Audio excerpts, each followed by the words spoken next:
today. From SoFi Stadium in Inglewood, California,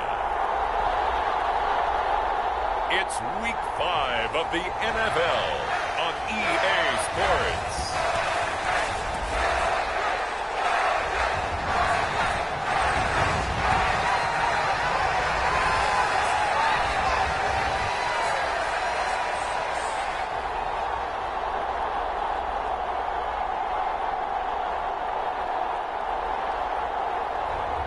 It's the Los Angeles Chargers taking on the Baltimore Ravens.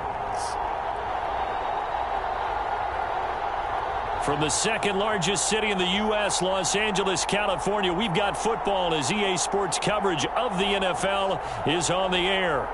Straight ahead, it's a matchup of unbeatens, as it'll be the Baltimore Ravens taking on the L.A. Chargers.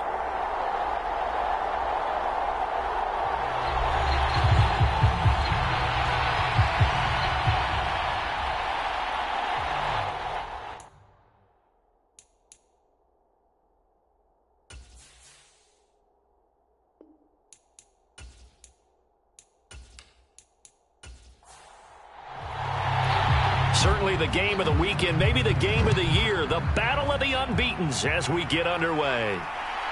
Devin Duvernay now returning from the end zone and just shutting him off there.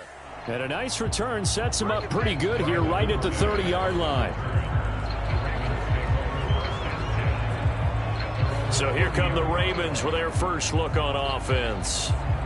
And a look here now at their fourth-year quarterback. Well, he did go 2-2 in the last ball game. Well, actually, he went 2-2-1, with the one being the victory. Yeah. That's the bottom line there. But wasn't it funny at practice? He threw one when we were watching, threw an interception, and the defense got on him a little bit, good-naturedly.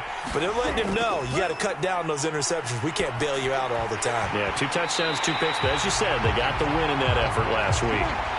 2nd and 10.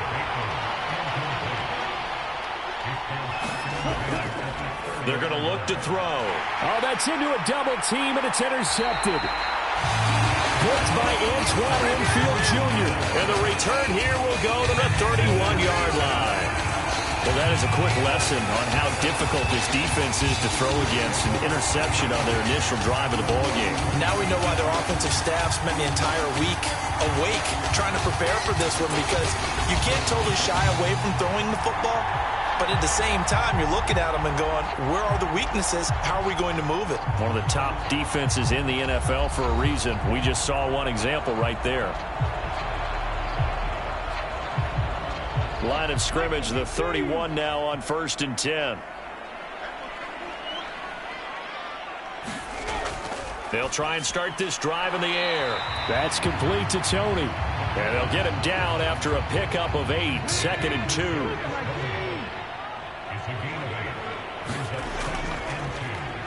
Up the middle they go. It's Porter. He is taken down at the 21 after a short gain of 2. Well, this defense for the Ravens, they were terrific last week in the victory over Kansas City. And one of the key things you always look for when you're evaluating a defense is how opportunistic are they? How many takeaways do they get per game? And how about last week's game? That number? 6. Absolutely phenomenal performance. They were on top of their game right from the first snap. Oh, he's hit. He lost the football. Put it on the carpet. And it's picked up by the Ravens. Tell me I didn't just see these first 2 possessions. I mean, is this one of those cases of anything you can do, I can do better? Maybe not better, huh? Worse? Yeah, just a little bit.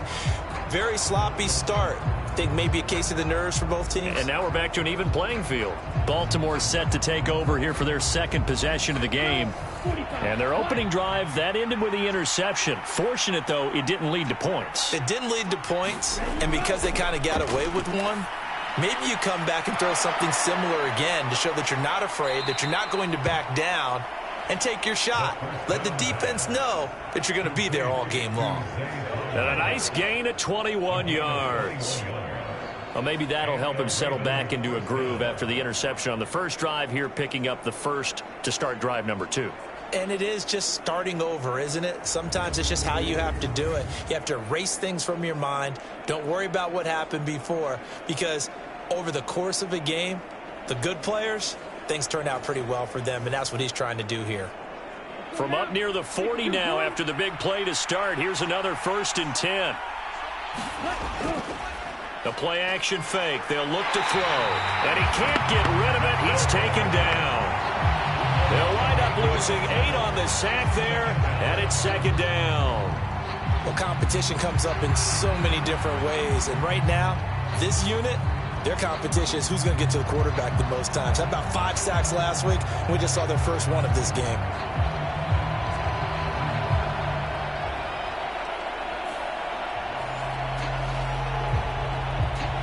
So that complicates things a bit here. 18 yards to go now on 2nd down.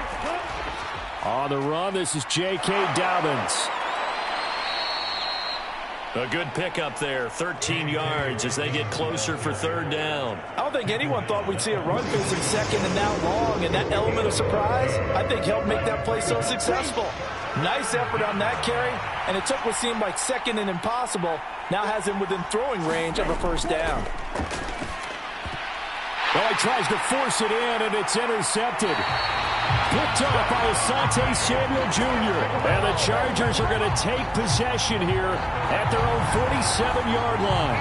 For a team who came in here on a healthy winning streak, we're seeing some uncharacteristically bad play thus far. And that streak is definitely in jeopardy if this offense keeps giving the ball away and can't mount a few drives of their own. The Chargers get set to go here for their 2nd drive. They start near midfield following the interception as they begin 1st and 10. Chargers in good field position to start out. 1st and 10 on their side of midfield at the 47. And he'll take this ahead for about 4. 2nd down coming up. The numbers for him from a week ago. 20 carries, 89 yards. Well, to no one's surprise, he gets an early rep right there, and they've been playing their best ball this season as they've built this winning streak, and that includes the ground game, where he's kept the offense productive and put them in position to win ball games. The question now is, can this defense that he's facing do what others haven't? He put it on the carpet, a fumble, and it's picked up by the Ravens. And now off to the races down the right side. He's to the 15. And this is going to be brought back for a Baltimore touchdown.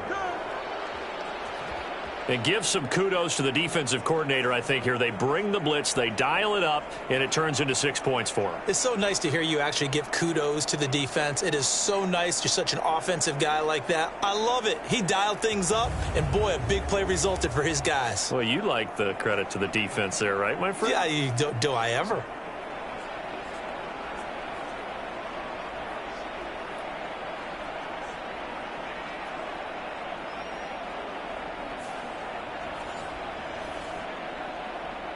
Justin Tucker for the extra point.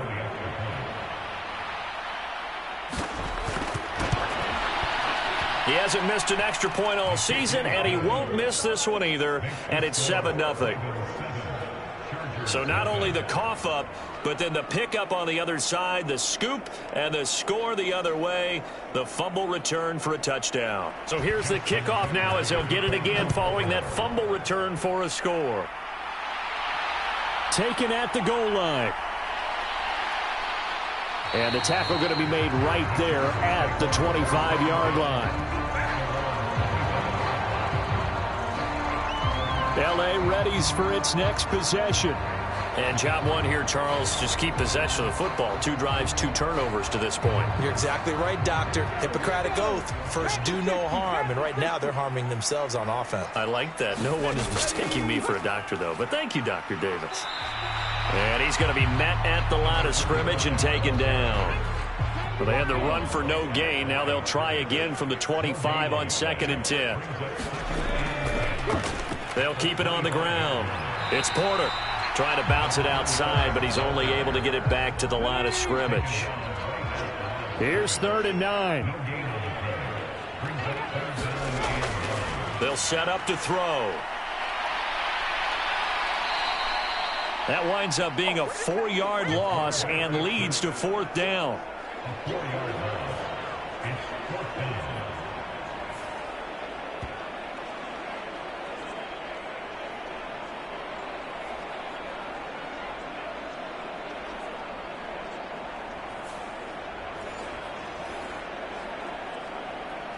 On fourth down, on is Logan Cook to punt.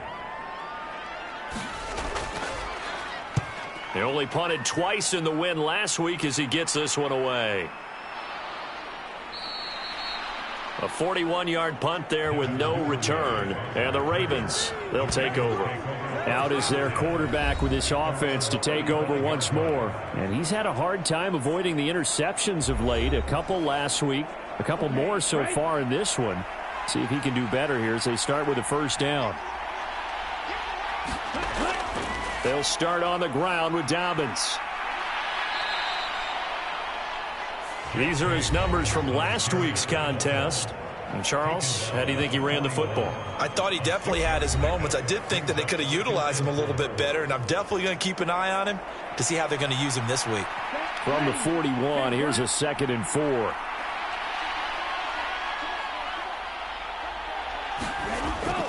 Out of the gun, they'll look to throw. That ball caught. It's Mark Andrews, the tight end. And he'll be taken down, but not before he works it past the 50. Andrews' first catch, good for a first down. A give up the middle to Dobbins. And he works his way forward to pick up 4 yards there, 2nd down.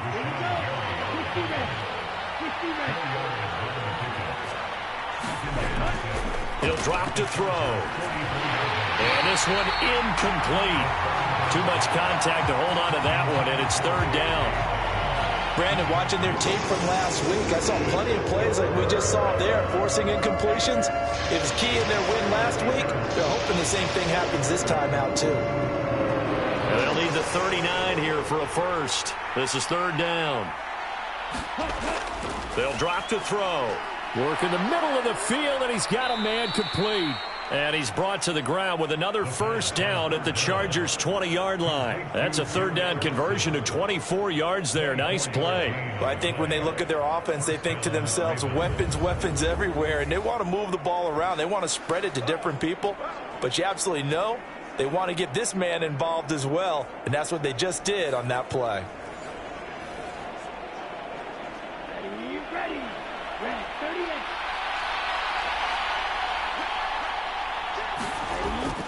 On 1st and 10, it's Dobbins. Brought down on the play by Kayvon Thibodeau. 2nd down and 8.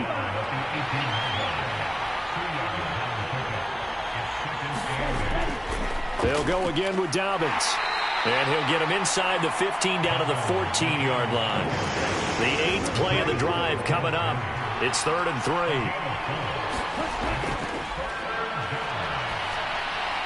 And that is incomplete.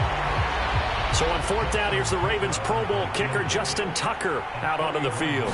From the right hash, this a 31-yard attempt. Tucker's kick is good, and that will extend their lead even further.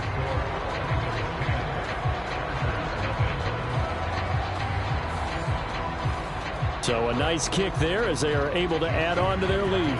And that's exactly what you're looking to do. Maneuver yourself into range. That way, if your drive stalls out, you're able to get something out of it. And they do so right there. And it'll come out to the 25 as he will not attempt to return. Here's the Los Angeles offense as they get set to take possession. They're still in search of an initial first down as they come up here 1st and 10.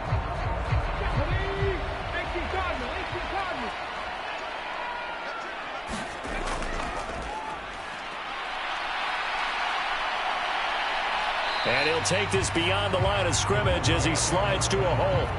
Ball on the 30. They'll come up with a 2nd and 5.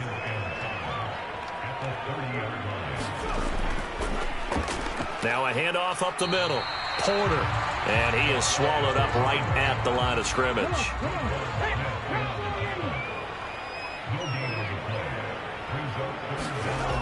Now they'll throw here out of the gun. And that'll be caught by Tuck. And now a fumble. The ball's out. And it's picked up by the Ravens. And he brings it back to right around the 26-yard line.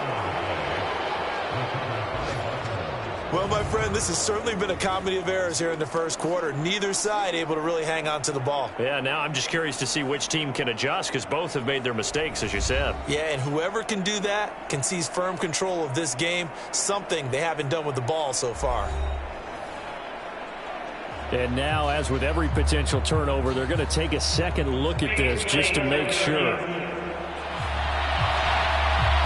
Now the question, was the knee in fact down before this ball comes loose? And is the video convincing enough to overturn it? A lot of factors here. Remember, you also need clear possession of the football afterwards. This is a tough one to overturn.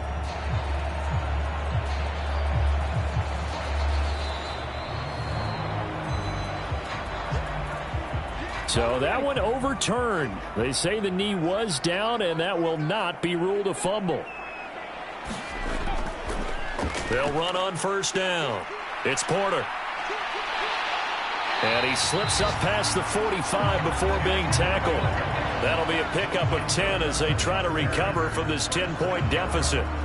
We often give credit to the O-line there. Two tight end formation. Those tight ends block pretty well also. Yeah, and that's one of the most dynamic positions in football now. The tight ends who can block at the line of scrimmage at the point of attack, and they can also get downfield and catch the football.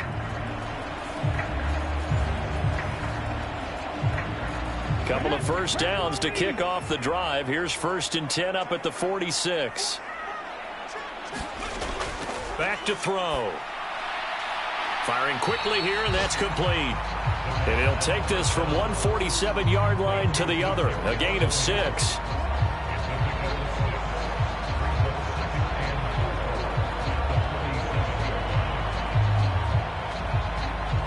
Ball on the 47-yard line. Here's 2nd and 4.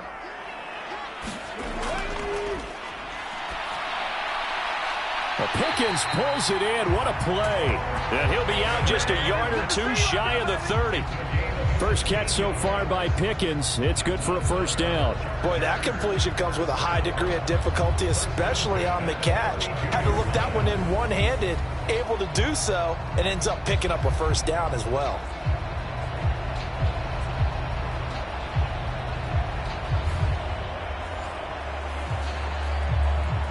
From the 32 now, here's 1st and 10. Looking to throw. And he slides and covers up at the end as he's going to be able to pick up decent yardage. He'll wind up getting 9 after tucking it and running, so it'll leave him with 2nd and a yard. Now they'll bring Tony in motion left. On 2nd down now. It's Porter, and he'll be brought down at the 21, just shy of the 20 in the red zone.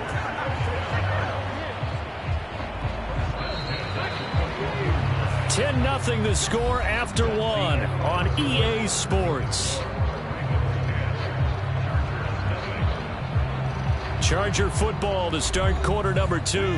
This offense finding its legs now. Here's another 1st and 10. Here's a play fake as they set up to throw. Rolling to his right. He's dropped just inside the 20. A little second effort there, but couldn't find a whole lot of space. Here's 2nd and 7. Up the middle they go. Porter. Just a 1-yard pickup there, and it's going to make it 3rd down and 6.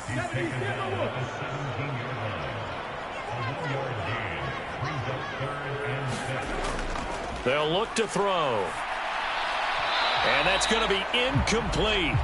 The coverage too good there. The contact popped the ball free, and it's 4th down.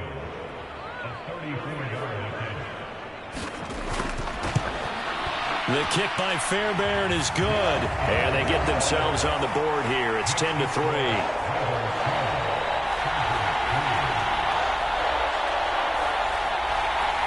So a good job there to kind of weather the storm in that first quarter and come back with their first points of the ball game. Yeah, you hate to be coming from behind early on, but you're exactly right. They took some time, able to move the ball, and now it's back to a 10-3 game.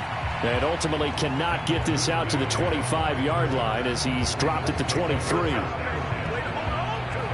J.K. Dobbins leading the way as the offense returns to the field. Whatever he was doing in September, they're hoping that that carries over now to October because he was sensational last month. He absolutely was, and we all know where it started.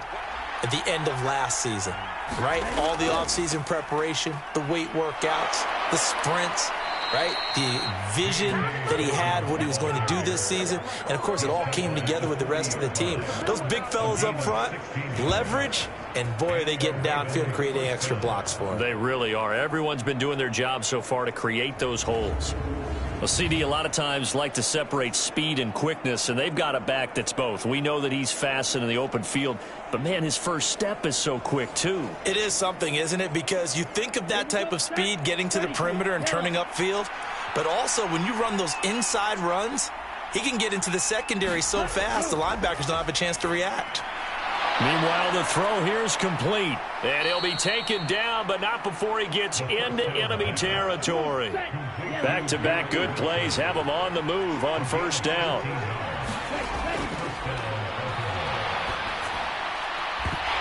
That's to the sideline and incomplete.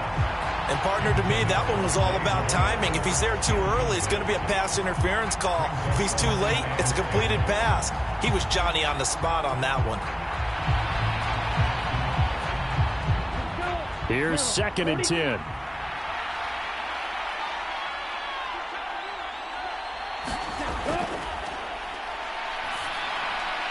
Now a dump off here complete. And they go backwards here, losing yardage back at the 48-yard line. It'll go as a loss of a yard, so now they deal with 3rd and 11. As a defense, you're more balanced when you're in zone coverage because you're able to keep your eyes on the quarterback and see the play develop in front of you. You're able to keep the quick pass in front of them and stop it right at the line of scrimmage. The offense on 3rd down, just 1 for 3 thus far. This is 3rd and 11. They'll look to throw again. And he's going to have to eat this one as down he goes. Multiple defenders there to drop him for a loss of 4. Well, the pass rush has been a real strength of late. They know how to get after the quarterback. Absolutely. 4 sacks last week. That's their first one here. Anything in particular you've seen from them or on film? I think that they're winning athletically up front, winning those one-on-one battles, but also when the offensive line wants to keep everyone in and mass protect, they know how to scheme their way back to the quarterback as well. 4th down, and out comes Jordan Stout here to punt.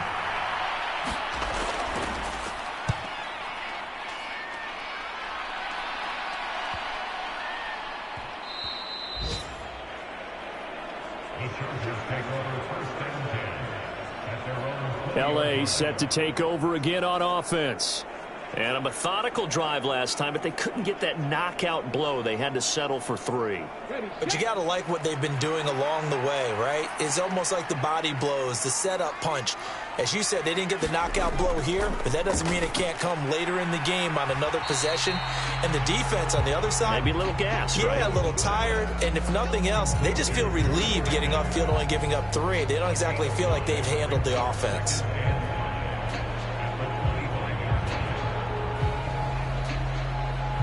Here's a 2nd and 5 now from the 25. They'll set up a throw. And he can't find a receiver, and he's brought down. And this is a quarterback who's already had success on the ground in this first half, but this time they're able to hem him in. And it's always different when you rush a mobile quarterback as opposed to a guy you know will be right back in the pocket. In this case, you got to make sure the inside pressure and the outside pressure match, and maybe even a second wave to make sure if he squirts free, you've got someone to tackle him. Here is 3rd and 5.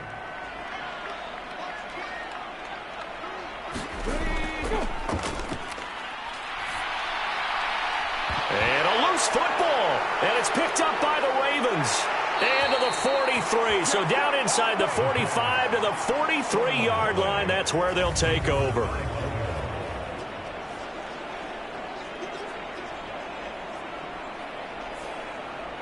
The football back over to Baltimore and J.K. Dobbins. He's over 40 yards here in the second quarter. Been nice and effective for them, hasn't he? He has definitely been dependable, and really shouldn't underestimate what he's getting done here, because anytime you're on a pace that's going to approach 100 yards, you've really done some damage in an NFL game. And now he's looking just to add to his totals. And he's taken down inside the 30. 16 yards on that one and a Raven first. Right after the turnover, they come out throwing. And that means it's a sudden change situation. We used to practice it on defense. Sudden change, get out there, stop the offense. But you typically run out there a little bit unsettled. I think that's why he came right out throwing the football, hoping to catch him off balance. And he did.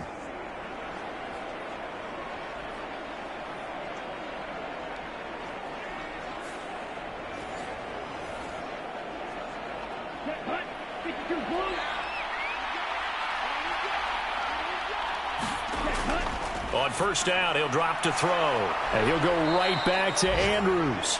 And he'll go down right on the edge of the red zone following a pickup of about 7 or 8. I don't care what sport you're playing. Everyone likes to build up a little momentum, don't they? And look at this, back-to-back completions to the big target at tight end. That one not as profitable as the other, but still a decent gain. And he stopped after a gain of 1. Not enough. Still a yard to go on third down. Now, that's a mountain of a man that just made that stop, isn't it? But he's more than that. This guy's nimble and quick. More than a space eater. He just made a great play there. A yard all they need, but it's third down. That is caught. And he'll be taken down, but he does have first down yardage. And 5 yards on the play there as the drive will continue. And that's understanding where the markers are, because it's not just running to them. Because on the catch, you could actually be pushed back before the first down. It's getting past it and allowing that opportunity to drift back towards the first down line and still having picked it up. Really well run. From the 13 now, they work on first and 10. A give, Dobbins trying the right side. And this carry, despite the good move, will be stopped short of the 10. They work now on 2nd and 9. They'll look to throw here. Right side, there's Likely with it. Down to the 6-yard line on a pickup of 6 as he gets halfway to the goal line. That's a staple of this offense. Drag route to the tight end. Yeah, he's unable to use his size to break off much more yardage after the catch, but still an effective gain nonetheless. 7th play of the drive now as they come up on a 3rd and 3.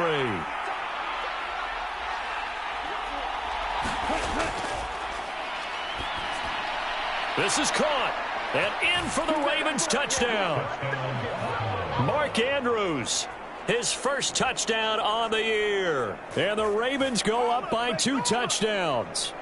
The big fella was the recipient there for that touchdown pass, and it seems like more and more the tight end is the guy you have to worry about most in the passing game.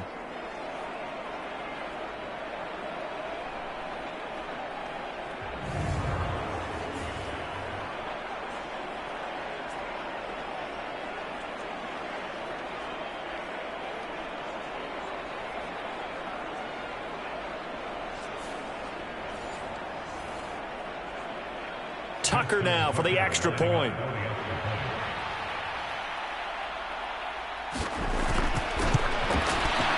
It's up and good, and that makes it 17-3.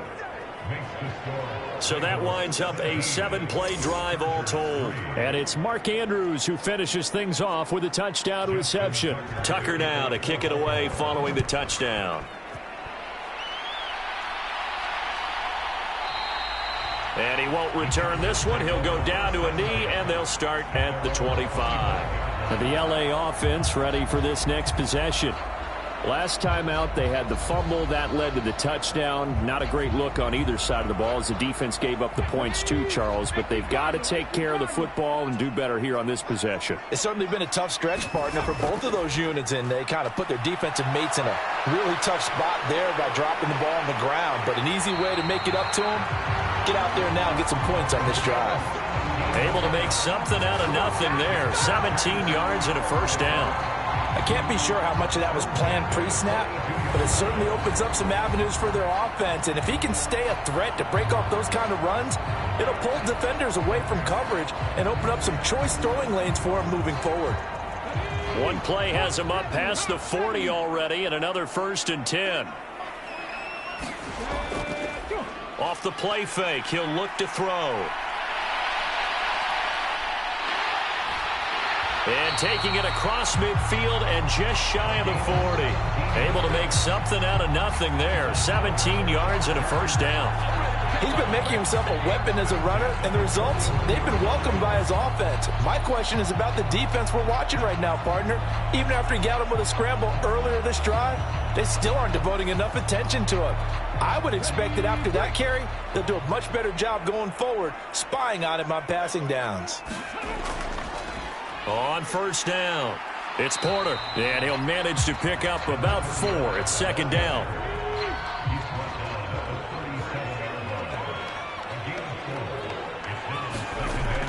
Now they'll switch it up here and look to throw. Oh, into a sea of defenders and intercepted. Picked off by David Ojabo. And the Ravens are going to get the football here at their own 40-yard line. That's now his 2nd interception in as many weeks from his linebacker position. And think about all the different techniques he has to employ in a passing situation. Is he spot dropping because it's zone? Is he picking up man-to-man? Is he having to run with a running back or a tight end? In any event, great eyes, head on a swivel, and excellent hands. Yeah, versatility and showing those hands. The Raven offense set at the line for this next drive. They'll start at the 40, so great starting field position following the interception. The throw here to Andrews, the tight end. Call it a gain of 6 on the play, and that'll bring up 2nd down. I know the halftime's approaching, but I don't think he's going to want to take a break. That's his 5th catch. Yeah, they've really been targeting the tight end. They don't need to run another play here before the 2-minute warning. Let's see if they do it anyway. On 2nd down, a run with Dobbins. Trying to run inside, but nothing there. No gain on the play as we have reached the 2-minute warning. They'll come up now 3rd and 3.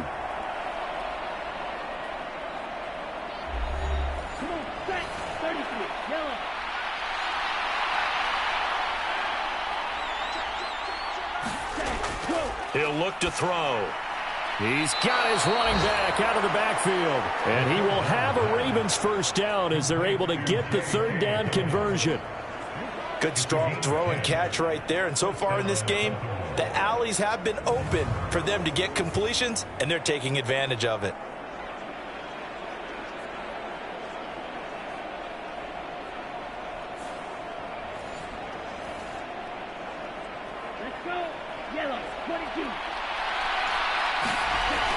They'll look to throw now on 1st down.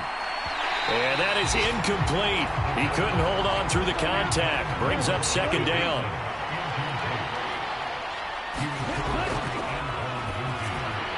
Open man is Duvernay.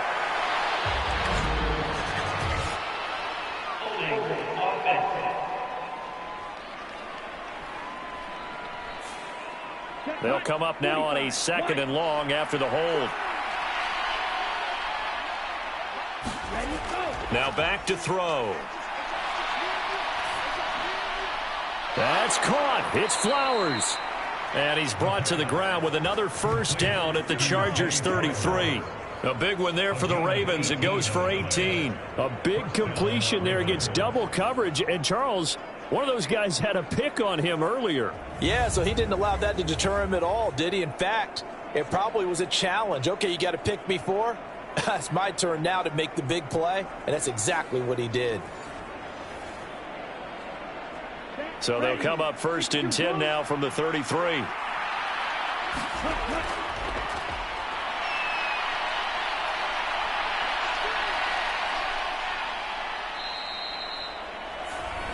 Now the Ravens going to use one of their timeouts as they'll stop it with exactly a minute to go before halftime. From the 28, it's 2nd and 5. Now a shotgun snap as they'll look to throw. That's out to the flat for Gibson. The Ravens going to use the second of their timeouts. So that means they're down to one remaining here as we head toward halftime. This will be play number 8 here on the drive. It's 3rd and a yard. From the shotgun, he'll look to throw. Able to find the open man. That's complete. And he will have a Ravens first down as they're able to get the 3rd down conversion. Well, things are definitely going right for them here in the first half. Pick a down, any down, even 3rd down, no problem. They get a connection there and pick up a fresh set of downs, continuing to move the ball.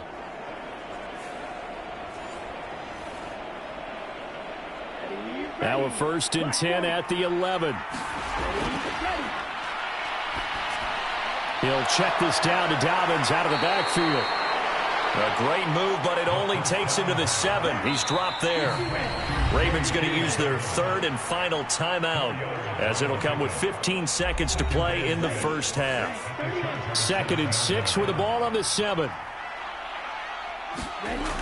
They'll stick with the passing game as he looks to throw. He's got it. Touchdown. Rashad Bateman. As the first half is winding down. And the Ravens will extend their lead here just before halftime. They have really had their way so far in the first half, but they wanted to continue to build on their lead. They know that no lead is safe in this league, so they decided to try their best to get one more as they headed into the half, and they got it done.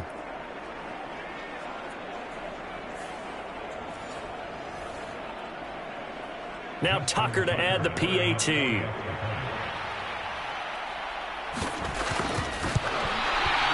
And the lead now to 3 touchdowns at 21 points. A 10-play drive that time. And it's Rashad Bateman who finished it all off with a touchdown. So not much time to speak of remaining in this first half as the kick's away. From a couple yards deep, he'll bring it out of the end zone. And tackled at the 21-yard line, so a net negative there of 4 yards. The Charger drive about to get going. And with 8 seconds on the clock, really not a lot of time to try to put anything together. And they're able to get this one across the 35.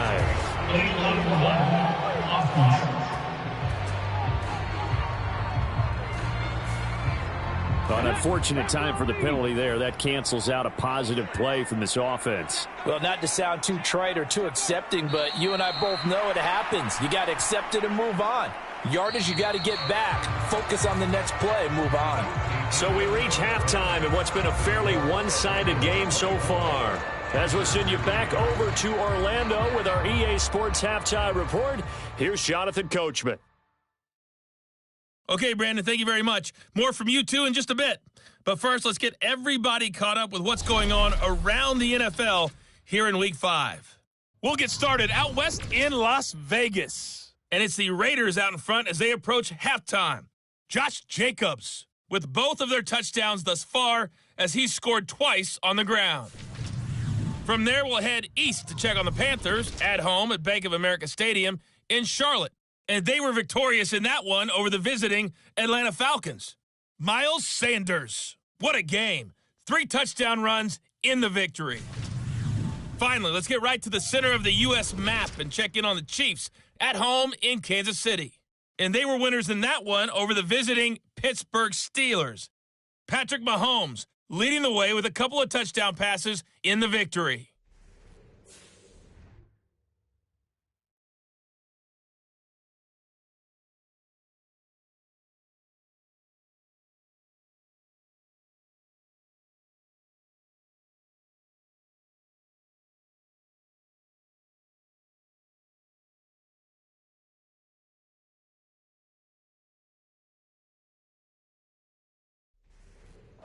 All right, Coach, thank you, and we welcome everyone back for quarter number 3. The Chargers going to get the football first here in this second half, and they trail as we get back underway.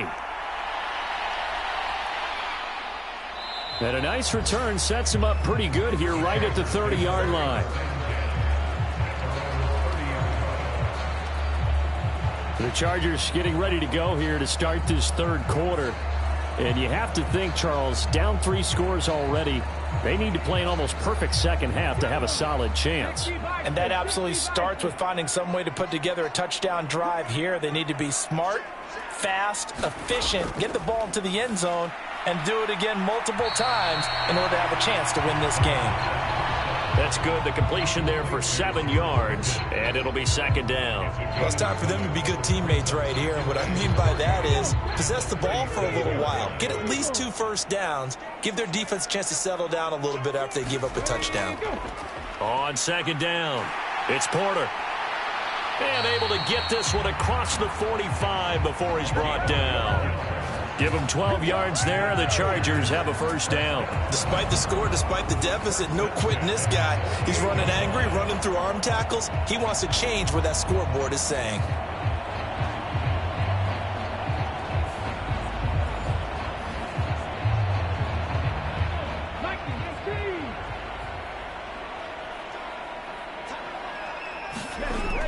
They'll look to throw here on first down. Oh, he dropped it. And that's pretty indicative of the way this one's gone. Now a 2nd and 10. Now a handoff up the middle. Porter. And he's fortunate to get anything from that. Give him a yard up to the 49. This offense in desperate need of a conversion as they come up on third down. He'll look to throw. Got his man complete over the middle. That's Porter. And he's going to be taken down with the first down at the Ravens 39. 12 yards on third down as the drive rolls on. Caught that look from you there, partner. I think we're on the same page on that one. Just his first catch. I think we both thought he'd be a little more active in the passing game. Let's see if that's the start of them trying to get the ball to him a little bit more here in the second half.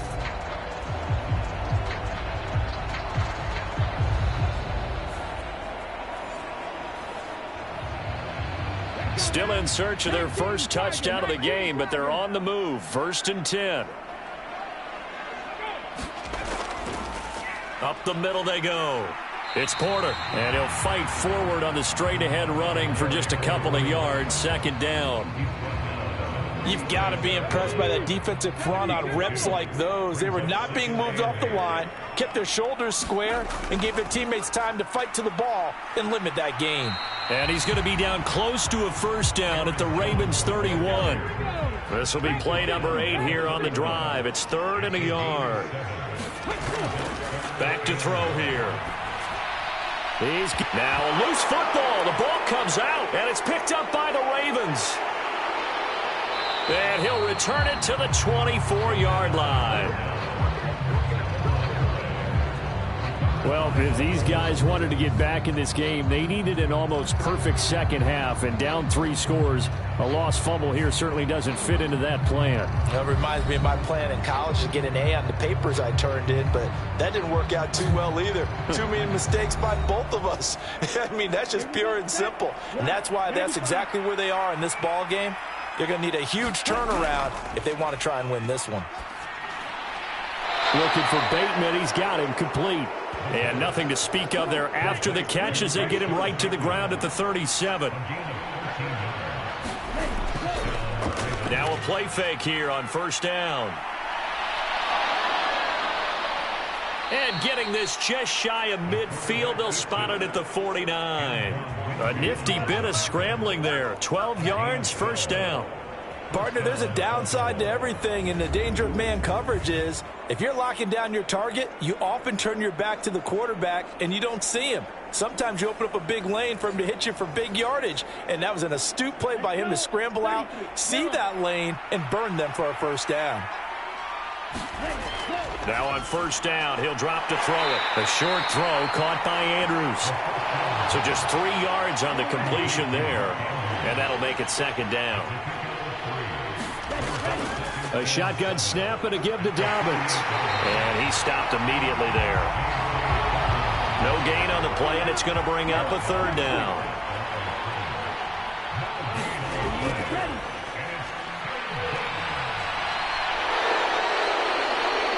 And he's brought to the ground with another first down at the Chargers 35. Opted to run for it. The decision a good one. Picking up the first, getting 14 yards on the scramble.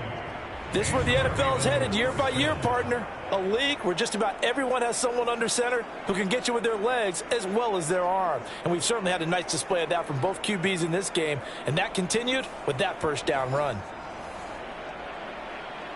So 1st and 10, and if they score on this drive, might have to start digging in our second half blowout material. On play action, they'll throw. He finds Wilson. And they're going to be set up down around the 15-yard line. Chewing up big yardage. Another nice gain there. This one goes for 20.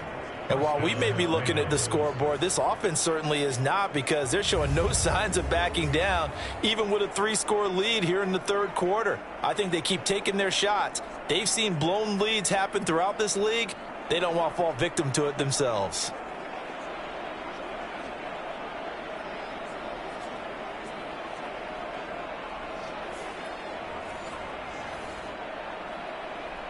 Line of scrimmage, the 15. It's 1st and 10. They'll run up the gut with Dobbins. And able to surge forward for about 5 yards down to the 10. Ball sits on the 10, 2nd and 5. Another run here with Dobbins. And he couldn't quite get there. Tackled down at the 1. They picked up 5 yards last time. Now they double it and get 10 here. A lot to praise on this drive, obviously. I know you're seeing what I'm seeing. Those guys up front, they're getting it done. Doesn't matter what play is called. They are handling their business at the line of scrimmage and dominating right now on this drive.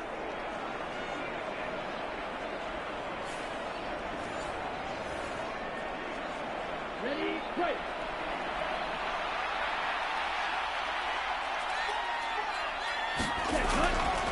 Dobbins is not going to get in here as they push him back to the 2-yard line. It's a loss of 2 there, bringing up 2nd down. That's a really alert defense there, because they saw the heavy look come in from the offense, countered it with extra linebackers who brought a little bit of speed and heft, and able to really make a big-time play for their defense. Back at the 2 now. Here's 2nd and goal.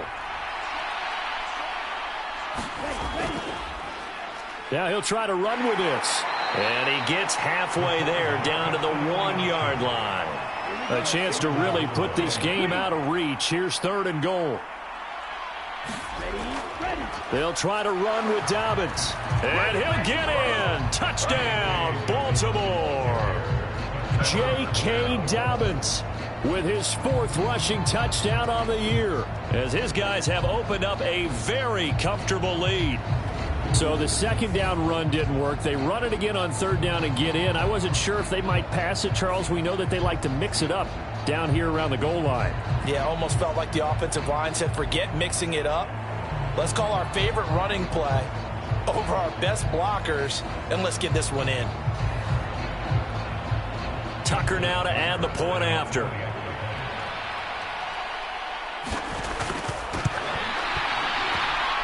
And that'll increase their lead to 28. So that one a long 11-play drive. And it's finished off by a touchdown run from J.K. Dobbins.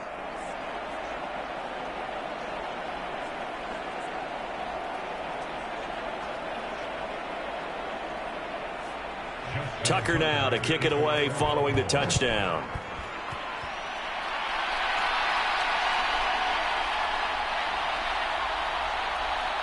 And he'll take it up past the 25 to the 26-yard line.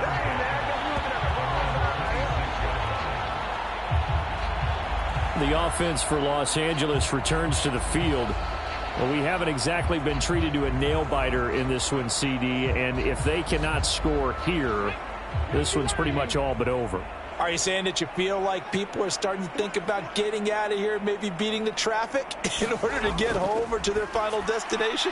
Yeah, I don't think there's a whole lot of reason to hang around, especially if they can't score here. Yeah, you're right about that, because it has been pretty clear who the better team has been in this one. And in a league that we talk about every game being a one-score game as we go into it, watching this blowout, let's just say it's been unusual.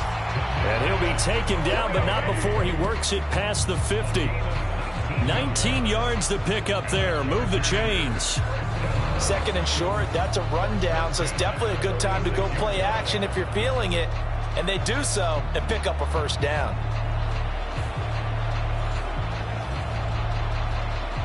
Back-to-back good plays have them on the move on first down.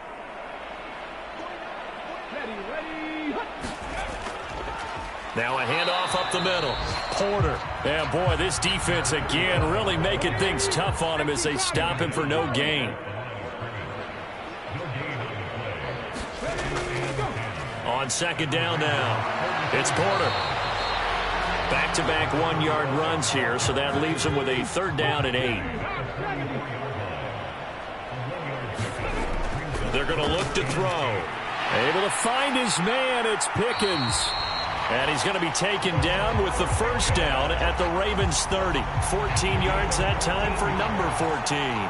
Now what we're seeing, this is much better from this offense because so far in this game, no touchdown to this point. And what's usually a direct correlation? Very few explosive plays. That's been their issue. Not able to make that big shot downfield or break one off, but a nice game there for a first down. Still in search of their first touchdown of the game, but they're on the move. 1st and 10. Up the middle they go. Porter.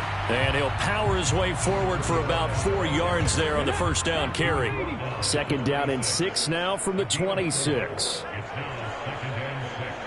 They'll send a receiver in motion left. And he'll get it here on the touch pass. Oh, and that is well read defensively. A great job of setting the edge, and that little touch pass is going to turn into a loss. They got to get to the 20 to keep the drive alive on 3rd down.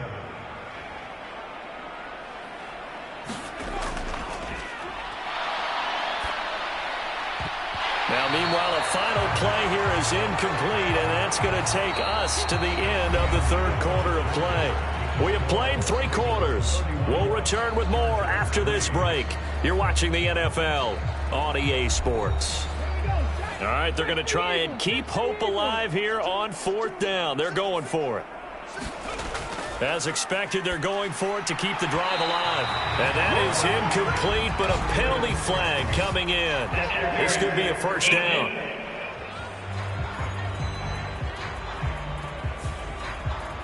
Now it's 1st and 10 after a costly penalty there on 4th down. Now a handoff up the middle. It's Porter. And they get to him quickly here as he's stopped right around the 13. This is 2nd and 8. They'll set up to throw. And it's caught. And he can't quite get there. Tackled down at the 1.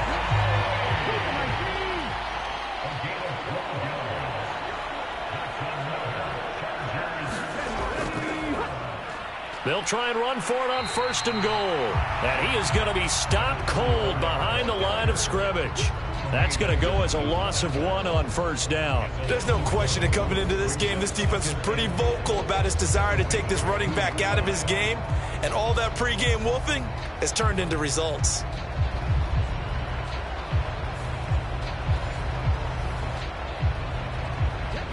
Back at the 2 now. Here's 2nd and goal.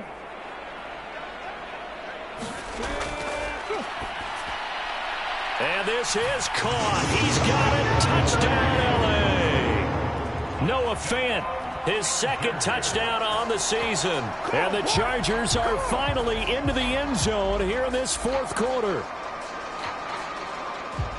There was no going through the progressions on that touchdown pass. Yeah, nor was it necessary. His receiver won that route early, presented himself. No reason to wait. Go ahead and put it on him and score a touchdown. Kaimi Fairbairn on for the extra point.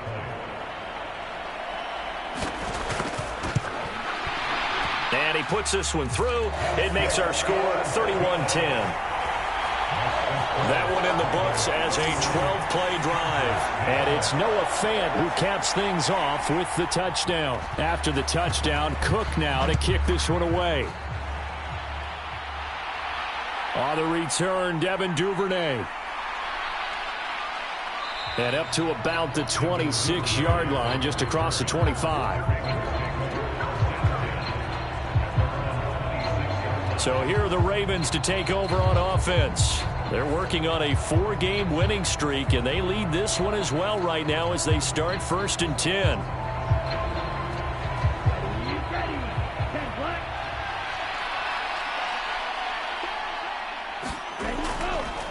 The drive will commence with a run by J.K. Dobbins. And he'll push his way forward to about the 32. 2nd down and 4.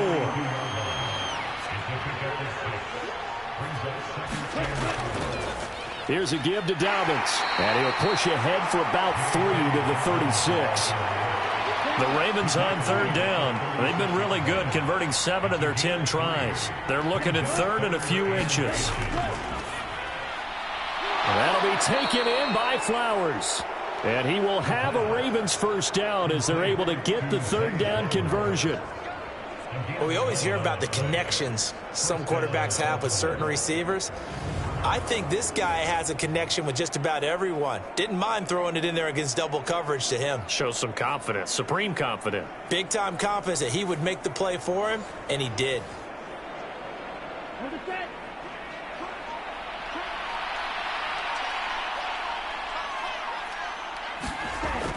Dobbins running out of the gun. And a good push there defensively as they stop him at the 48. Gain of just 1. Now 2nd and 9.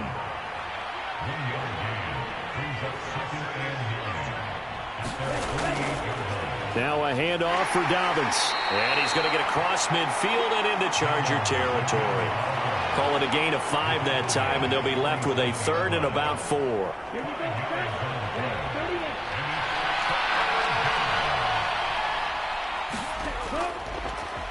On the draw, it's Gibson. And he's got the 1st down yardage before he's brought down at the 42. Give him the 3rd down conversion, 5 yards on the play. Brandon, unfortunately, I've been here before. They've had 2 opportunities to stop them, so this is demoralizing. They haven't gotten it done. Now you're calling all your blitzes, all your attack defenses, but you're not worried about playing your normal position. You're going to take chances now. Well, you said it. 2 3rd down opportunities to get off the field. Couldn't do it, and the clock continues to roll. Come on, set, black, 95.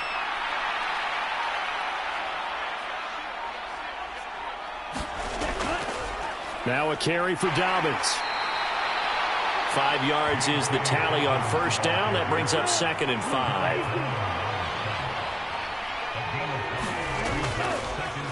On the counter now, it's Dobbins. And this time not as successful as he'll get back to the line of scrimmage and no more.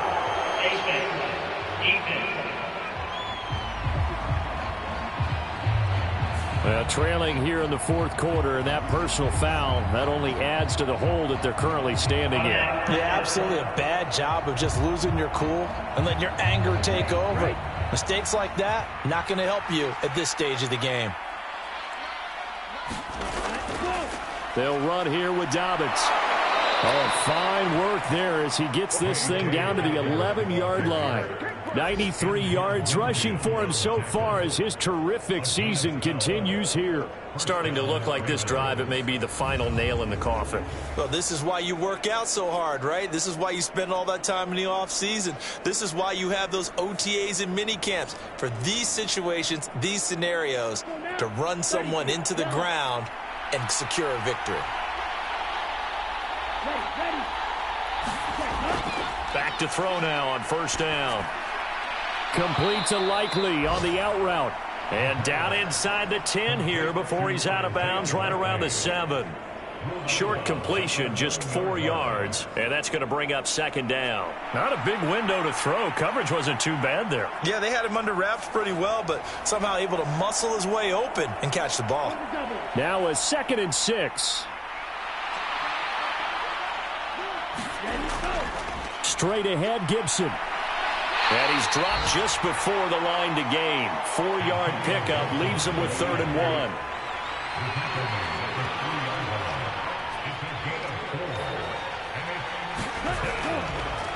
And they'll let their fullback try and push the pile. And he will be very close to a first down, but I see the closed fist of the referee, and that means fourth down. They tried their best to pick up that 3rd and 1, but their surge wasn't enough to counteract what came back at them from the defensive side, was it? Offensive line, especially in the middle, looked like they were on skates a little bit when that one started. So now we bring up 4th and inches. This will be a critical call. Here's Justin Tucker now for the Raven field goal try. From the left hash, he'll have to cut this at a tight angle. Tucker's kick is good, and that will extend their lead even further.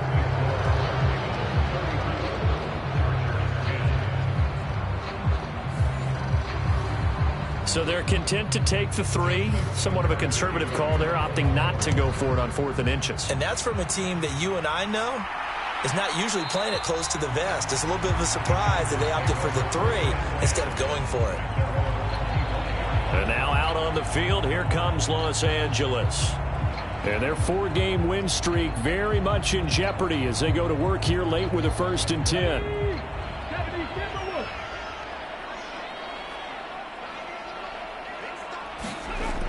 They'll try and start this drive in the air.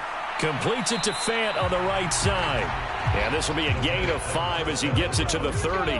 Ball on the 30. They'll come up with a 2nd and 5. They'll drop to throw. And a quick throw here. That's complete. And they bring him to the ground just shy of midfield. 19 yards there on the catch and run. A 3-score game here late. You can probably rule out the comeback, but certainly some kind of a moral victory to be had if they can get a few more points to close things out. And to that end, a nice pass play there to push things downfield. Yeah, and we know in this league, a loss is a loss, and no one wants anything to count as a moral victory or, boy, something that feels a little bit cheap. But if they trim that lead down to just 2 scores, that's still a benefit to this squad.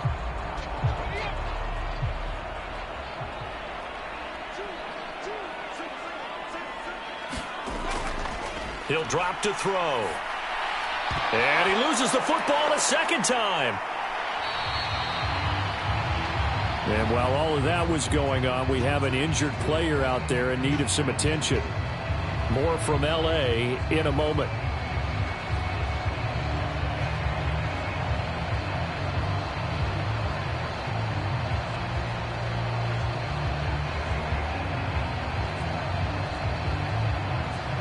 The fumble on 1st down. Now here's 2nd down.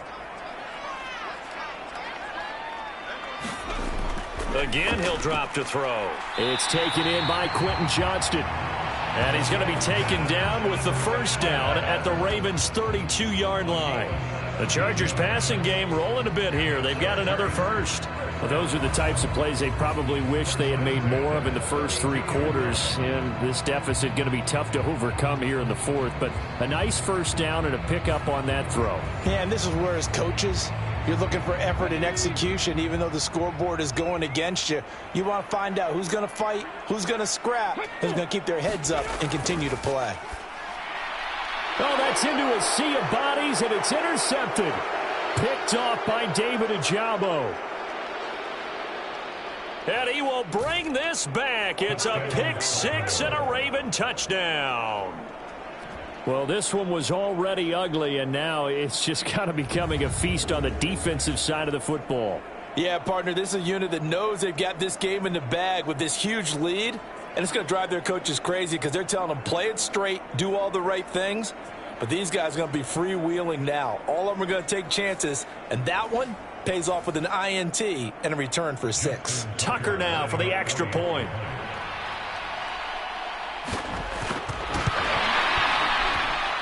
And he's been a busy man, 5 for 5 now as he knocks another one through to extend the lead. A heck of a play there defensively, getting the interception, navigating his way into the end zone for the touchdown. So they'll get another shot on offense following that pick 6, and now the kick is away. And he won't return this one. He'll go down to a knee, and they'll start at the 25. Here's the Los Angeles offense as they get set to take possession. Where we stand right now in the fourth quarter, this one pretty much out of reach. And, Charles, I know they're going to be disappointed about several things with this ball game, but the self-inflicted wounds, they've had several turnovers. You would have to think that's going to be something they're going to discuss heavily in the film session in the coming days. You're absolutely right about that, partner, because they're going to have to sit in that film room and watch every error that they made and figure out how to not do it in the future. And mentally, I think a lot of the guys are already starting to think about, okay, how do we put this behind us and get better for the next time out? This, they'll use as motivation for the rest of the time that they play to hopefully never be in this type of situation again.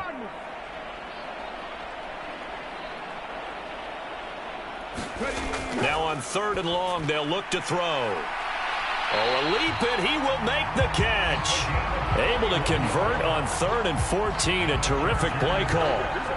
Defensively, I know they have the comfortable lead here in the fourth, but they do not want to give up big plays like that. They want to finish strong. So oftentimes in this situation, you tighten up underneath in your coverage, and you bring your safeties back. They can pick up anything that leaks through. But in the meantime, upfield, you're making plays on the football.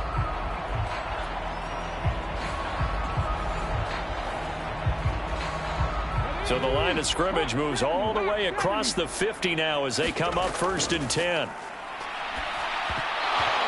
And his throw here is going to be incomplete.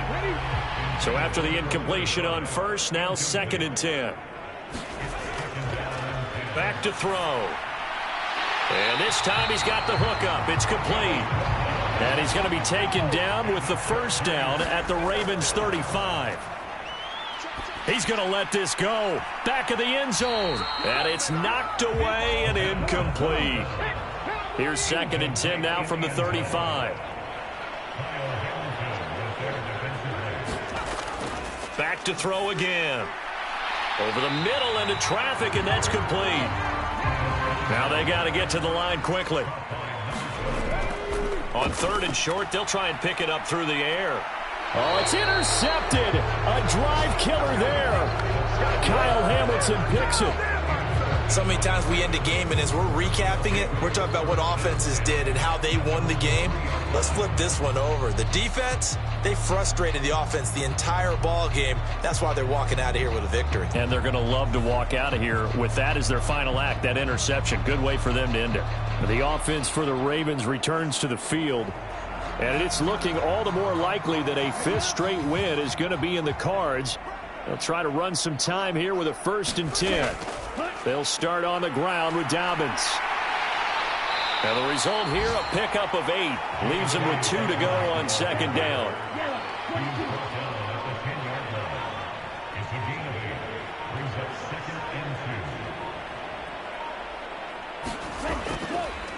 A give up the middle to Dobbins. And he'll take this one only up to about his 13-yard line.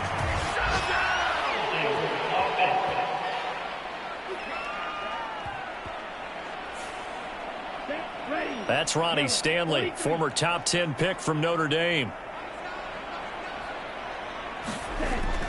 Now Dobbins again on 2nd down. And they'll bring him down right around the 13. Charles, a lot of happy faces heading into the tunnel as this one ends, and understandably so. Not only did they get the win, but, boy, their offense was on fire in this ball game. And, partner, I have no idea what the top speed is on one of those high-end sports cars. What's the top gear you can get into? This offense, they certainly were there in this one, huh? Everything clicking for them in this contest, the kind of performance that they're going to cherish. So for Baltimore, they improved to 5-0 now on the young season. So that's a wrap for Charles Davis. I'm Brandon Gaudin. And this has been a presentation of the NFL on EA Sports. For more, check us out at easports.com. With that, we say so long from Southern California.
today.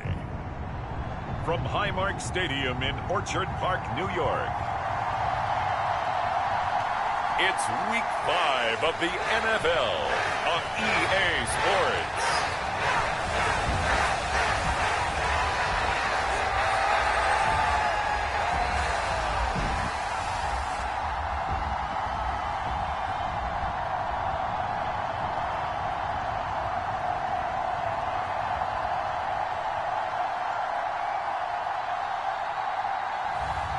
It's the Buffalo Bills taking on the Tennessee Titans.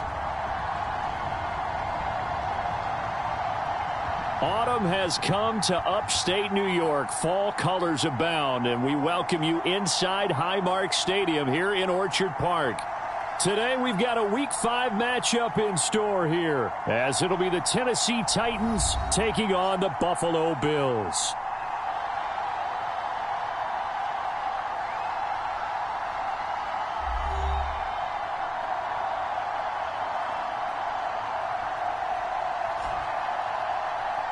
With Charles Davis, as always, I'm Brandon Gaudin. And Charles, you talk about storylines in this one. I think it begins and ends with...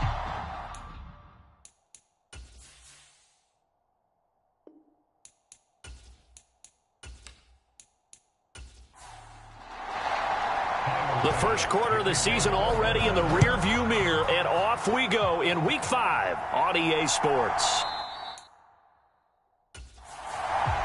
No run back here on the opening kickoff as we'll start at the 25. So here are the Titans now for their first drive.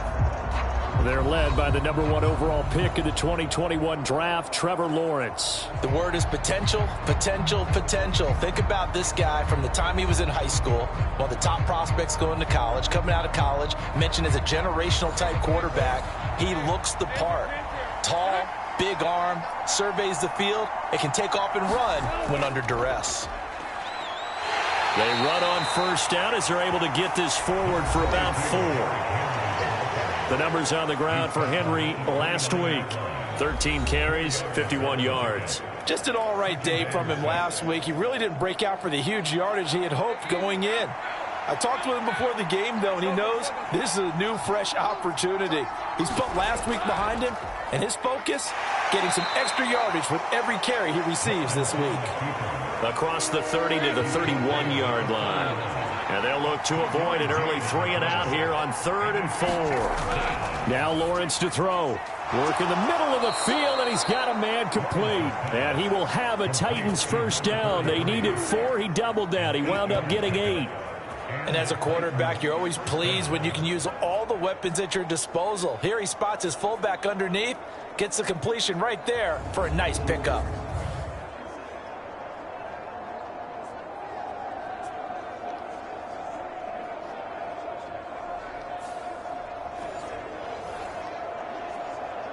So from the 39 now, they'll come up on a 1st and 10.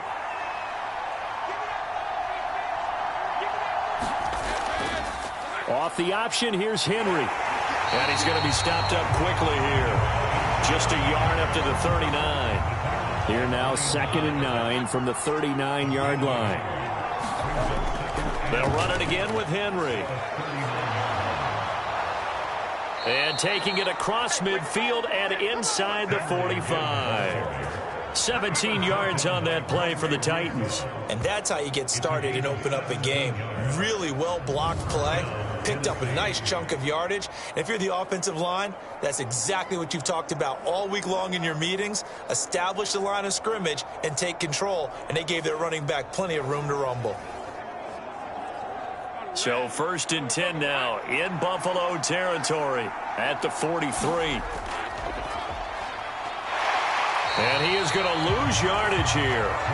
Call it a full 3 yards in the wrong direction there. Brings up 2nd down. Part of the thinking when you bring in extra tight ends, you're hoping that each of your guys gets those one-on-one blocks and creates a crease for your runner. You know what the converse is, though?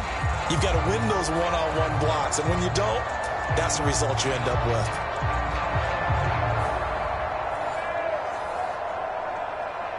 So their task a little bit more difficult now. 2nd and 13 that they're walking up on.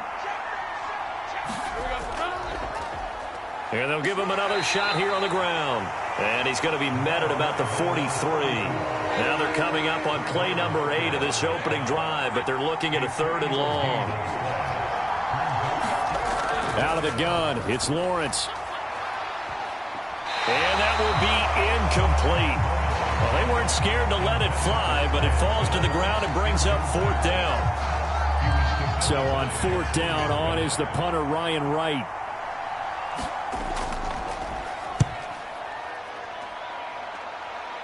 And this will be out of bounds. Now it's a question of where they'll mark it. And they'll say it crosses at the 11-yard line.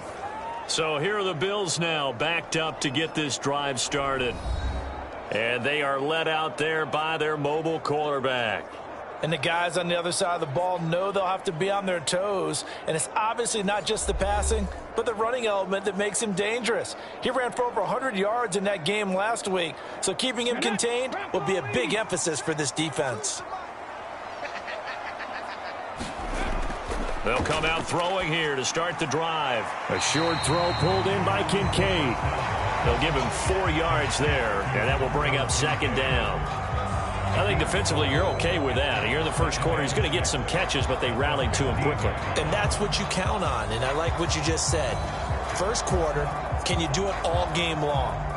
They catch it, you tackle them, they go down on the spot. Because when you're able to do that and you don't give up big chunks of yardage after the catch, now you put the offense in a position where every series they have to work hard to pick up first downs, and you tend to stall them out when you do that. And he almost gets this to the 30, taken down about a yard shy.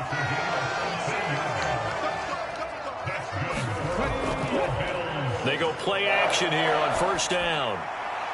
He's going to find Jefferson open downfield. A big play here for Buffalo. 49 yards. And the offense is saying to itself right now, if only they were all this easy, because he was wide open. And once he made the catch, plenty of room to work his way downfield. That was a breakdown on the defensive side of the ball, one that they want to fix immediately.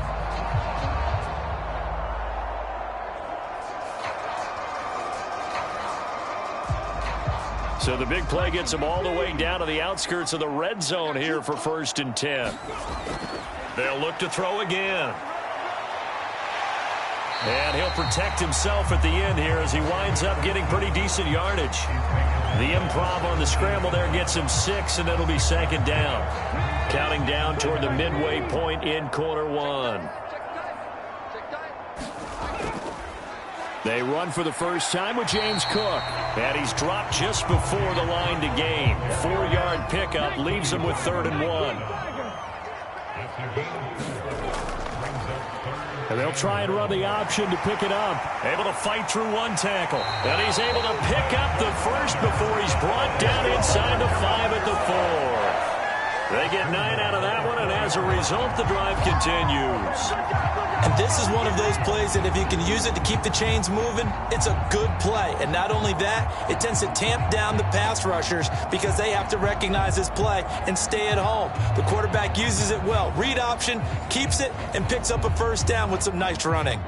1st and goal from just inside the 5. They'll look to throw here. And this will be incomplete. Physical play on the football there, and it's 2nd down. And I think they'd be well served to take that type of a physical approach against him the rest of the game. He's had his way so far, but on that last one, that worked quite well for the defense. Line of scrimmage, again the 4-yard line, 2nd and goal. And they'll turn to the power game to try to get in. And he gets halfway there from the 4 to the 2 on a gain of 2. This Titan defense, they just will not give in easily. Looking for another stop, 3rd and goal. Cook is in. Touchdown, Bills. So both sides of the football contributing here early. Their defense forces the punt, then the offense takes it down the field and punches it in on the short touchdown run. And Brandon, that's good complementary football, and that's what they're going to need if they want to get out of here victorious.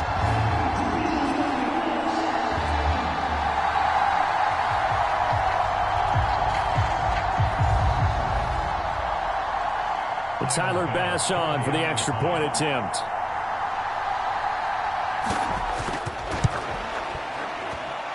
He hasn't missed an extra point all season, and he won't miss this one either, and it's 7-0. That time, a 9-play drive. And it was James Cook capping all of that off with a touchdown run. And here comes a return from just beyond the goal line. And he's up past the 20 to the 22-yard line.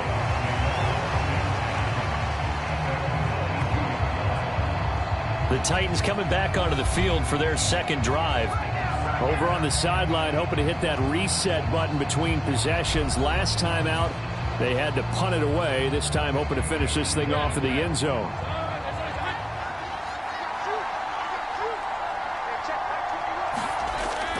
They'll start on the ground. It's Derrick Henry.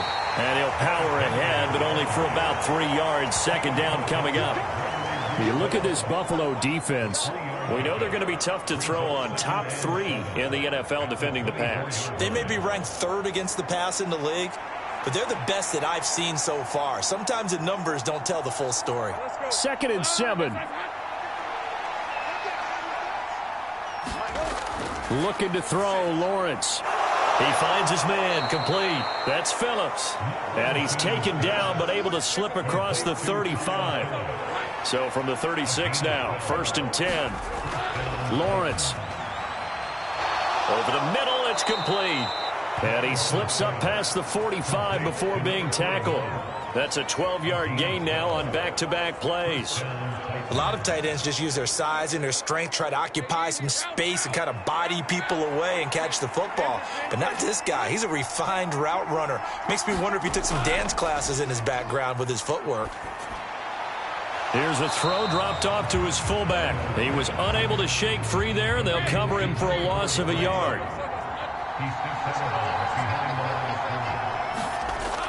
On 2nd down, here's Henry. And very little running room there. He did get a couple up to the 49. Here's 3rd and 9. Here's Lawrence. Trying for right, and it's intercepted. And the Bills are going to take over a couple of yards shy of midfield. And this, Charles, definitely not what they were wanting to see. Remember, he threw 3 interceptions in the loss last week, and now he gives the ball away again here in the very first quarter. And you have to think that this was drilled into him all week, too, by his teammates, by his coaching staff. They've told him all week long, we've got to protect the football. They probably crossed that fine line with giving him the right advice and saying it too much, and it turned out that it got into his head a little bit. Buffalo offense ready to go for their next drive. They've got the 7-0 lead. Now they've got the football back after their defense got the stop, CD. And you get the feeling if they could score here, they really have all the momentum on their side. And you just wonder right now, is the quarterback and the play caller totally in sync? Are they of one mind that, hey, what worked last time, let's keep doing it until they stop us? Or do they go to a different section in the playbook, show them something different? Either way, they want a repeat of their first drive. Out of the gun now on 3rd down. Pass taken in by his big tight end. And he takes this just a few yards shy of the red zone before going out. A good pickup there, 26 yards. We often hear the phrase sure-handed tight ends, and he certainly fits into that category. Plus, he's got a quarterback who knows to look his way when they need a big pickup. And on this play, he finds him for the first down. They show run with 3 tight ends here on 1st down. Getting the ball is Cook running left. And he will lose yardage and be backed up to the 24.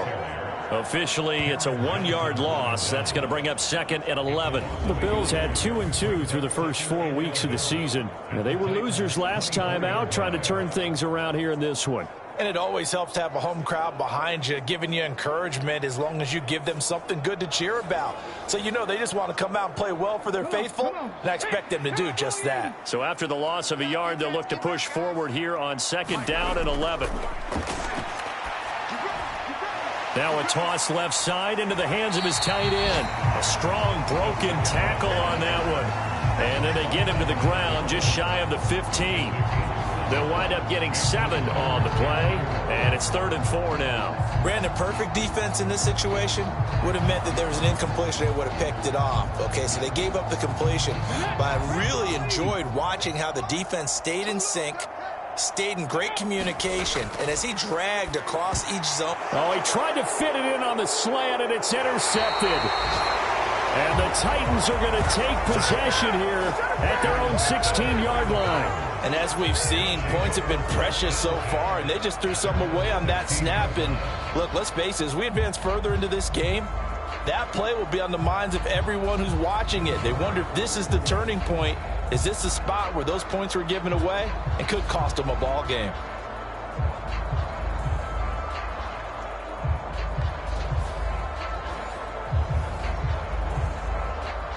The Titans offense set to begin the drive.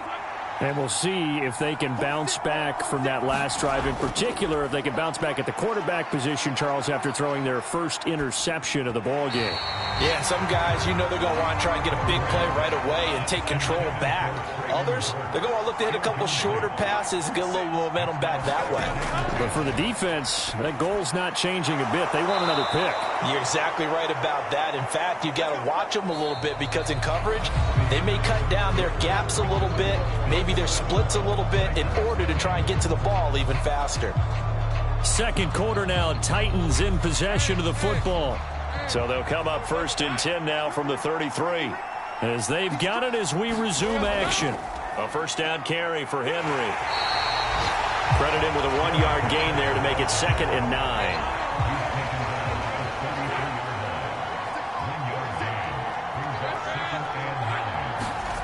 Now Lawrence.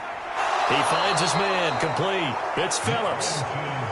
And they'll get it up just short of the 45 at the 44.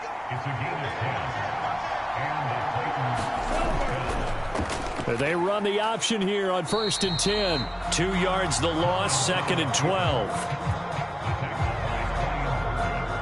Well, that play never really got off the launching pad. He had a linebacker in his face before he had a chance to do much of anything. Yeah, I think it's big boys up front, that offensive line. They've got to do a little bit better job of protecting him if they're going to continue to run the option like this.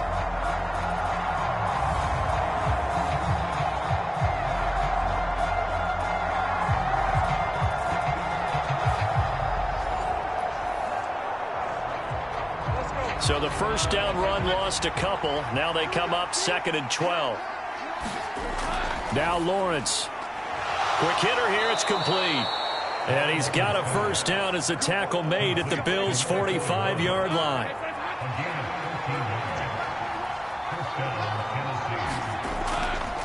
Off the option, here's Henry. And he is going to lose yardage here.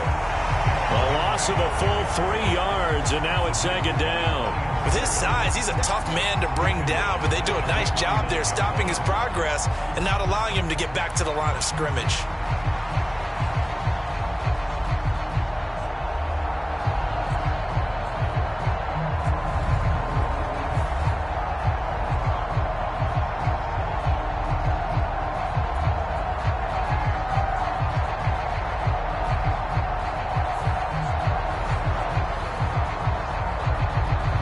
So maybe just a momentary setback on what's been a great drive so far, but 2nd and 13 here. Off the option, here's Henry. And he'll get this down only to about the 46. 9th play of the drive coming up, and certainly not an easy one on 3rd and long. Here's Lawrence to throw. And he will not be able to hang on through the contact. It's incomplete. The coverage strong, and now it's 4th down. On 4th down, the punt team is on as this is sent away.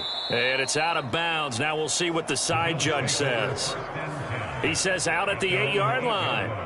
Let's go old school there. That's absolutely a great coffin corner punt. Someone's put some time in working on that, hasn't it? Seems like every year these guys get better and better. It's amazing how they can command that football through the air. Yeah, they used to actually practice with hula hoops where they place them and try and put them there. Now a lot of guys use barrels on the sidelines to try and put the football in one. Trying to shake off the interception. He'll look to throw. And this is Cook with a grab. No gain on the play. And it's 2nd down.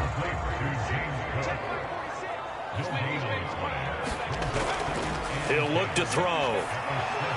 And this will be caught by Mooney. So give him 5 yards there on the pitch and catch. And that'll lead here to a 3rd down.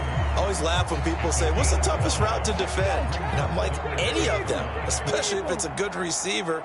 That makes things very difficult. But when you're running a drag route, something short, shallow, going through defenders, using guys almost as screens in order to get open, that makes things tough for guys trying to get to the football. First grab so far for Diggs. It's a 1st down. That's a pretty throw right there. That ball's in the air a long time, but it's right on the money on the right sideline. A really good route. Moving the defenders towards the middle of the field before breaking to the sideline. What a completion there. Big-time arm strength. Very nice route. Okay, break.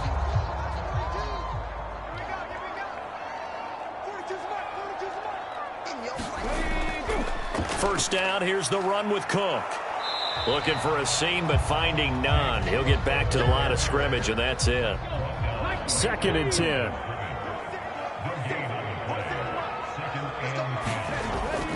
They'll set up a throw. It's a short one here, complete to the tight end. The Bills on 3rd down. They've been near perfect, 4 for 5 to this point. This is 3rd and 9.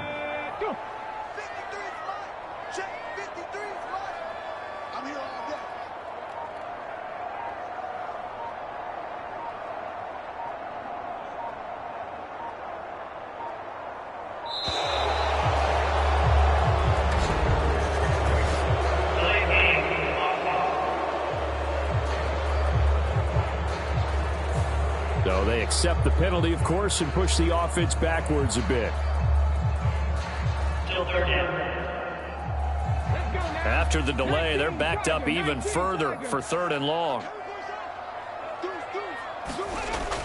They'll look to throw. And he can't find anywhere to go with it, and he goes down. D.J. Johnson, the one who got there for the sack. Brandon, what I remember most about playing with guys who knew how to rush the passer, they would just tell you, just cover people for me, just long enough for me to get there. And that's exactly what happened on that play.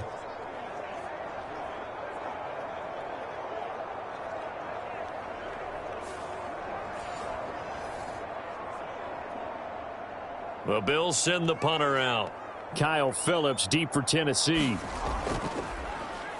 He punted 3 times in the loss last week as he sends this one away. Oh, that's just not fair, and now room to run. So a good punt, but a solid 12-yard return. And it'll be Titan football. And here comes Tennessee as they get set to take the field. The last series form, a little disappointing, forced to punt. And now they'll try to do better here and come away with some points as they begin this drive. 1st and 10. Throwing now, Lawrence on 1st down. Complete to right. Now he's going to get this all the way down inside the 35. 22 yards on the catch and run, a 1st down. It's a nice completion, a little bit of run after catch as well to create the yardage that they got. But it is so tough to cover that route, the drag route, because they run it at varying speeds. Because the key is to create hesitancy on the defender's part. Always so empathetic for those DBs, aren't you? So they'll come up 1st and 10 now from the 33. Lawrence running right on the option. Only a yard on the keeper, and it'll be 2nd down. Anytime you decide to use your quarterback as a runner, most of the time when you design a play, you're expected to break a little bit bigger than this one, because when you run him on short gains, your risk reward and him taking hits, I'm not sure that's the payoff they were looking for. 2nd and 9.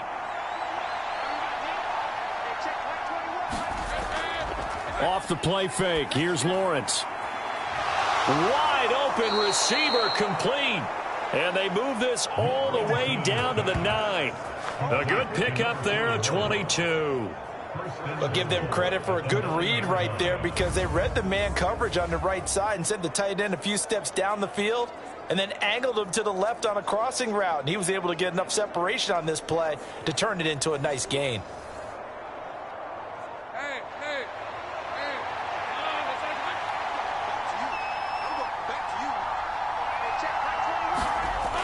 Lawrence will throw. The quick slant caught.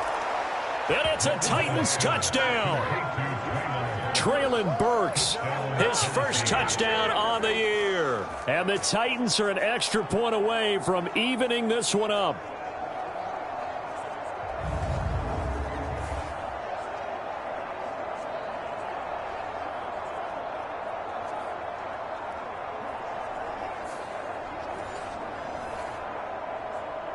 Brandon Aubrey now for the extra point.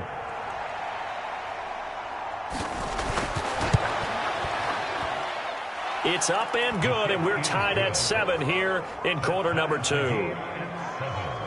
Just a 4-play drive that time. And it was Traylon Burks capping things off with a touchdown catch.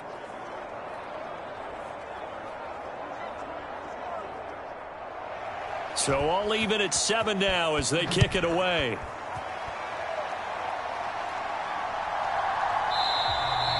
And no effort to bring this one out. It's a touchback. The Bills ready to take over. These guys definitely hoping for a better showing than their last appearance. They couldn't really even move the football much beyond the shadows of their own goalpost, Charles. We'll see if they can get a better, more sustained drive going here. Yeah, and every team that we ever talk to says the exact same thing. When you start a drive from that deep in your own territory, the goal is a minimum of at least 2 first downs, because even if you have to punt then, you change the field position, right? You flip the field a little bit. They didn't get that done. This time they want to string together a nice drive and help themselves out. That's complete to Mooney. And they get him down, but not before he takes it across the 40-yard line. Second catch for him today, and it'll wind up a first down.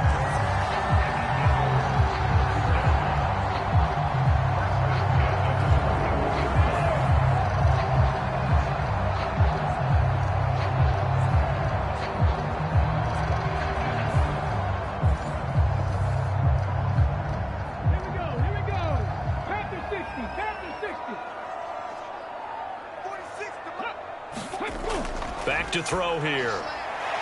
It's a short one here, complete to his tight end. He's tackled a yard short of the marker. Good gain of 9 on first down. Now that's staying ahead of the chains. Really good pickup on first down, hitting the tight end there. Now it brings up a second and manageable. Just found a hole in that zone. Ball right on the 50-yard line. Here's second down and 1.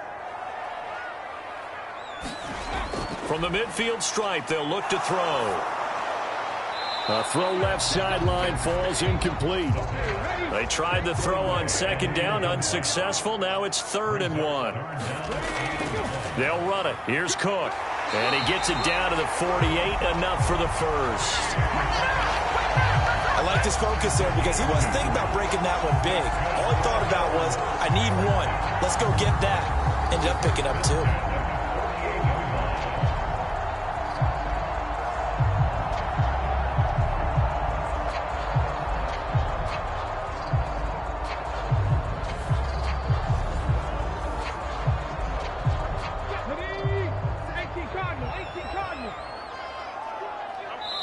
Second quarter, 2 minutes to go. Tie ball game.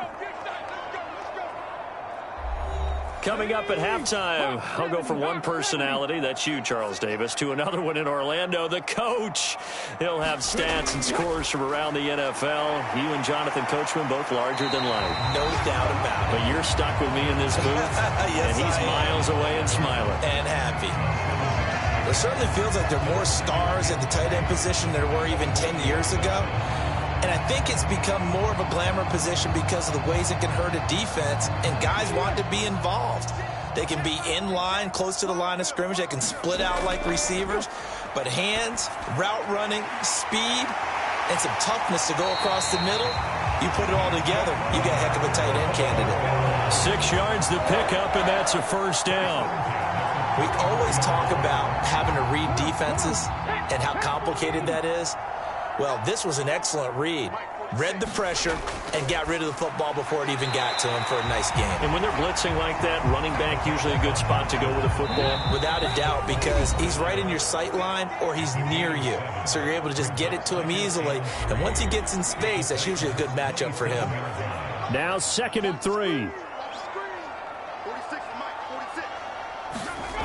They'll stick with the passing game as he looks to throw. Steps away to his left.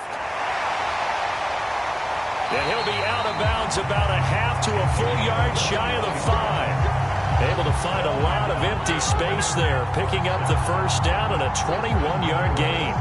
Facing second and short, that gives you a chance to go for a bigger play through the air. But I think he said to himself, why not just handle this one? Got all the yards he needed and then some, and made that snap a huge success.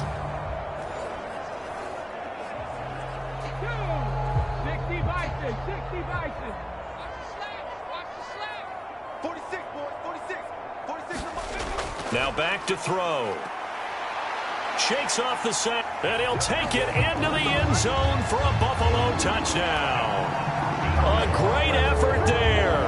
Hitting double digits with his 10th touchdown of the season. And the Bills will take the lead here in the final minute of the first half. If you're going to play quarterback in the NFL, you've got to have great vision, and you've got to remain calm when things break down in the pocket. Both of those traits were on display there. He surveys the situation, sees the middle of the field open, so he's just going to step up and take it himself. Very well done there. Tyler Bass now for the point after.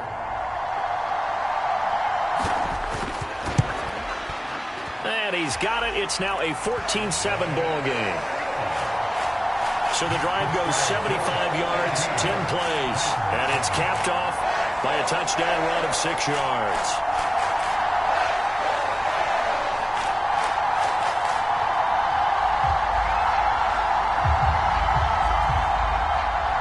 After the touchdown, Bass to kick it away.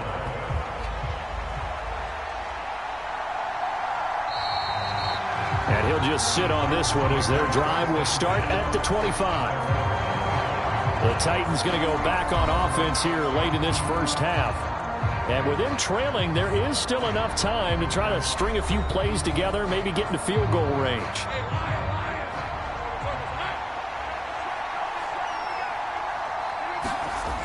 On 1st and 10, it's Lawrence.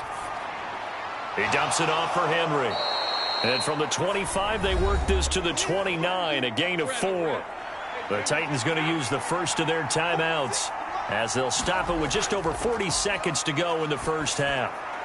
Over the middle, complete. It's Phillips. Now Tennessee going to use the second of their timeouts as the clock will stop with 37 seconds to play in this first half. Now Lawrence on 1st down.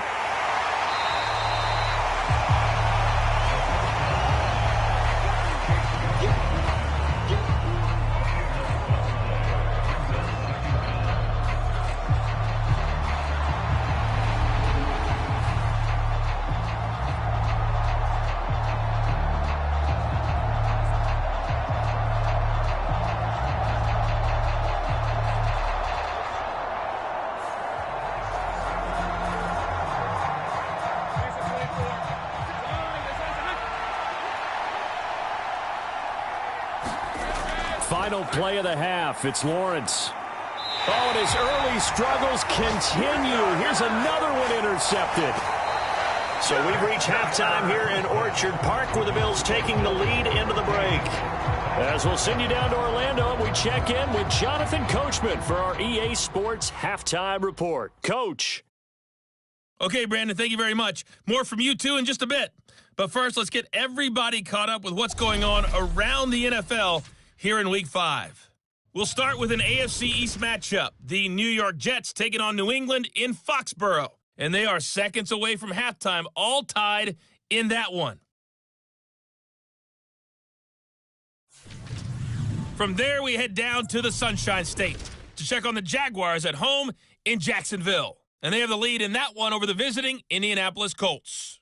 A couple of touchdown strikes there from Justin Fields. Lastly, let's get you to Charlotte, North Carolina. Check on the Panthers at home at Bank of America Stadium. As you can see, the score there in the second quarter. Miles Sanders, a touchdown run in that first half. We saw some strong work from James Cook in that first half. He had a touchdown run that helped get his guys this halftime lead.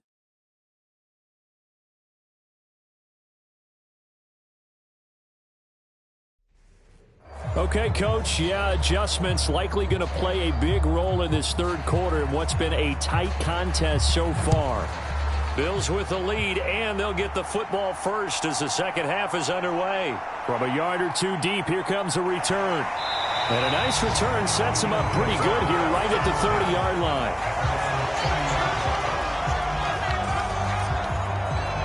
The Bills offense set to take over to begin quarter number 3.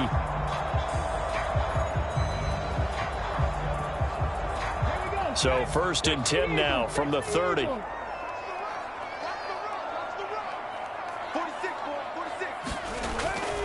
Starting the third quarter with Cook. And he'll lose yardage here. Going down back at the 28. 2 yards the loss, 2nd and 12. And that's what this defense is going to need to do more in the second half. Good pressure that time. Forces some indecision in the backfield. He's going to wind up being taken down for a nice loss.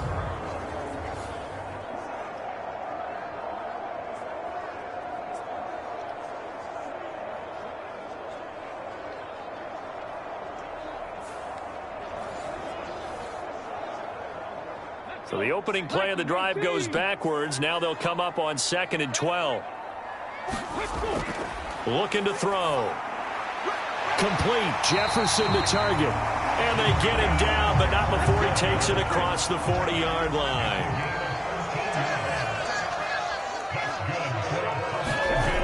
They'll look to throw here on 1st down. Another one on this play for Justin Jefferson. And he'll be taken down, but not before he gets into enemy territory. On 1st down, he'll drop to throw. It's a short one here, complete to the tight end. That'll go for a gain of 7, and it's 2nd down. That tight end position, it just seems to continue to evolve every year in the NFL. Yeah, you're getting really terrific athletes. A lot of them maybe were wide receivers at one point. They continue to give you speed, great hands, and big bodies, which make them excellent targets for quarterbacks. And he'll follow his blockers there all the way down to the 23-yard line. A good chunk on the ground on the keeper, 17 yards, 1st down. Well, partner, for a few years there, we thought this read option play was going to take over the whole NFL. It seemed like everyone was using it, but it has been scaled back considerably in the last few seasons, mainly because people are worried about their quarterbacks getting hit. But when you call it at the right time and you use it properly, you see the type of gains you can get. A nice chunk of yardage there by the quarterback. It's caught by Davis. And he's going to lose yardage and be backed up to the 25. That one unable to develop, never got going. A loss of a couple, and it's 2nd down. They completed the screen on the perimeter, but boy, that was textbook defense. Exactly as you're taught to play against a wide receiver screen, and they snuffed it out for a loss of yardage.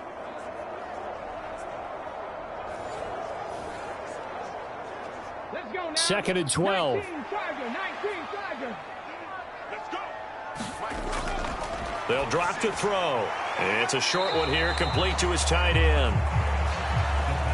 Just a gain of a couple there. And that brings up 3rd and a full 10 yards. They'll set up to throw. And he's going to get this to about the 20, but that is well short of what he needed. The decision to tuck and run gets him 3, but that's not enough. Now it's 4th. He certainly had plenty of success running the ball, and right now I'm getting the sense that he's looking to take off and run every time he steps back to throw it. But they did a nice job there collapsing on him and holding him to a short gain.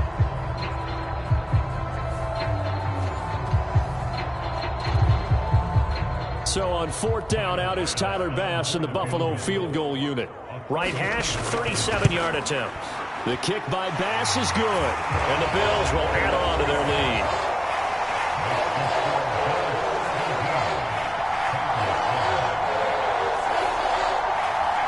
You think about it, that's a pretty important second-half field goal, Charles. That now stretches this to 2 possessions and really kind of ratchets up the pressure on that opposing sideline. It certainly does, because that interception and adding a field goal to it, that puts them in firm control of this game right now. They're about one more big stop from putting this thing absolutely out of reach. The Titans offense gears up for their first possession of the second half. And And their deficit a little wider now than it was at halftime following the field goal a moment ago. But the goal is still the same because you know they want to come out, establish a rhythm in the second half, and get going. Make no mistake about it, though. Kicking field goals, not in their game plan. They need to get the ball in the end zone. And he tries to keep the legs churning, but he's going to be stopped behind the line. This defense is just flat getting after it. They have not given up much of anything in the run game. Case in point right there.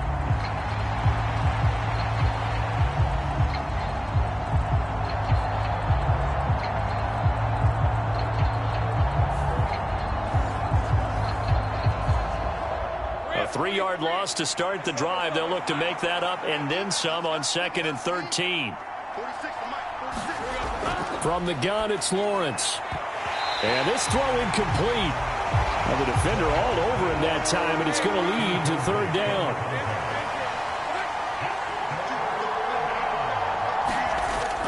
Looking to throw. Lawrence. It's a short one here, complete to the tight end. And he's not going to sniff the first down here. He stopped at the 25. Call it a gain of 3 on the play. And that's going to make it 4th down. Excellent job there defensively. Gave up the underneath to the tight end on 3rd down, and they made sure that they did their job. Got him on the ground and prevented him picking up a first down. And here's Ryan Wright now as he's on to punt for Tennessee.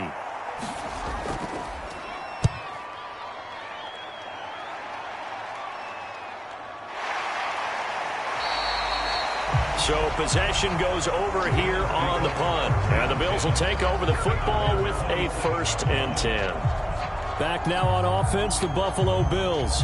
And they split the uprights last time for 3. They've got the lead. They're not going to play this conservative. They're not hoping for another field goal. They're hoping for a touchdown. I'm with you on that one. I like where your head is. I like the way you're thinking because you're exactly right. Trying to sit on a lead and play that way, that doesn't work too well for most teams. Run your offense. Run what you do best. Exactly. Put it all the way down and try and increase your lead in a big way. And the best way to do it, touchdowns. On 2nd down, here's a keeper by the QB. And able to get this one across the 45 before he's brought down. So not his arm, but hurting him with his legs. A gain of 19 on the keeper and a 1st down. Pretty nice play here. They go read option, read the defensive end, and when he collapsed down inside, how about the quarterback pulling it, keeping it, and not only getting to the 2nd level, but picking up some really nice yardage. Very, very well read.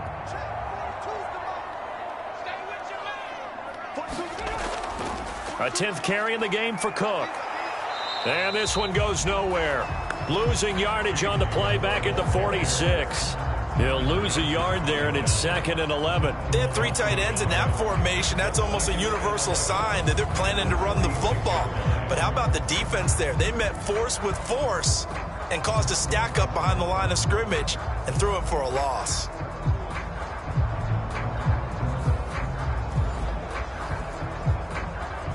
Looking at a 2nd and 11 now after the loss. Blitz coming, and down he goes. Derek Hall in there that time to get him to the turf. That time, finally, a measure of revenge as they get him down behind the line. It almost felt like relief, didn't it? Because with the success he's had throughout this game, you'd almost expect him to get free and pick up 10 to 15 every time he takes off. Not in that case. That has to feel good for the defense. Really in a hole here, 3rd and 17 following the 2 negative plays. They're going to look to throw. And he's got his man on the out route. And they'll bring him down right at midfield, and he is well short of the 1st down. They do get 10 back, but still a ways to go on 4th.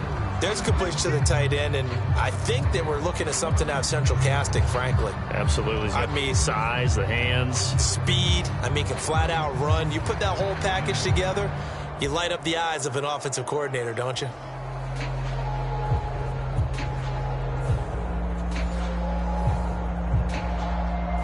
The Bills send the punter out. He'll boot it away from about his 35.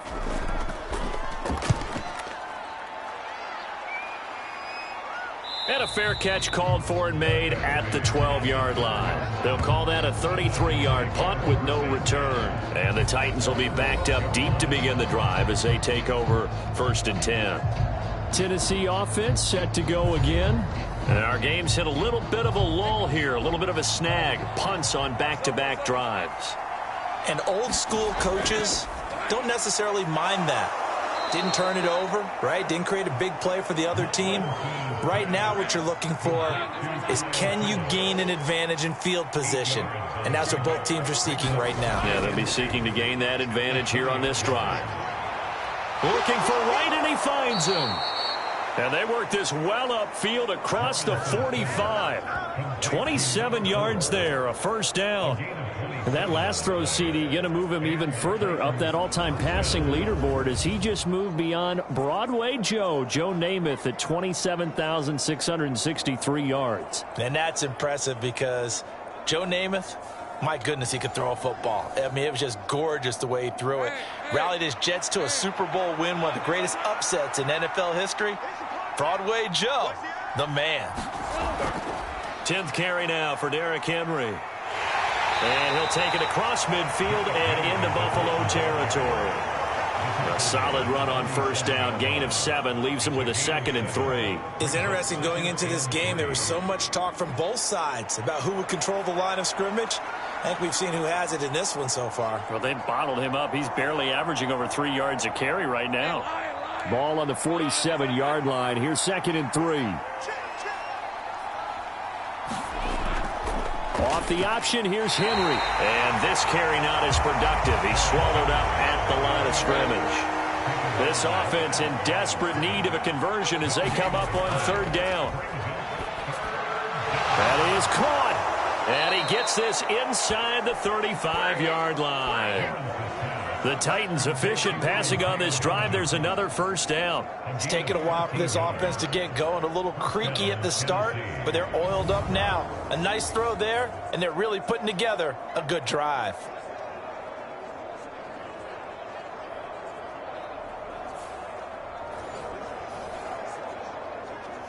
So they'll come up 1st and 10 now from the 33.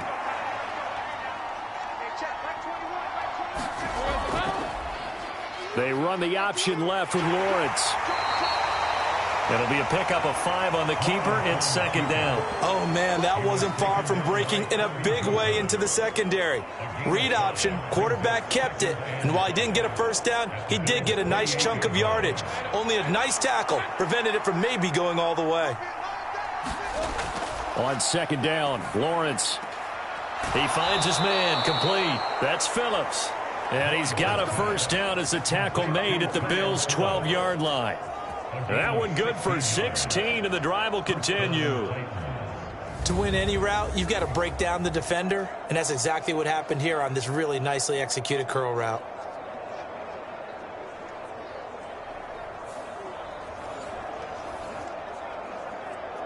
From down at the 12, it's 1st and 10. Back to throw. Lawrence firing quickly here, and that's complete. So 5 yards here, 5 on the play, and it'll be 2nd down. Back to the ground now. It's Henry.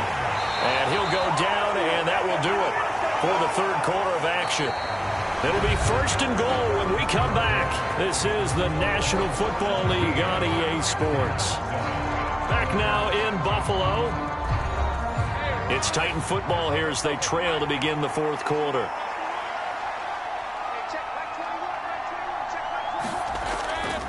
Henry. And trying to push forward, but he is going to be stuffed up in the backfield.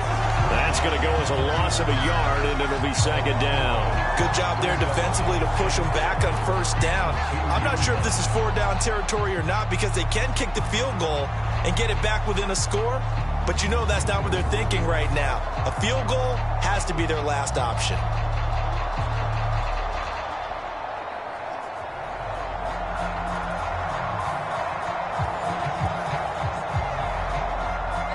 Back at the 2 now. Here's 2nd and goal. From the shotgun, Lawrence. And he's got his man. That's right for the Tennessee touchdown. 2 yards on the touchdown there. And the Titans have made it a one-score game again here in the fourth. On those slants, everything happens so quickly. What makes it work? The timing between the passer and the receiver. In this case, a slant route ordinarily is probably about 3 steps before you go on the slant. In this amount of time, I think it was a 2-step deal. Boom, put his foot in the ground and got inside for the pass. Got inside for the pass, got inside for the catch and the score.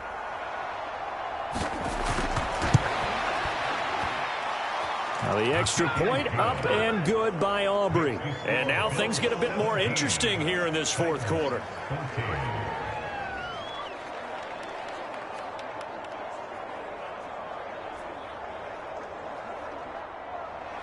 So just a 3-point game now as they send this one away.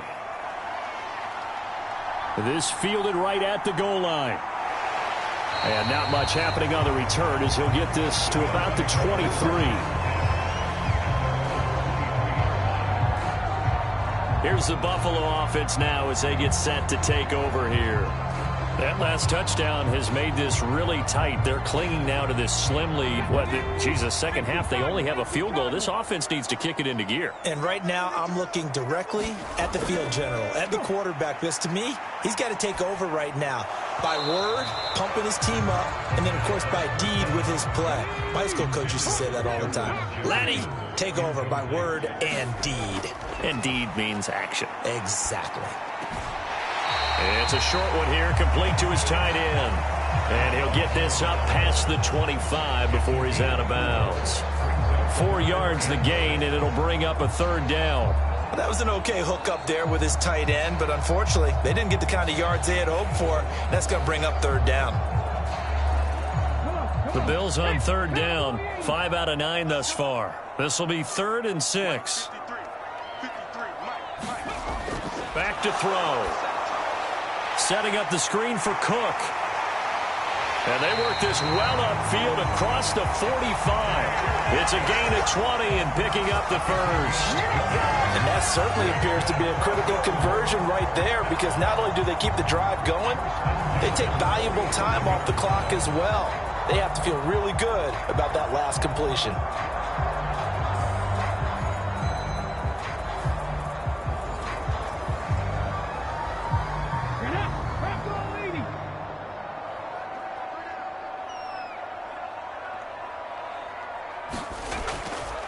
They'll try the middle with Cook. And he'll fight his way forward to about the 48-yard line. From the 48-yard line, here's the 2nd and 9. Option play, here's Cook. On a determined run there as he's going to take this all the way down near the 40. 11 yards and a Buffalo first down. Now, I'm guessing you'd say this is kind of the key here. Grind out some yardage, work on that clock, see if you can continue to tick it down. Definitely. You want to bleed things out at this point, right? Continue to possess the football, gain some yardage, and put the onus on the defense. Do they have to use timeouts? What are they going to do to stop you? You're taking charge. So operating from Tennessee territory now. Here's 1st and 10 at the 41. He'll look to throw. And he can't get rid of it. He's taken down. A loss of 4 that time on the sack, and it brings up 2nd. And no matter what the situation, the O-line just hates that because they feel like they didn't protect little brother back there, right? Man, that's just so difficult for them, because just think about every single play. When you decide to throw the football, you're dealing with some of the best athletes on the planet. You talk about guys, if they weren't playing football, they'd be starring in the NBA at power forward. It's a really difficult task. If nothing else, they've already taken a couple minutes off the clock here already as they come up 2nd down. He'll drop to throw. This one brought in by Jefferson. And on 3rd and 5, this will be the 8th play of the drive. Now Cook, he's got it off the draw. Fighting his way down to about the 35-yard line. Just a yard on the run there, and that's going to bring us to a 4th down. And the trend continues here in the 4th like it was in the 1st, 2nd, and 3rd. He's had nowhere to run. And you're probably thinking to yourself, why do they keep feeding him the football? Well, they trust him first and foremost. They do believe that over time he might actually pop one of these runs. But bottom line is he takes care of the ball well for them, so they'll keep handing it to him. A 52-yard attempt. The kick by Bass is good. And they stretch the lead to 6. It's 20-14 now.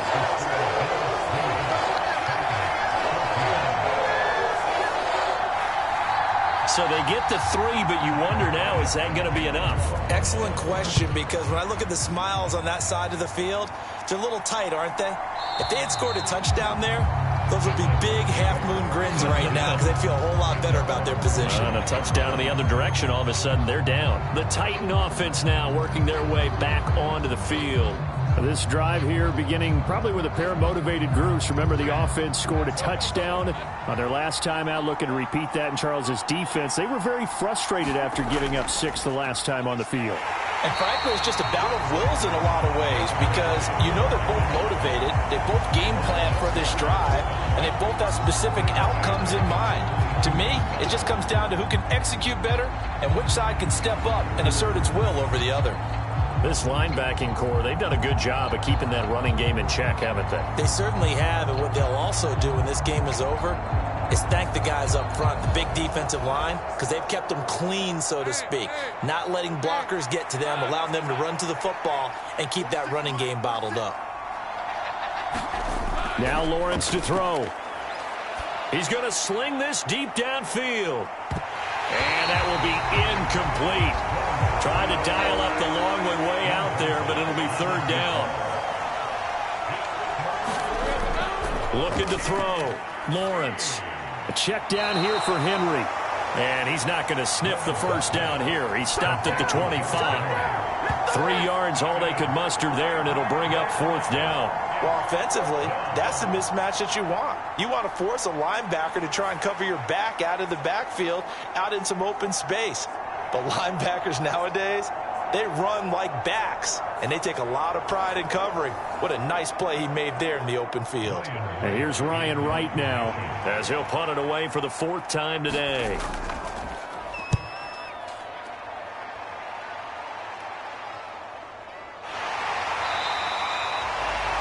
It's a 45-yard punt, just a 1-yard return. And out will come the offense as they take over. And here come the Bills. Their defense got the stop, forced the punt, and now you really start to monitor the clock as they nurse this slim lead. Check the eagle. Check the eagle. Screen. Watch the screen. He's checking. They'll start by running the option to the right. Another miss. Still on his feet. And they'll get it up just short of the 45 at the 44. That's a good way to start the drive. 17 yards and a 1st down. First play of the drive, a 1st down run. That sets you up for whichever way you want to go. Do you come right back and run the football again because you've got them on their heels? Or do you play chess match with them, break tendency, and go play action and go for the big shot? Took just one play to move all the way to the 44 as they try again on 1st down. In motion left is Davis. Cook up the gut. And a lane slow and materializing there as he'll get maybe a yard up to the 45.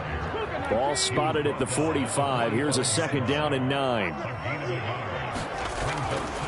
They'll look to throw here. And a quick throw here, that's complete.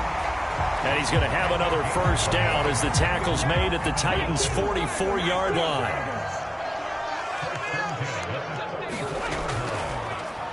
From the pistol, they run it with Cook. Oh, what a juke into space.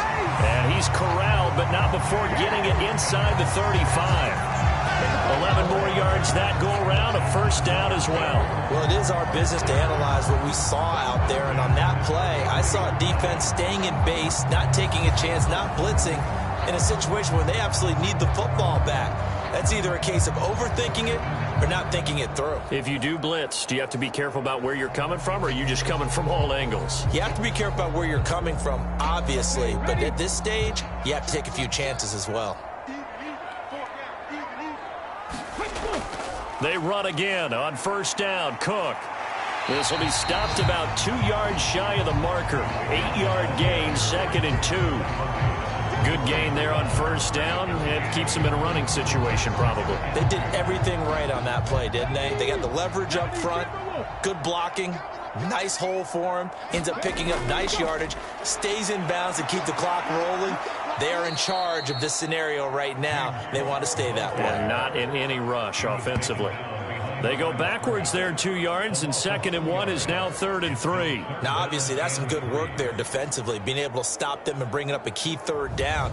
But if you're on the offensive side of the ball, there's an opportunity, because I know what defensive guys are thinking right now, to stop them, get to the ball. That means they might not be sound defensively. There could be some opportunities. And you said key 3rd down. Highlight that word. Put it in bold. Here we go. As big of a play as we've had in this one so far. This is 3rd and 3. Out route to Jefferson, and he's got it. And he'll be taken down, but he does have first down yardage. And they keep those sticks moving forward, that time with a gain of 3. They've been moving the ball well, but this drive was in danger of stalling out. Fortunately, this is a nice throw here, and they're able to pick up a new set of downs.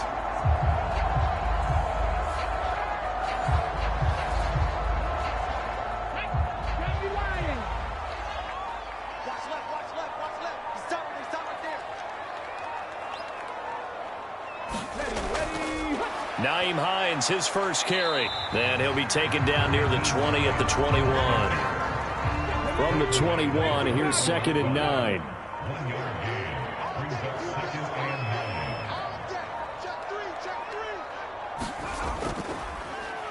Now an option play, and he'll keep it. And he is not going to go anywhere. They're going to get to him behind the line, and that is going to get us to the 2-minute warning. Possibly a turning point. Big play coming. This is 3rd and long. And he'll decide to keep this once more. And he gets it inside the 10 to the 9. Well, now after all of this, hang on here because he appears to be shaken up. We'll check on his status when we return to Orchard Park.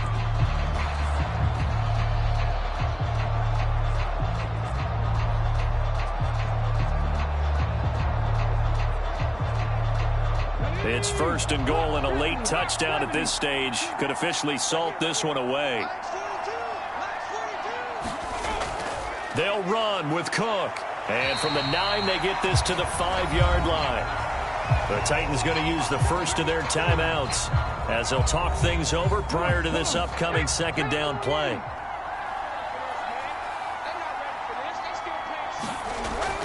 They try again with Cook. And he takes it in across the chalk for a Bills touchdown. James Cook with his 2nd touchdown of the game, number 8 on the season. And the Bills look like they're going to get back in the win column as they extend their lead here in this 4th quarter. And that right there is the definition of a statement drive. You're in the 4th quarter, trying to get to the finish line, and here they were able to hold the ball for a long time and move it down the field. And how about them finishing it off with the touchdown run? Winning football 101, check that box. The Bills offense staying out there as they'll line up and go for 2. They'll try and run it up the middle. And he is into the end zone again as he scores both the touchdown and the 2-point conversion to extend this lead. And so they run it in on the 2-point try. And so often, Charles, we talk about from the offense's perspective what you do on the 2-point conversion. How about the defense? How do they play run versus pass? It's really difficult for them because I think most teams want to play for the pass. That's what they see most teams do. And so are you able to mass enough people inside if the team decides to run it? Very difficult. I think what you're seeing a lot more now, people blitzing the 2-point conversion. They want you to make a quick decision and make it right now. There, the offense wins the battle for 2. So now the Titans down by 2 touchdowns. 1:47 on the clock. And they're in danger of a 3rd straight loss as they come up on 1st and 10. On 1st down, Lawrence. It's a short one here, complete to the tight end. 2nd and 6 coming up. Lawrence. And this is intercepted, and that should do it. And he'll return it to the 24-yard line. This spot in the fourth quarter with that deficit, had to throw the football. Unfortunately, there's the risk of big turnover. And you know you're going to be throwing against nickel, dime, all sorts of exotic defenses, but you have to do it anyway. Ordinarily, you might want to run the football a little bit, try and get them out of it. But as you noted, this time of the game, this point on the clock, had to throw it. 60 Bison, 60 Bison. We got to have two hands on the football here as they run on first down. Now Tennessee going to use the second of their timeouts as they'll get it with just over 90 seconds to go in the ball game. 2nd and 5. He's going to get it again. Just looking to get forward and protect the ball. Now the Titans will use their third and final timeout as they'll get it with just under 90 seconds remaining. Here's 3rd and 3.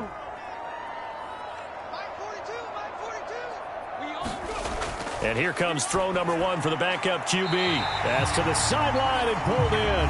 And even though he gets out of bounds to stop the clock, it's not going to matter. That first down going to be enough to write a finish to this one. All that practice time came to fruition on that play. All those timing routes that they work on through training camp, OTAs, minicamp, and just regular season, they got it done on that one. An outcut, ball was delivered, and picked up the completion.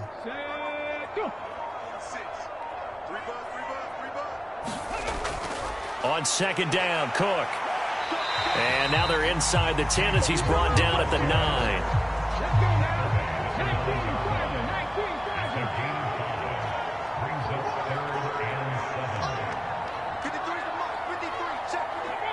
The Bills on their way to victory now as they take the knee.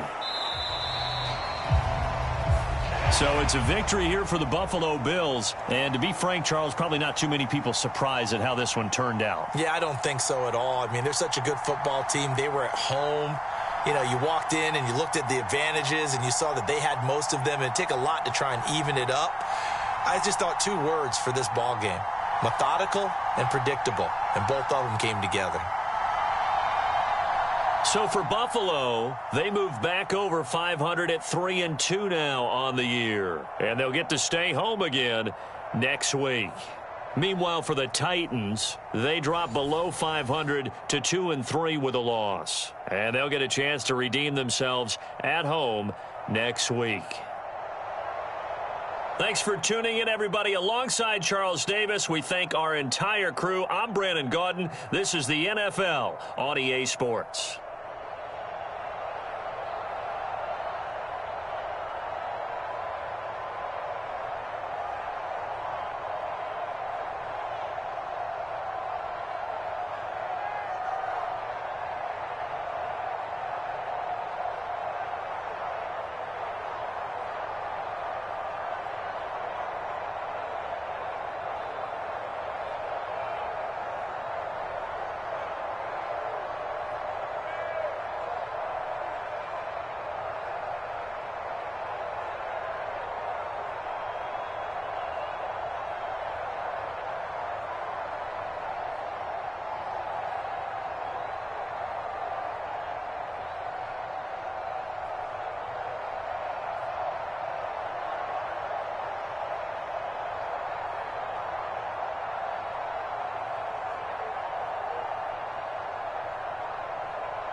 today. From U.S. Bank Stadium in Minneapolis,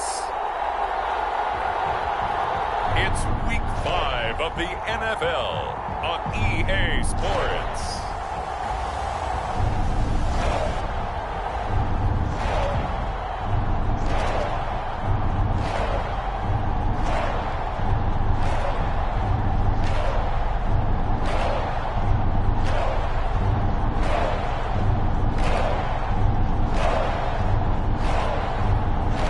The Minnesota Vikings taking on the San Francisco 49ers. And we find ourselves at the stadium that played host to Super Bowl 52, the wondrous U.S. Bank Stadium in Minneapolis. Today we've got a Week 5 matchup in store here, as it'll be the San Francisco 49ers taking on the Minnesota Vikings.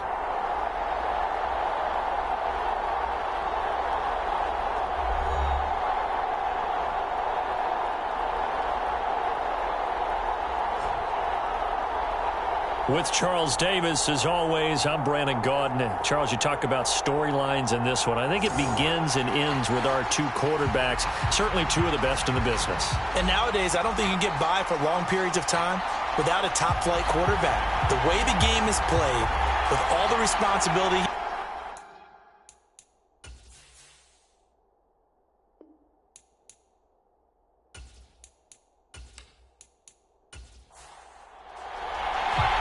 The first quarter of the season already in the rearview mirror, and off we go in Week 5 on EA Sports. From a couple yards deep, he'll bring it out of the end zone. And he returns this to the 22.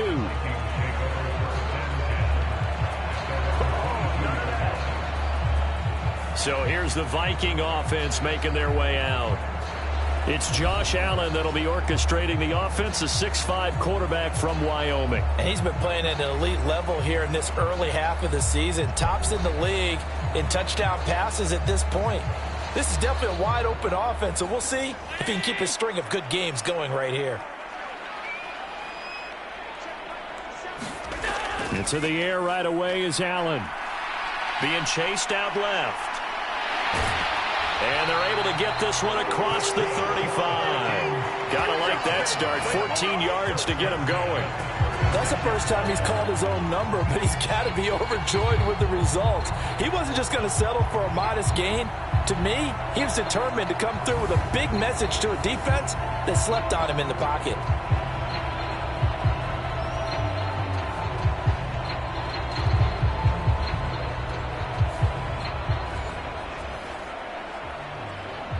So from the 36 now, 1st and 10.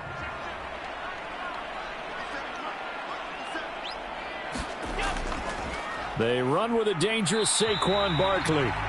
And he is met at the line of scrimmage, and he goes down right there. No gain on the play there, 2nd down. This defense for the Niners, they were terrific a week ago in that win over Detroit. Yeah, they held them completely out of the end zone, just held them to a field goal, so they're not just hoping for a repeat here. Barkley hit and the ball pops free. And this is going to be 49er football.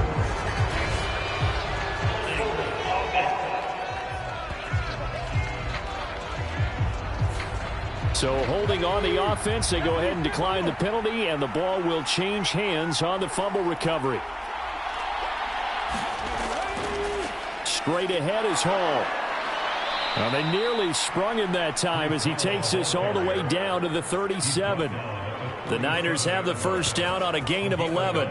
That O-line, they cleared a big hole there on that run. The athleticism of offensive lines continues to evolve, and we're seeing it here. Not only they're controlling things right at the line of scrimmage, but they're able to get upfield to get to what we call the 2nd and the 3rd levels. You know, get to linebacker spot, the secondary spot, getting all the way downfield with their blocking, which helps keep the running back clean. They'll try to continue that trend here this afternoon.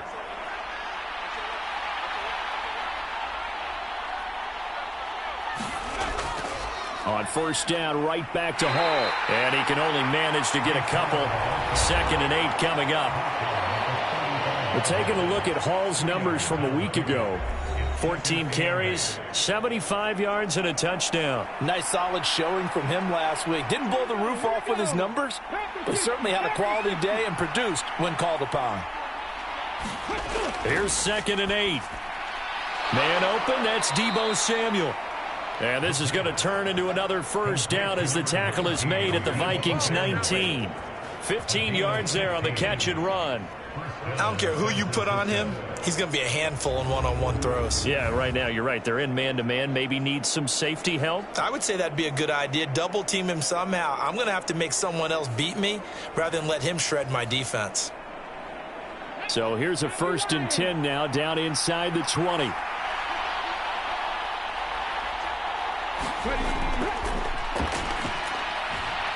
Now this one to his tight end out on the right side. 2 yards on the pickup there, and it'll be 2nd down. I know when you got a top tight end like this, you want to get him involved, but when you do, you're hoping for more than that. You certainly are. You got to try and get him some space where he can make a play downfield, or at least an opportunity for some rack yardage, right? That run after catch. Now a 2nd down throw for the end zone, but it's incomplete. An incomplete pass on that last play, and that means they'll need to come up with something here on 3rd down. Again, he'll drop to throw. And this pass broken up. The contact well-timed there, and now 4th down. I thought that was a completed pass until he came in and forced the ball from his hands. Not only did he make a nice play, he brings up 4th down. Jake Moody now on for the field goal. From the right hash, just a 34-yard attempt. And his kick is good. And the 49ers take a 3-0 lead.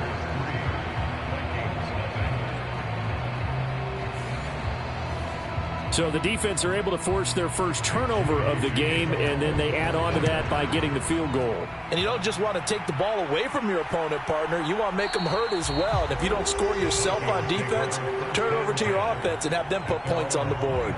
The Vikings taking the field here for their 2nd drive of the game. They fumbled the last time they had the football. Fortunate that it only led to a field goal. 3-0 the score as they start 1st and 10.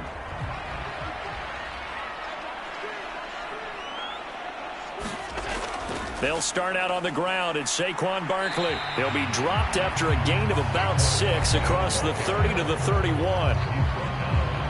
The numbers for him from a week ago: 20 carries, 80 yards, and a touchdown. It's a very nice winning streak that they're on, and they've really seen this offense come into its own as a unit. And one of the keys is that the ground game has been established, and it's keeping the defense honest near the line of scrimmage. Sometimes that leads to huge games for him. Other times, he plays a complementary role to someone else. But however it's getting done, they're winning week after week. Line of scrimmage, the 37 on 1st and 10. So they fake the handoff. Now Allen. Oh, his first throw of the game going to be intercepted. Picked up by Denzel Ward. And he's able to get it back here to the 43-yard line. So a first interception thrown for him there, and that really not the best decision either. Not at all, and that's something he did not do in their victory last week. No interceptions in that game, but this defense, they're able to take advantage of an early mistake. Now let's see if they're going to turn it into points. Back out there comes the 49ers offense ready for their 2nd drive. Well, what do you think? You get the ball off the turnover near the middle of the field. You take a shot here on the first play? You know I'm big on that. I love when I have great field position after a turnover. I feel like I might have a little bit off balance. I prefer to take a shot, but a lot of coaches will tell you only do it if you trust the guy who's got the football in his hands. Meaning, if it's not there, he won't force it downfield and maybe turn it into an interception. He'll go to the check down, go to a second option, and go ahead and take the play that's in front of him. They had to settle for 3 last drive, hoping this second go-around ends in 6. In good position, 1st and 10. The throw over the middle taken in. And he's going to get a solid gain of 9 before being brought down. 2nd and right at a yard. Clock rolling as we hit the midway point of this first quarter. Now some movement before the snap. And we'll hear from our referee for the first time this afternoon. The offense knew it. They were already starting to walk back as that one is accepted. A bad false start penalty there. Now 2nd and 6. He'll look to throw. He'll get this into the hands of Ayuk. And this is going to turn into another first down as the tackle is made at the Vikings' 15-yard line. They'll look to throw. Samuel bringing in the slant. And he'll be taken down at the 2-yard line. And they've got 3 tight ends here on 1st and goal to add some extra mass. They'll run with Hall. And this one will wind up with him losing yardage back to the 4-yard line. That's going to wind up a loss of a full 3 yards on 1st down. The short field shrinks even more with the type of bodies they brought in on that play. Those extra tight ends, they weren't able to secure their blocks, and that one ended up going backwards.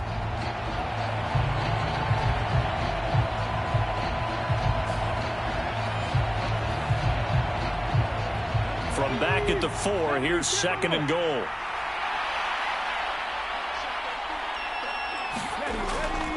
Hall again. And this time he'll get down close to the goal line, but not quite in as he stopped at the 1-yard line.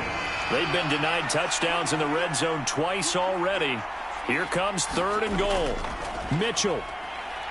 Well, they hit him in the backfield, and he will not escape. And that is not going to get it done. Losing 2 yards that time, and now it's 4th down. Just a simple run play there on 3rd and 1, but this D was up to the challenge and stopped him, bringing up 4th down.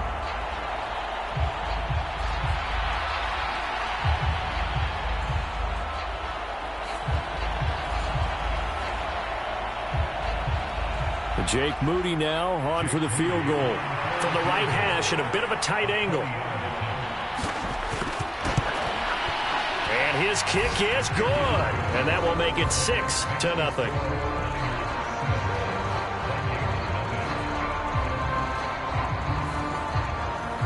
Well, they already had the early lead, and they get the interception, Charles, and now they add 3 more with the field goal. Yeah, they're in control of how this game is playing out so far. You mentioned the early lead.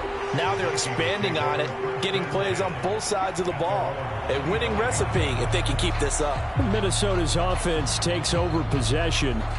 To this point, the results have not been good. 2 possessions, 2 turnovers. And that's obviously something that can't continue, but to go a little bit deeper on that one, I would think about some play calls now, not even necessarily to my best player, but to someone. And his early struggles continue. Here's another one intercepted. It's Jair Brown who's got it. And a super return as he gets us all the way down inside the 25-yard line. When a team's turned it over 3 times in the first half, we just look at the offense and say, guys, what are you doing? But instead, we really should be looking at the defense. They've created the takeaways. 2 interceptions, 1 caused fumble. They played awfully well swarming to the ball here in the first half. San Francisco's offense returns to the field. And they'll have good field position here following the interception and a chance to build on their lead as they start with a 1st and 10. On 1st and 10, it's Hall. And he is out of bounds right around the 10-yard line. It's a really nice 15-yard pickup, and now it's 1st and goal. Well, they came into this game saying it was important that they set the tone and show that they can run the football. And I believe that they've done that here in the first quarter.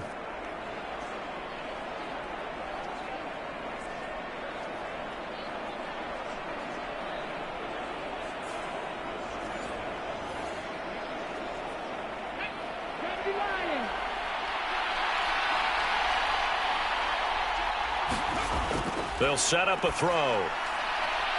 And it's complete. In the end zone, touchdown 49ers. Breece Hall with touchdown number 7 on the year. And the 49ers are able to strike quickly to add on to their lead. I wonder if he changed anything on his play sheet or they just executed better. Because they had 2 previous drives that ended in field goals. Before this one, they finally were able to put into the end zone. Well, whatever he did, speaking of the offensive coordinator, might be using that formula going forward. It worked there. Yeah, it worked very well. He and his field general in pretty good sync right now. They're starting to move the ball well.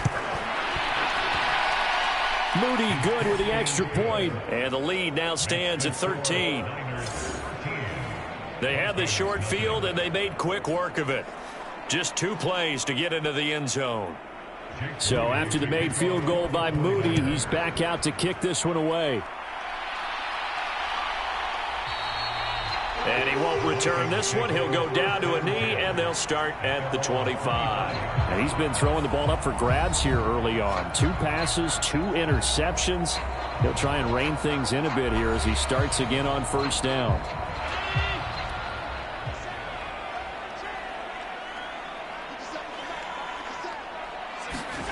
They go back to the air here after the INT on the last drive. They shakes him off. Oh, this one incomplete. The pressure got to him as he released it. And it's second down. Throwing now is Allen. And here's another interception, the 3rd of this first quarter. It's Jair Brown who's got it. And they're going to be set up in the red zone right around the 17-yard line.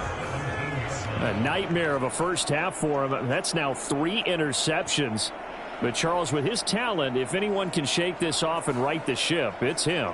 I agree, because you don't get to be one of the best quarterbacks in the league without developing some major mental toughness. So I expect him to go in the locker room at halftime, hit the reset button, and come out a new guy in half number 2. Hall ought to give up the middle. And he will be brought down at about the 6-yard line. 47 yards now on the ground on just 7 carries. Well, they're making a real first-quarter statement with a run game, no doubt. For those who remember old-school football, running it, establishing things, seeing backs find holes, get through them, they've got to like what they're seeing from this unit so far. Right now, they've decided to, as you've said, establish the run game, and they've been successful doing it.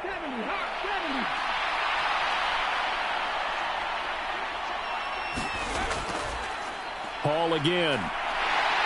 And across the chalk, into the end zone, it's a 49er touchdown. Breece Hall, his 7th rushing touchdown on the year. And the Niners are able to add on to that lead. Some good running there at the end of the drive. He had the burst that set up the 1st and goal, and then 1 play later, he's in the end zone. Brandon, what I liked about that sequence is I'm not sure who made the play call, but they understood the situation, understood the momentum. A nice hard-charging run, give it right back to him, and let him cap things off. Moody good with the extra point. And that pushes the lead up to an even 20. Well, that drive started with not a whole lot of real estate in front of them. In plus territory, excellent field position. 2 plays later, pay dirt. So here's Moody back out there now to send this one away. And here comes a return from just beyond the goal line. And he's able to get this across the 20, but not by much, as he's marked down officially at the 21. The Vikings offense now, they get ready to head back on the field. They find themselves in a good-size hole here, and a good-size hole early on in this game as they come up on first down.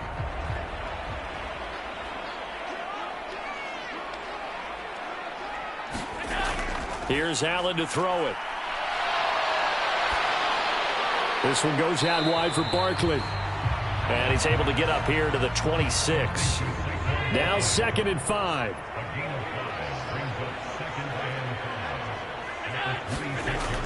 Up the middle with Barkley. And he's dropped just before the line to gain. 4-yard pickup leaves him with 3rd and 1. They'll try and pick it up by running the option to the right. And that one going nowhere from the start as he's met in the backfield and goes backwards. 4th down now after a loss of 2. Well, so much for that possession. Yeah, I think he tried to do a little too much there, partner. He tried to keep it himself. End up getting buried in the backfield, and that brings up 4th down.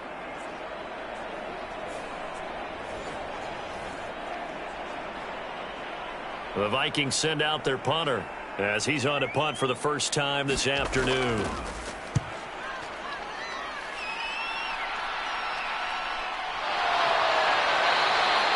call that a punt of 38 yards officially. And the Niners will go on offense 1st and 10. Now this offense back out and set to go for their next drive. And they'll just simply be looking to build off the confidence of the last time out where they scored a touchdown. And confidence is powerful, isn't it? When you've scored once, you feel like you can go back out there and get it done again. Doesn't matter what the defense throws at them. They feel like they're in a groove right now, and they want to get out there and show it. Yeah, hoping to stay in that groove here this go-around.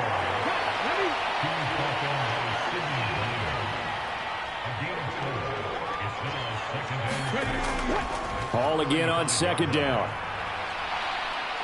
And he'll be taken down as that will take us to the end of the first quarter of play. An entertaining start to this one. More to come on EA Sports. The 49ers with the football here to begin the second quarter as they've got it with a 1st and 10. Here's a throw out wide, complete to his running back right side. So give him 2 yards there on the completion, and that'll bring up 2nd down. So many times you hear today's NFL described as a space game. Get your best players into space with the football in their hands. That's why sometimes you just swing it out to your runner, get him out in the flat, and let him have a chance to make people miss an open field. On 2nd down, a run with Hall. And a pretty good burst there as he'll get this across midfield and down to the 46. 74 yards rushing for him as he has been tough to stop here in this first half. I'm not sure how much more evidence they need, partner, than to understand that if they don't start to slow him down, it's going to be a long afternoon here at the stadium because he is just shredding them at this point. And let's face it, coming into the game, they knew he would be the focal point of their attack. This is going to take an 11-man unit on the defensive side to start making plays.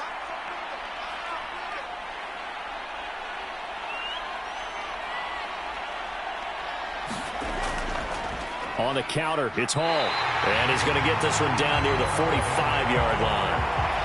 Just a yard on the pickup there, and it'll bring up a 2nd and 9. Early down stuff to put this offense in a precarious position. We know that securing the point of attack, especially against the big-bodied guys in the middle of this D, has got to be priority 1. A quick throw there is incomplete. And now on 3rd down, they'll need to get it to the 36 to pick up the 1st. Back to throw here. Into heavy traffic, and it's intercepted.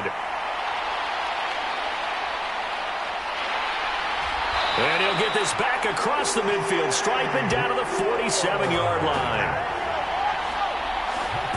So that changes things. You get the interception, and then to boot, a good return tacked on.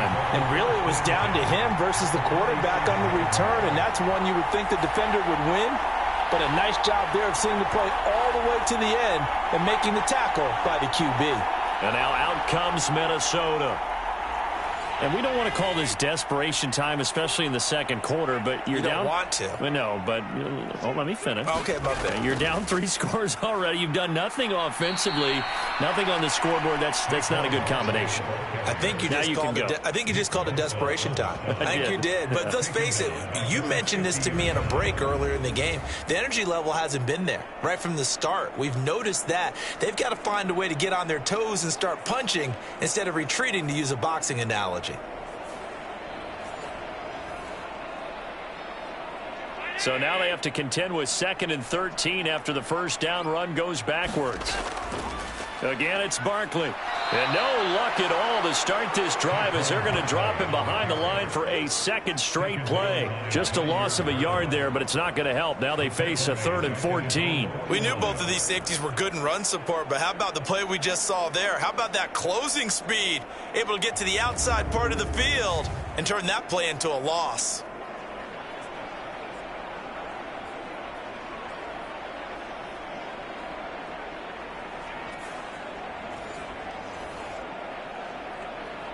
So time to start going in the other direction as they come up now 3rd and long.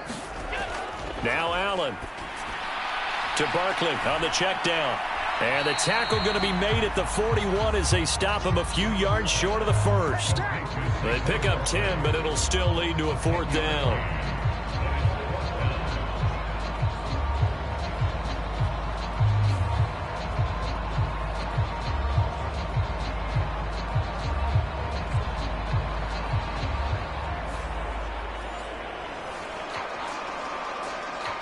So now on comes the field goal unit, and wow, this is no ordinary try here. So this will be spotted on the midfield logo. It's a 58-yard attempt, and this one will not get there. It's off to the left anyway. It's no good, and that will keep the deficit at 20.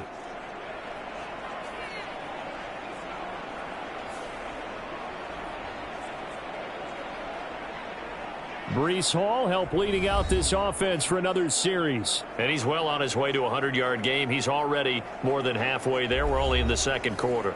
And what I've always loved about running backs is they'll tell you, I had no idea how many yards I had. Right. Those guys have an innate sense of where they are in a ball game and how many yards they've accumulated, because you know they're always working towards 100. He's been working well towards 100 here.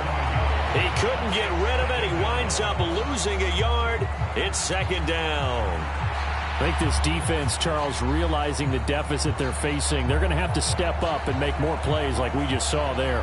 Yeah, those are the type of plays that can focus a defense because, as we know, they've had their trouble so far in this one. But they just proved to themselves that they can get to him. And I expect them to continue to bring that type of pressure in order to try and turn around their fortunes. 2nd and 11. That's going to be caught by Samuel. And he'll take this from 147-yard line to the other. A gain of 6. Simple drag route here, lined up out left and tried to work his way back across the field. You probably saw me twitch there, partner, because I think he wanted the ball a little bit sooner. By the time he looked it in, defender was right on him. He's got his target. That's complete. And he is going to have a Niners first down as they're able to get the third down conversion. Well, they obviously read man coverage their partner, and he got downfield, broke down the defender, made him What do you think, mean by that? Yeah, he made him think he was going to run a different route. Probably thought he was going to take it upfield. Then he curls back inside for the completion. From the 32 now. Here's 1st and 10. Now back to throw. Oh, what a catch by Williams. And he's brought down here just outside of the 20. 10 more for him on that one. He's been a busy man. It's a first down. And the 29er first down.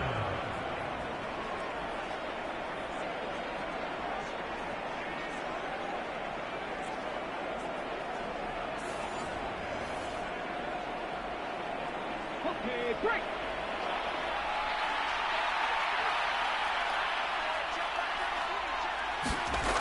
They'll stick with the passing game as he looks to throw. Firing quickly, but it's incomplete. And not a common sight, at least on this drive. A momentary setback, though, for this passing game that has been moving well this series. Good thing for them, though. Still 2 more downs to connect and try and pick up another first down. They'll look to throw again. And that'll be incomplete. Took a pretty good shot as he tried to pull that one in. Couldn't hang on, third down. Back to throw again. Dancing to his left. And they're going to get him down shy of the first at about the 13-yard line. Give him 8 yards that time on the scramble, and now 4th down. That was a good effort there, trying to do it on his own, but as a defender, you're in a tough spot because you have coverage responsibilities behind you, and if you take off too quick to try and get him down, he might loft it over your head. So better to track with your man defensively than try to go up and make a stop on the quarterback. Exactly right. What you're hoping is that your guys in the front 7 can get him down.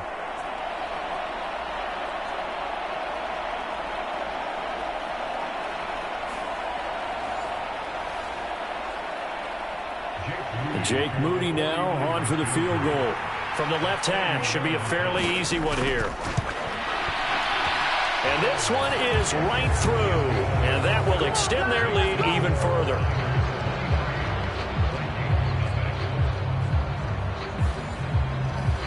So he's been a busy man here in this first half. That's 3 field goals for him now. And not just 3 field goals, but 3 for 3. So even though the offense has struggled a bit putting it in the end zone, they've still been able to come away with points due to his leg. The Vikings offense now heading out to take over. And the last time that they were on the field, a little demoralizing. Missed field goal. You always feel like you want to get it in the end zone, but then, oh, well, at least we're going to get 3. Didn't go through the goalpost, though. It does test the mental processes of a team, though, doesn't it? Because when you miss a field goal, it's amazing how fast they want to turn on the guy kicking the ball. But you need to keep his confidence up, because how many times have we seen games where it comes down to a stretch? And guess what? You need that guy to make the big kick for your team to move on or to win a game. Make sure you keep him happy. Make sure you keep him comfortable. I'm sure you always treated the kicker nicely, though, right? You know, truthfully, I did. Good. I always did, because those guys, they won us a whole lot of games. So not quite a first down just yet as they come up on 2nd and less than a yard. They'll go to Barkley again. And this time he's not going anywhere. They'll get him down right at the line of scrimmage. Here comes 3rd and the length of the football. Allen going to throw. He's got his running back out of the backfield. And he will have a Vikings first down, and he'll have it by plenty as they're able to keep the drive alive on 3rd and inches. Got to say, I was a little surprised to see him, Charles, come out in the shotgun on 3rd and less than a yard. Yeah, but the way the NFL is nowadays, we hardly ever see anyone really run for it on short yardage. So they're going to throw the football more times than not. That was a nice, easy rhythm throw right there, and they pick up the first down. So they'll come up 1st and 10 now from the 33.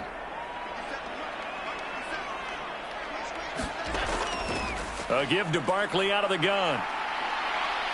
And he works his way free all the way down to the outskirts of the red zone. 12 yards there, first down Vikings. Veteran running back like him, we've seen a lot of those chunk carries in his career. And that's why you don't just look at his birth certificate and decide when a guy is done, right? Because you know as well as I do, in this league, as soon as you hit 30, they're looking to let you go if you're a running back. Sometimes there's a little tread left on the tires. First red zone chance now for the Vikings. 1st and 10 right at the 20. Allen now looks to throw. He'll look to Gesicki on the out route. Ball is caught. And he is out of bounds, but first he gets it inside the 10 to the 7.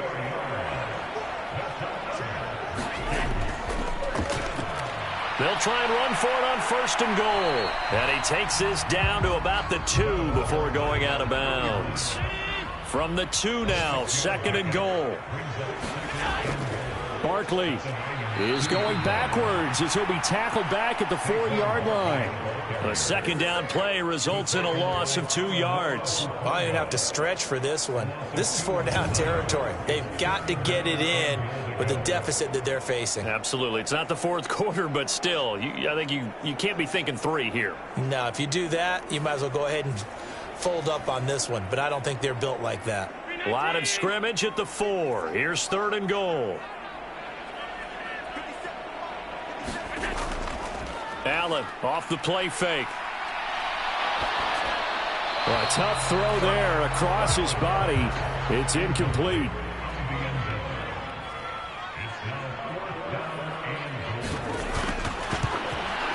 And his kick is right there. It's good, and that'll get this back down to a 20-point spread.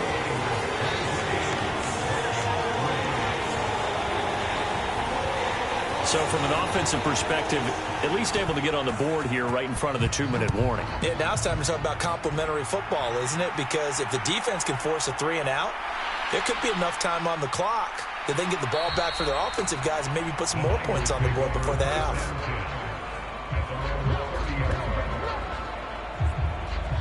Jamison Williams out onto the field as his guys take over on offense. Well, September sure treated him kindly. Now we flip over to October. Any reason to think that those numbers drop, or can he keep the pace up?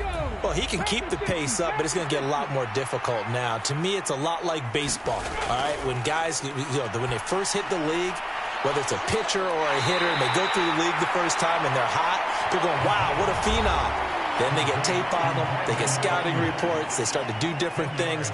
Let's see if he's going to adapt and expand his game in order to keep up that type of production. That's a good call because he's a known entity. See how they defend him going forward. Here's a throw to his running back. It's complete. And he'll be taken down at the 46-yard line. They'll look to throw now on first down. That's caught by Ayuk on the slant. And down he goes at the 45 after a pickup of 9. Nothing fancy on first down, but a very consistent type of a play.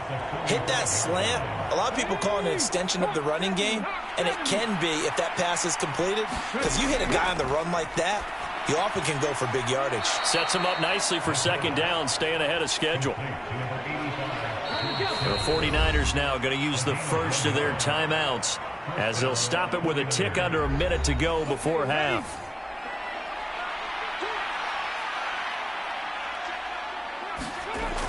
Back to throw now on first down.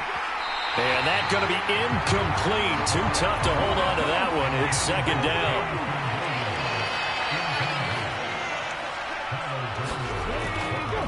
Off the play fake, he'll look to throw.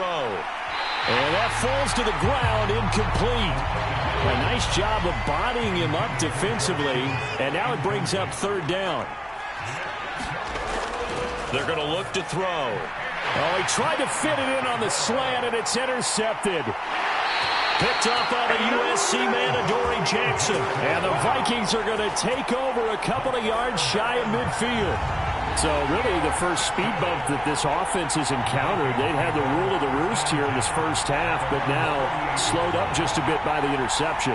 And there's a chance that that's a wake-up call for them, because you don't want to go on autopilot too early. That team on defense is capable of making some plays similar to the one they made right there. The Minnesota offense about ready to get this next drive underway. And with good starting field position and 3 timeouts as well in their pocket, no reason not to try and put a late scoring drive together. That's to the right sideline, and it falls incomplete. Back to the air on second down. It's Allen. On the right side, open is Gesicki. The Vikings going to signal for the first of their timeouts as they stop it here with just under 40 ticks to go in this first half. To the air, Allen. And this pass broken up. Excellent coverage there on third down, as that was not an easy one to hold on to. So another incompletion there. He's hitting on fewer than half his pass attempts in this one, and that is not a winning formula. Yeah, so let's make sure we give a little bit of credit to the defense here. They've given him a lot to think about, a lot of different looks, and he seems a little bit confused trying to complete passes. The Vikings send out their punter as he'll punt it away for the second time. Fair catch called for right around the 11-yard line. It's just a 30-yard punt that time, no return. And the 49ers will take over deep in their own territory. And the Niners ready to go on offense for the final time of this first half. And with a 3-score lead already, this is not time for a momentum change, so I'd imagine they'd be happy to just take this into the locker room. Trying to shake off the interception from the last drive. He'll look to throw. And he'll get this to the 22. So they began the play at the 11, and it's a gain of 11. First down. They'll throw now on the final play. Got his man. It's Williams. So we have reached halftime here with the visiting 49ers on top. As we send you down to Orlando, where Jonathan Coachman has our EA Sports Halftime Report. Coach. Okay, Brandon, thank you very much. More from you, too, in just a bit. But first, let's get everybody caught up with what's going on around the NFL here in Week 5.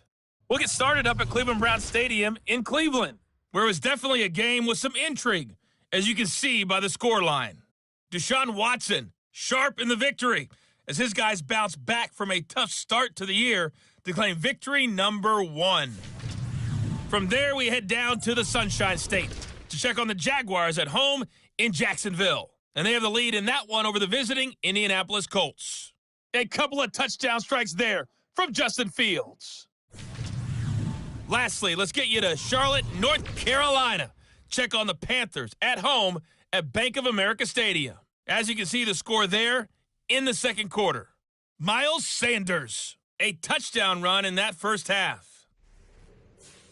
We were treated to a solid first half out of the running back, Breece Hall.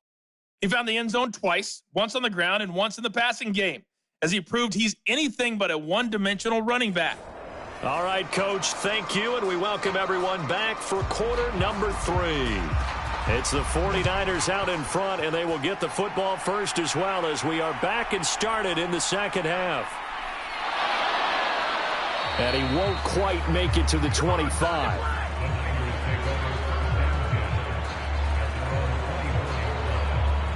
Here comes the 49ers offensive unit as they'll have it first to begin this third quarter.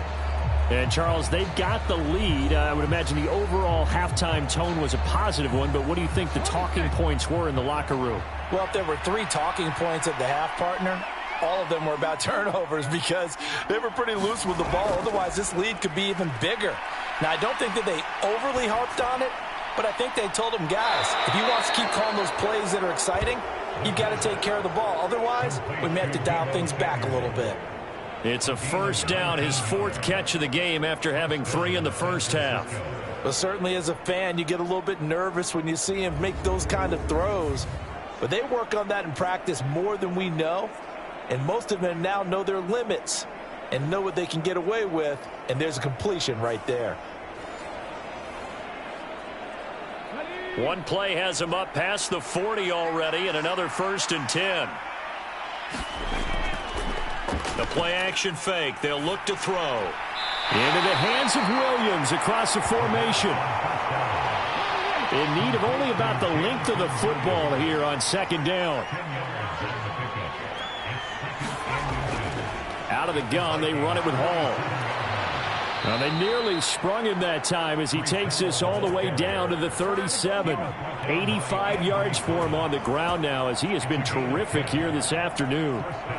They've got the lead early here in the third quarter, and runs like that are how they established that lead in the first half. I love the fact that you're using the word lead because they are leading from the front, pounding on the defense right now with the running game, and truly establishing themselves here in the second half. So 1st and 10, and if they score on this drive, might have to start digging in our second half blowout material. Pressure coming from the Vikings, and they get there and bring him down. Draymond Jones just would not be denied. That's a loss of 7. Tell you what, he did not have much time there to scan the field before he was ducking and covering. Did it appear to you, as it did to me, that the defensive front won their play really quickly? Meaning the guys in front of them had almost no chance to block them. They were on him in a hurry.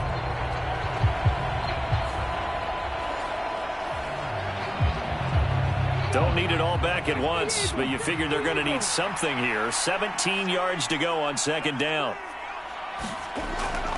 They'll drop to throw. And that is intercepted on the sideline. Wait, no. They'll say no. It was caught out of bounds. So this is just an incompletion here. Now on 3rd and long, they'll look to throw. Able to find the open man. That's complete. And this is going to turn into another first down as the tackle is made at the Vikings 21. That was no 3rd and 2. That was 3rd and 16, but they get the conversion anyway. That's another beautiful throw right there. It gets it to his man right in stride, and I think that throw kind of exemplifies what we've seen from this offense throughout this game. They've been in rhythm. They've been sharp. They've been on it, and they pick up another first down there.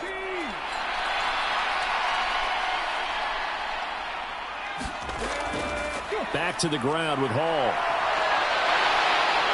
And able to get him down, but he does reach the 5. Another nice gain, 16 yards there, and a first down again. Looks to me like maybe there's a little attrition setting in with this drive, because when you see that type of a run, I get the feeling the defense get a little bit tired. And that's the last thing they need, especially when they look up at the scoreboard.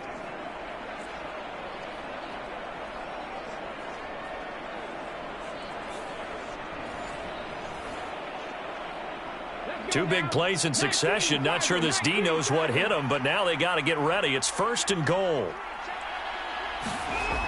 He'll look to throw. And incomplete.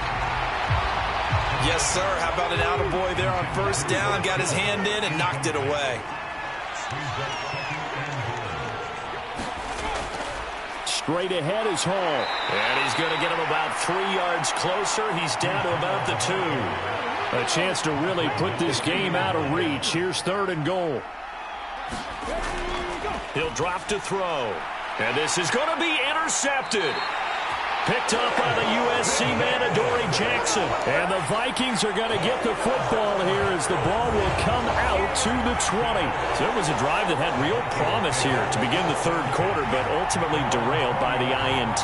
And that was the position you wanted to be in, coming out to start this third quarter, get a nice drive going, looking for the end zone.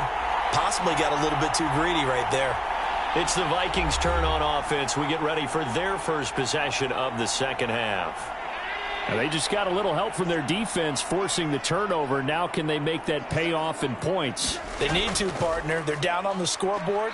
Need to take advantage of those opportunities. And this is a good one right in front of them. 2 yards the loss, 2nd and 12. But these guys are going to chop into that deficit. They got to do a much better job in the run game. Caught behind the line of scrimmage, no yardage to be found.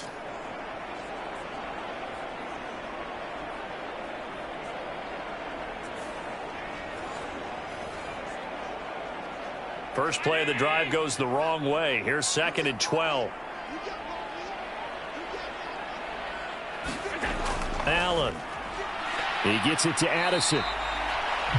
It'll be a gain of 5. 3rd and 7 now.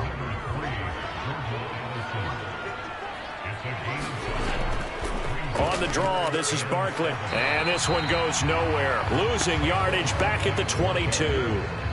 That'll make it 4th down after a loss of 1. After seeing that, maybe time to go back to some downfield throws here. Yeah, anything. Change it up because the teams that win, the best teams, they're the ones that make adjustments. Doesn't mean you can't come back to what you thought you could get done. Sometimes when you open things up a little bit, you can get back to what you wanted to do before. The Vikings send out their punter as he'll come on to kick this one away.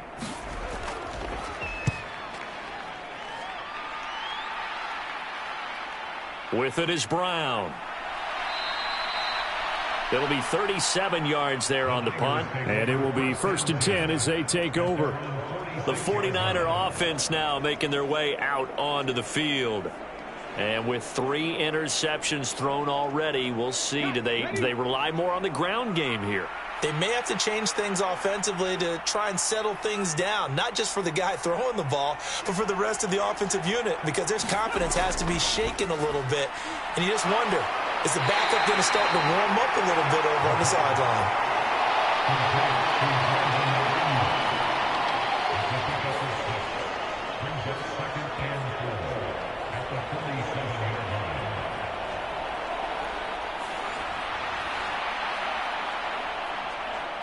Here now, 2nd and 4.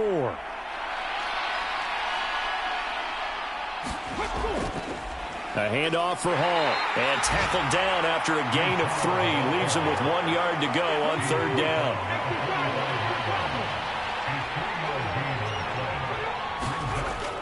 They'll run with Hall. And he will have 1st down yardage as he's brought down at the 41. 4 yards on the pickup, good enough to extend the drive. So far this season, this is an offense that's proved its ability to move the football. I mean, they're in the top 5 in the NFL in picking up 1st downs, and they get the conversion here. And I think a lot of that is due to how they win on 1st and 2nd down, because that leaves them 3rd and short, 3rd and manageable. A lot easier to pick them up then, isn't it? Ready, set.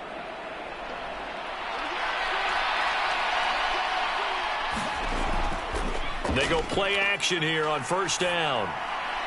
Connects with Kittle underneath. And he'll go out of bounds after taking it a little further down inside the 40. And just 3 yards on the catch there. He couldn't get away. And it'll be 2nd down.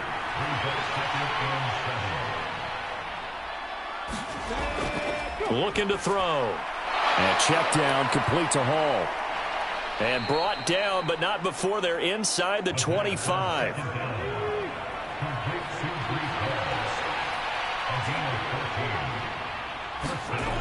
They'll look to throw here on 1st down. Completes it to the tight end, Kittle. And this will leave him a yard short. Nice pickup of 9 yards on 1st down. And he's the epitome of what we call the move tight end, a guy that you can line up anywhere, in the slot, out wide, in tight, doesn't really matter because he has such great skills. You want to utilize him in all aspects of your passing offense. And there he was in the slot for the catch. A gain of 5, good enough for the first down. They're in a pretty good spot right now with a convincing lead. I think this is where they put on the boxing gloves, start to try and pound them into submission. And the offensive line, they've controlled this game. I don't see why that trend would change now. And he's going to be brought down just shy of the 5 at the 6. Now 2nd and 5. Snap will come from the 6. They run over center with Mitchell. And not a whole lot there. He does get a couple, taking it from the 5 down to the 3. They'll come up now 3rd and 3. They'll look to throw here. That'll be caught by Ayuk. Touchdown 49ers. A 3-yard touchdown pass. And the 49ers are able to stretch out their lead. And in the red zone, I guess this is why you have a guy like that on your roster. Without a doubt, and if you have him, you use him because he's a guy who's going to win just about every time. I don't care what the coverage is.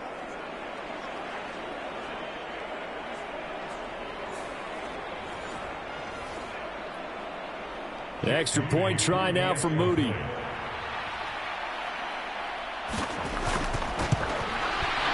And that stretches the lead to 27. So that one a pretty time-consuming 10-play drive. And it was Brandon Ayuk capping it off with a touchdown reception.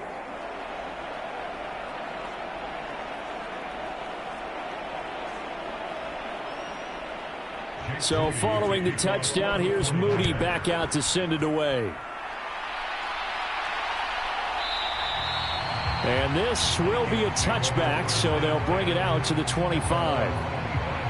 Now the Vikings offense gets set to take over here. Well, this has been a tough one for them, Charles. They've struggled really on both sides of the football. And one thing that's really plagued them, the turnovers. They've had issues keeping the football in their possession. And every game that's ever been played, all coaches talk about taking care of the football and limiting turnovers. And in this one, after we saw that first turnover, we worried that things would snowball, and it certainly did, especially on the scoreboard. Glad to have you with us from Minneapolis. Third quarter here, 2nd and 10. The throw over the middle, taken in. And he'll have it past midfield almost to the 40 before being taken down. The catch and run going to wind up netting him 33 yards. Let's just call it as we just saw it right there, a breakdown defensively. Seems like no one went with the tight end, and no one really did. Had all sorts of space in the middle of the field. Yeah, everyone else was covered, but he was not. Big play results.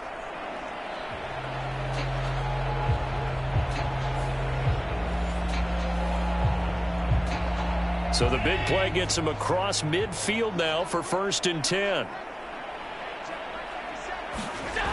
From the gun, it's Allen. And his pass is intercepted for the 4th time today. And the Niners are going to take over at their own 41. Well, from what we've seen thus far, this is not a formula for winning football.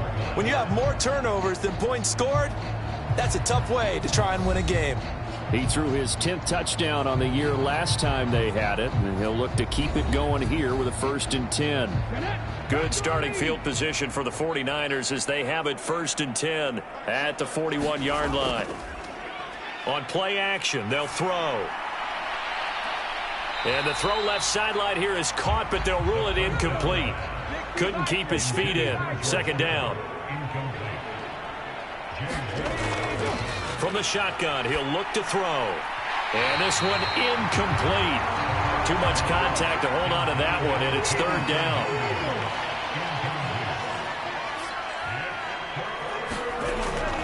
They'll look to throw. Forced out to his left. And he will slide to a stop. He does have the 1st down. Turns out to be a great idea to tuck that one. Good for 24 yards. It certainly appears that he's been able to get a read on how they've wanted to contain him in this game. He's seen some places where he can beat them in big spots. And right there, he slides in with ease for the 1st down.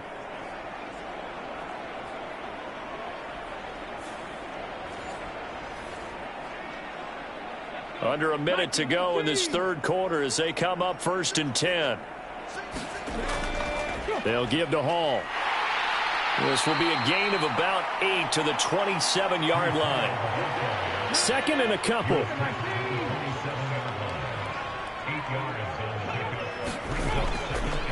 Here's a play fake as they set up to throw. And it'll be intercepted. Kyler Gordon picks it off. And the Vikings are going to take possession here. It's a touchback, and they'll take over at the 20-yard line. The one side gets an interception, but their defense comes on the field and picks them right back up by getting a pick of their own. And I think you saw the same thing that I did, Brandon. As he ran off the field after making that play, we saw his quarterback seek him out and offer a personal thank you to bail him out a little bit as the offense takes the field again. Here are the Vikings now to start their next drive. It's a game that they would rather probably forget about, at least to this point, Charles. And one reason is turnovers. The turnover on the last drive, they had the issue in the first half as well, and that's really, unfortunately for them, helped to put this game out of reach. And you know they won't want to admit it to themselves, but we know that winning the game is pretty much out of the picture now. So their bottom line is, how do they play a clean game the rest of this one, right? Take care of the football, no more turnovers, and see how that works. Now Allen. Over the middle and complete to Addison. 6 yards the pickup, and that's a first down.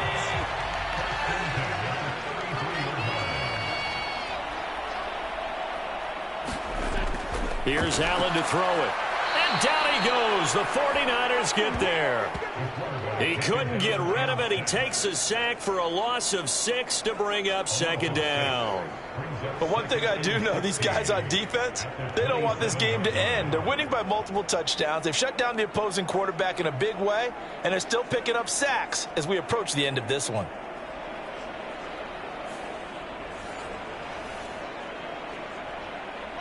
Protection certainly going to need to be a bit better here on 2nd and 16.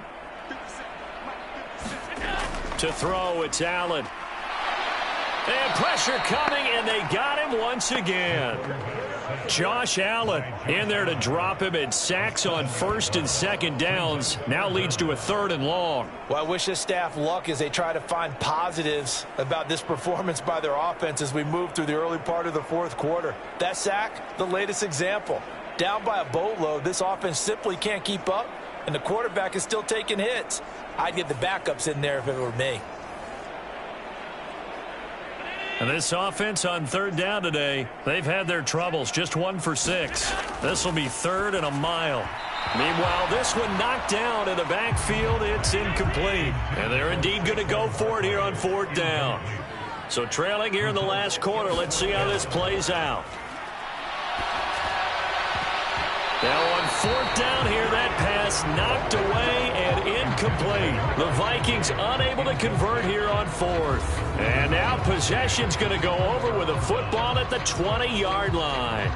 Oh, the lonely punter inside their own 20 figured for sure they were punting this away. They did not, and the move does not pay off. You think someone put up the stop signal when he started to trot over the sideline? Nope, no, son. We're going to go for it here.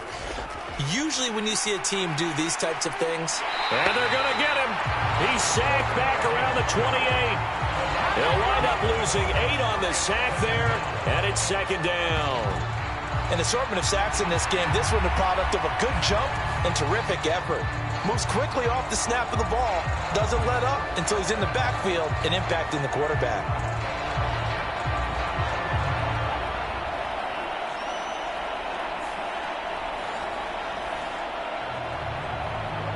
Got to imagine the pass rush will be equally intense here on 2nd down following the sack. It's 2nd and 18. Back to throw. Able to get away. Connects with Kittle underneath. It's a pickup of 12, and that'll set up a 3rd down. Here's 3rd and 6. They'll set up a throw. Work in the middle of the field, and he's got a man complete. And the Niners are going to have 1st and goal as they try to finish off this drive with 6 points.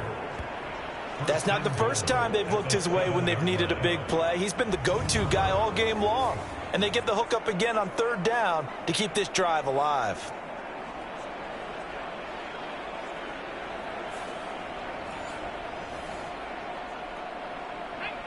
70 Lions.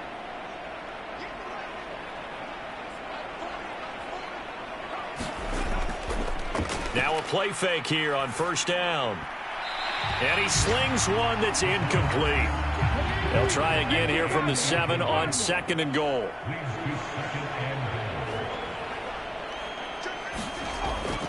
They'll stick with the passing game as he looks to throw. Now a battle for the football. It's caught. It's a touchdown. Breece Hall. His 3rd touchdown of the game, number 9 on the season. And the 49ers are well on their way to a 5-0 start as they extend their lead. Well, when coaches come into a game preaching total team effort, CD, I think this is the type of ball game that they're dreaming of. It was pretty apparent early on that they were clicking in all 3 phases. It's been fun to watch.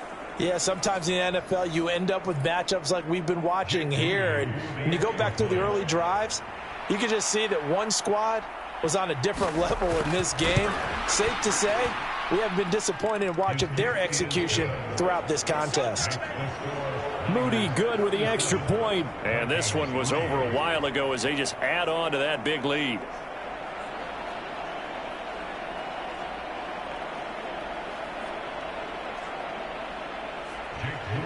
So after the made field goal by Moody, he's back out to kick this one away. And he'll elect not to return this one, so they'll bring it out to the 25 on the touchback. And the Vikings now heading on to the field. Well, we said it at halftime that they would need a nearly perfect second half to erase that deficit that they were facing, CD. But unfortunately, the second half has pretty much been a carbon copy of the first. Yeah, that early lead was almost insurmountable the way their opponent was playing. And, partner, they do have some good news, though. This one is getting close to being over, and they can try and hit the reset button starting tomorrow. That one will set them back nearly 10 yards here on first down on the sack. Well, have a game, sir, why don't you? A sack earlier and an exclamation point here late in the game, and this one won by his side of the ball. They played so well, surprised he didn't get his second sack earlier.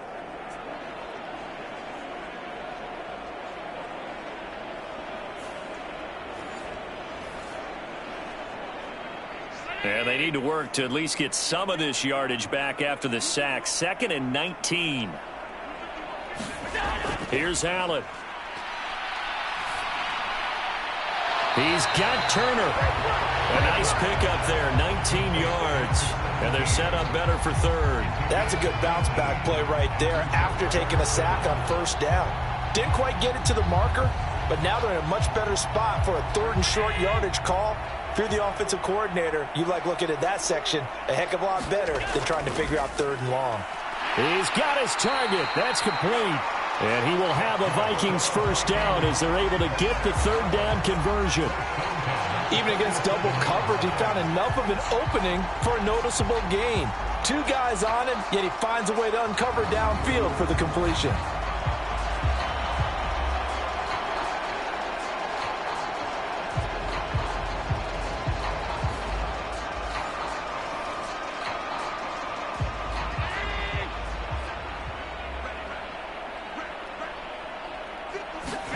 Allen now on first down.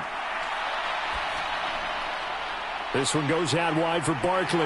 And they'll work this down to the 40-yard line. Tackled there. Back-to-back nice plays. 12 yards that time and a first down. Looked like a pretty good, safe play right there. No, he's had trouble with the interceptions in this game there. Hits his guy out in the flat. Yeah, so many times we hear quarterbacks and offensive coordinators talk about in your progressions, you're either throwing the touchdown or you're throwing the check down. And oh my goodness, here's a 5th interception. It's Jair Brown who's got it. And the 49ers are going to take over here at their own 22-yard line. Yes, folks, that is his 3rd interception, and I'm going to use one of the most overused phrases in football. He's a ball-hawking safety. I love the way that you called for the shot there. That's perfect, though, because there is something to that. Being a safety often allows you freedom to roam around a defense, maybe not a specific assignment. Today, his assignment, find the football, and he's done so quite well.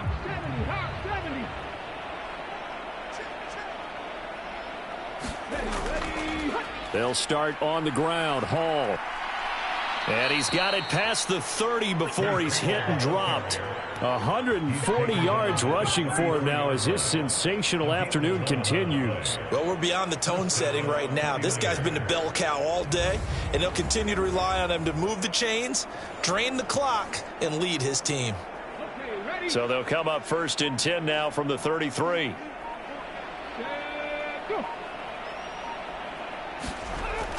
On 1st and 10, it's Hall. And he'll work this one up to about the 38. Here's a 2nd and 5. Here's Hall again. And he's across the 40, 3 extra yards to the 43. Another good run for him. What else is new? That'll put him right at 150 yards for the game. So he's really made his presence felt in this one. Here's 3rd and a few inches. Now back to throw. And that's going to be incomplete. The contact there enough to jar that ball free, and it brings up 4th down. Wisnowski on to punt as he sends this one away. And this will be taken at the 13. So a good punt there, but a very strong 14-yard return. And the Vikings will take over here 1st and 10. Now the Minnesota offense set to take over again. Even though they were able to force the punt defensively, still a big hole to climb out of, especially at this late stage of the contest. They go back to the air here after the INT on the last drive. And he's going to lose yardage and be backed up to the 25. That one unable to develop, never got going. A loss of a couple, and it's 2nd down. Heck of a play there to get to him quickly and get him down for a loss. I think they did a really nice job getting ready for this game, scouting, watching film, and understanding defensively what the play design was.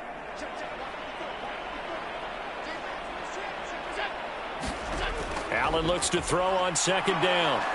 Flushed out right.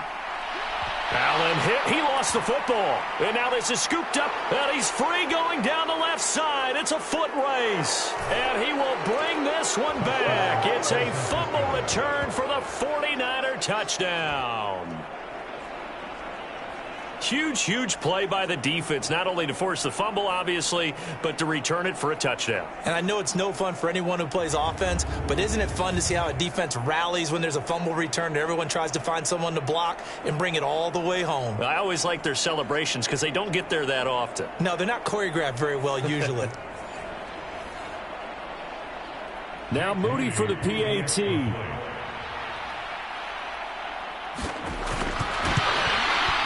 And he's been a busy man, 5 for 5 now as he knocks another one through to extend the lead. So not only the cough up, but then the pickup on the other side, the scoop, and the score the other way, the fumble return for a touchdown. So here's the kickoff now as he'll get it again following that fumble return for a score. From a yard or two deep, here comes a return. And he'll be stopped right around where he would have been had he gone down to a knee, maybe a yard shy of there at the 24. Minnesota's offense takes over possession. And they've sort of lost their way, partner. How do they recalibrate and get this proverbial train back on track? Well, this is where leadership really comes into play. How's the head coach handling it? The offensive coordinator? Sometimes they just make a joke. All right, guys, had your fun? All right. Throw it out the window. Yeah, let's get back on track here. And sometimes that'll work just fine. I guess it's time now to lean on that leadership. The ball on the 32. It's 2nd and 2. So the shotgun snap to Allen. And that went too far in front. He couldn't reel it in. It's incomplete. At this point in the game, they've got to continue to try anything they can. They're still working at it, even though this one feels like a lost cause. The Vikings on 3rd down. They've struggled to the tune of 2 for 8 so far. This time they face a 3rd and 2. And he'll be taken down, but he does have 1st down yardage. They get 5 out of that one, and it moves the chains. They didn't need much. They didn't get much. But what they did get was enough for a 1st down.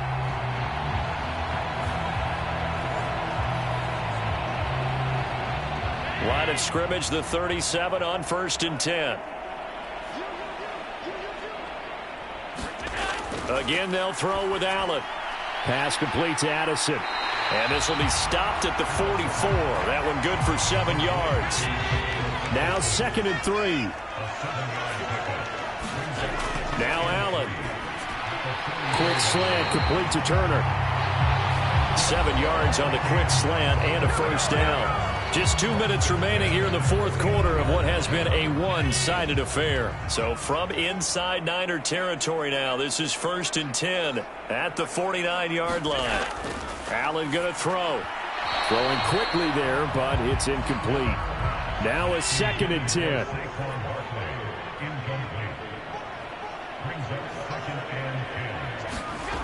Throwing now is Allen.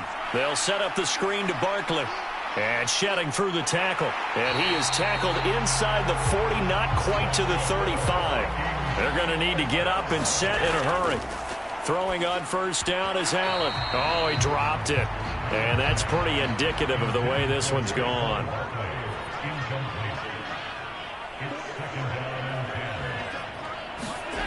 Back to the air on 2nd down. It's Allen. And my goodness, another interception. Picked off by Fred Warner. And the Niners are going to have it here at their own 32-yard line. Another great play defensively. They've been sharp on both sides of the ball, Charles, but that interception means that this defense very well keep them down to single digits on the scoreboard in this game.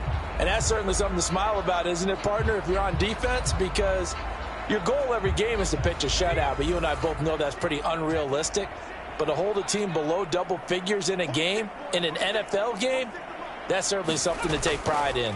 They'll start with a run by Mitchell. And nothing much materializing there on the first down run. He'll get a couple, and that's it. Well, any lane that might have been open there was closed pretty quickly, and that was because the defensive front, they won that battle at the point of attack at the line of scrimmage. They used great leverage, held their spot, and stacked him up. Right back to Mitchell here. And he'll get this up to about the 40. Okay, he didn't break that one all the way, but you got to know that he feels like he's right on the verge, and that's probably exactly what he's telling them in the huddle right now. They need 2. Here's 3rd down.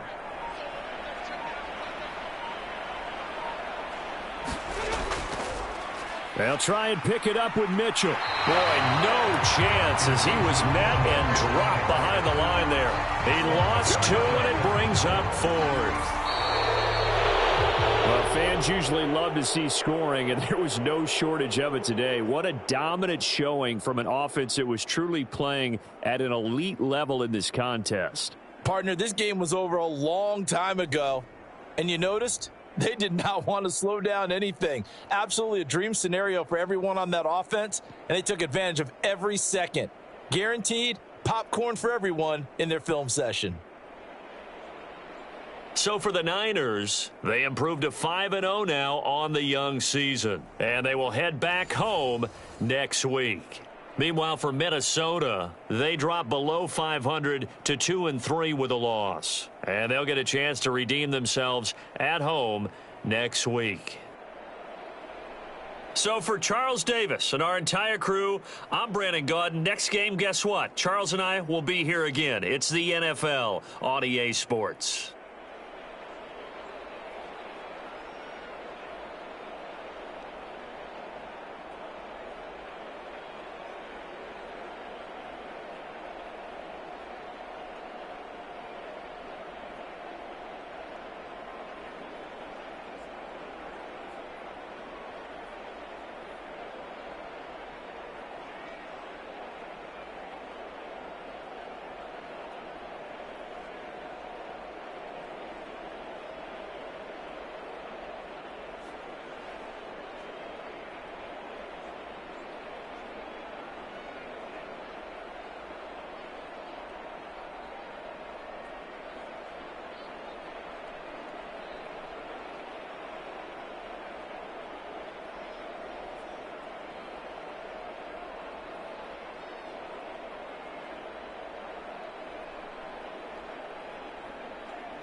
today. From NRG Stadium in Houston, Texas. It's Week 5 of the NFL on EA Sports.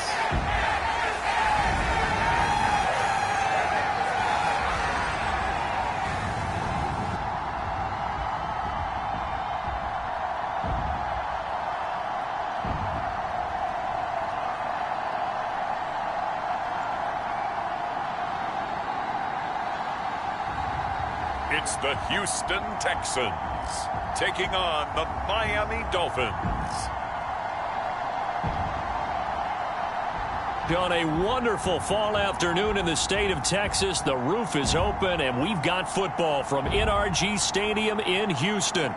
Today, we've got a Week 5 matchup in store here, as it'll be the Miami Dolphins taking on the Houston Texans.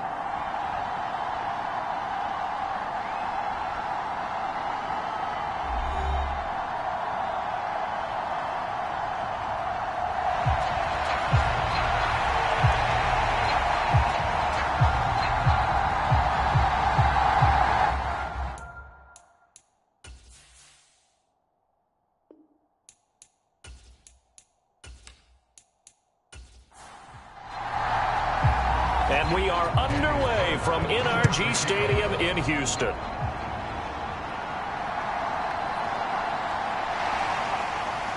And makes it across the 20 as his guys will set up shop at the 23-yard line.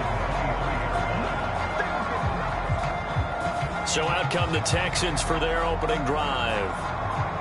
And leading them out is their fifth-year quarterback.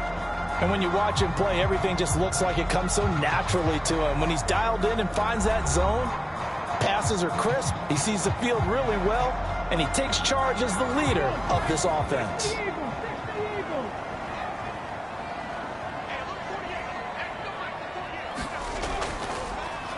On the ground, it's Pierce to begin the drive. And not much there. Maybe a yard up to the 24. The numbers for Pierce last week. 11 carries, 59 yards. Well, to no one's surprise, he gets an early rep right there, and they've been playing their best ball of the season as they built this winning streak, and that includes the ground game, where he's kept the offense productive and put them in position to win ball games. The question now is, can this defense that he's facing do what others haven't and finally put a stop to this streak? So here's a 1st and 10 at the 38. First and 10, it's Pierce. And that play is blown up, losing yardage back at the 35. Call it a full 3 yards in the wrong direction there. Brings up 2nd down. This defense for the Dolphins, they were terrific in the win over Tennessee a week ago. And how'd you like to be the quarterback reviewing the game tape from last week and seeing this defense on the spot on almost every snap? If the ball was in the air, they took it away. If the ball was popped free, they picked it up. 5 takeaways in last week's game. After the loss, they'll come up 2nd and 13.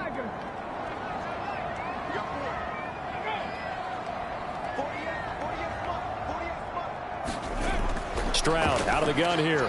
On target over the middle to Hill. Now inside the 25. Tyreek Hill. Touchdown, Houston. Tyreek Hill.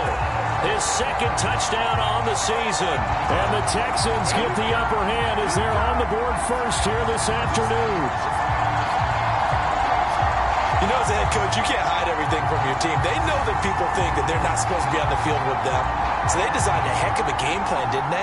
Nice fast start, get out after them, and maybe let everyone know that they're here to compete. And get this home crowd behind them early as well. Yeah, that's a huge part of it, isn't it? Because if you get the home crowd involved, sometimes you can ride that wave, and that gives you a little added pep. Chad Ryland now to add the PAT.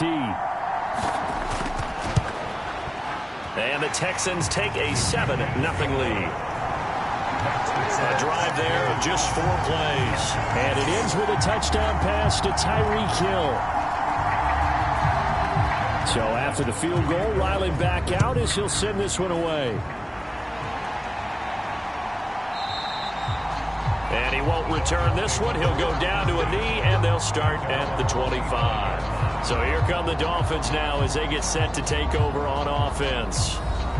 And leading them out there, we get a look at their 6'3" quarterback.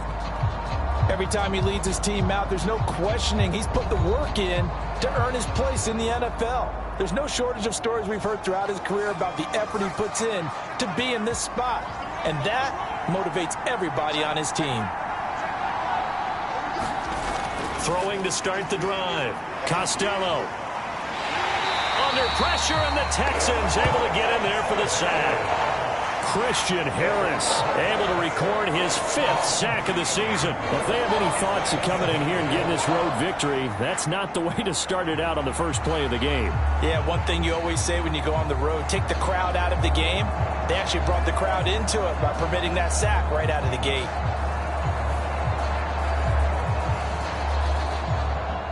At the 23, it's 2nd and 12.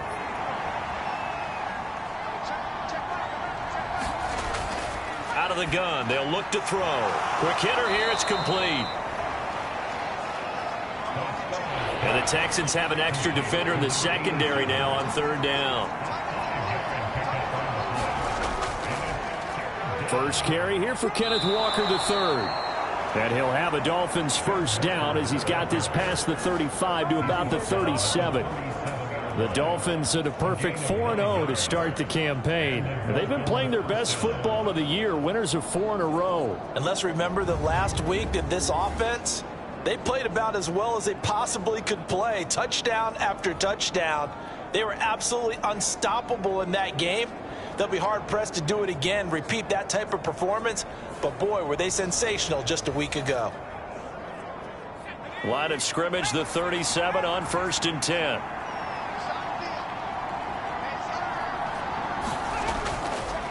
Off the play fake. Costello. He's going to wind up and air it out. And he bats it away, and it falls down incomplete.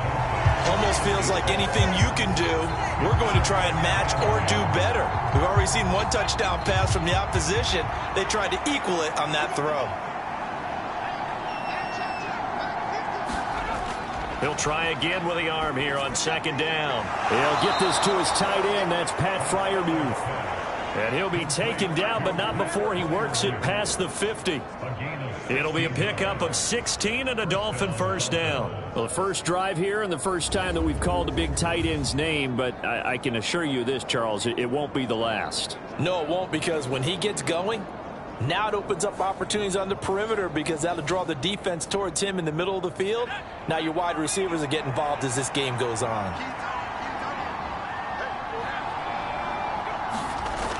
Throwing on first down. Costello. He completes this to Walker. It'll go as a gain of 4. And that's going to bring up 2nd down. Again, he'll drop to throw. And he fires one incomplete. The intended receiver was DK Metcalf. And it'll bring up 3rd down. Hey, look at the defense for these Texans. Now, they've been a very good unit against the pass, defending at 5th best in the league. Yeah, defending the pass hasn't been an issue for them. It's been stopping the run. And if they don't stop the run, they can't get back to their strength, which is guarding against the air attack. That is caught. And all the way inside the 15 before they drop him. A big 30-yard play on 3rd. It's early, but announcer cliche alert here.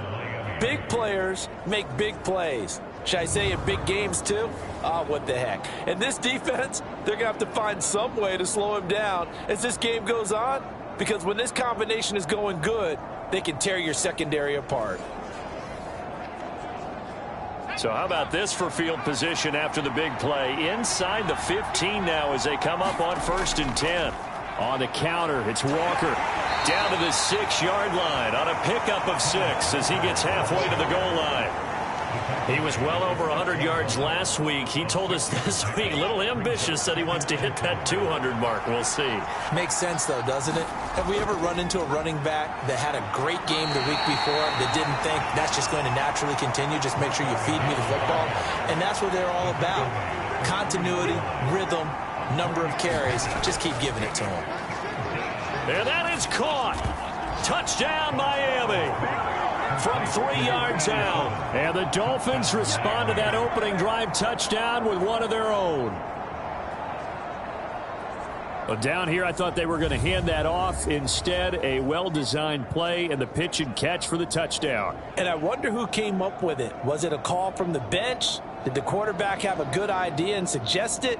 In any event, clearly an effective play call. They saw something they liked in coverage, and they targeted it for the short yardage throw. And the perfect way to cap their opening drive. Extra point by Carlson, up and good. And we are tied at 7. A pretty long drive that time. 11 plays all told. Each team's had it. Each team has scored. 7-7 here as the kick's away. And he'll get it up past the 20 to about the 22.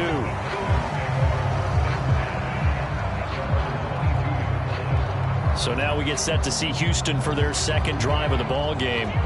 So both of these teams, Charles, coming off touchdowns now, but this offense, they just had to stand on the sideline, watch their opponent author a really impressive drive to reach the end zone.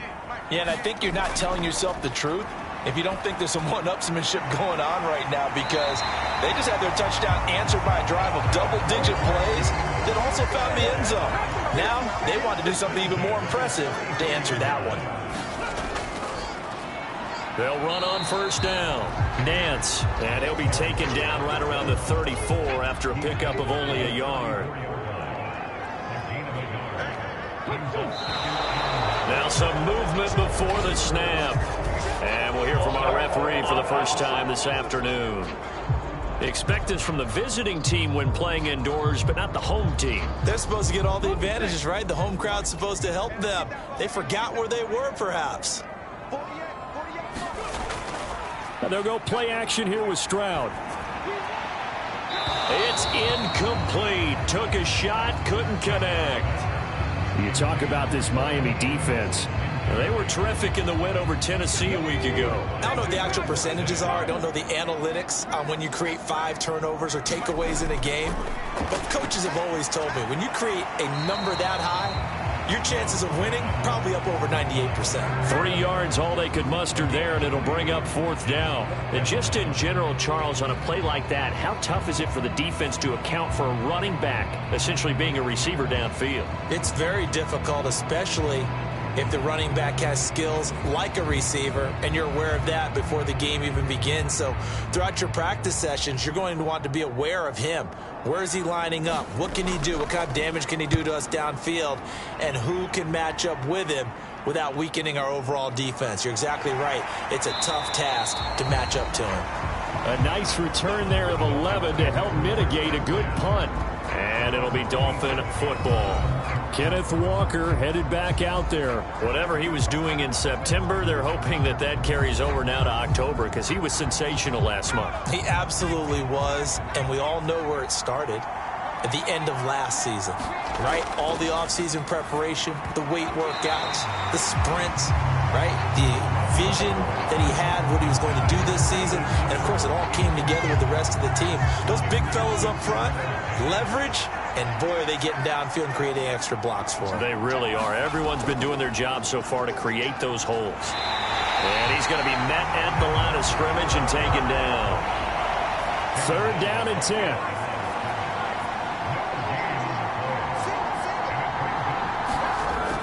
Now they'll throw here out of the gun. A bullet throw, but incomplete. Here's Tommy Townsend on to punt.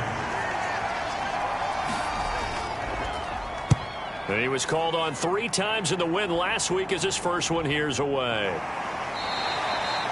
So possession goes over here on the punt. And the Texans will take over with a 1st and 10.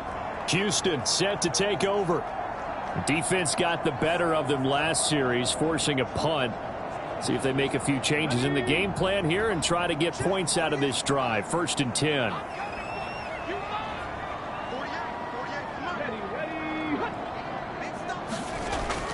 Play action. Here's Stroud. They complete it to Hill. And he's going to be brought down right there after the catch at the 34. Nice way to start the drive. A gain of 12 and a first down. That catch, by the way, number 940 in his career. So he's 60 away from a grand. But 940, that ties him with Art Monk. And I think it's fitting that he tied Art Monk because of the way that he goes about his business, the way that he plays the game.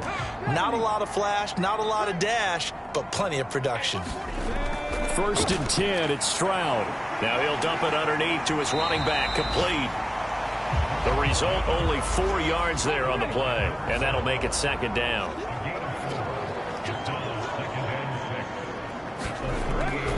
Hand off left side, Pierce. And he'll be taken down at the 46-yard line. That one a first down pickup of 8.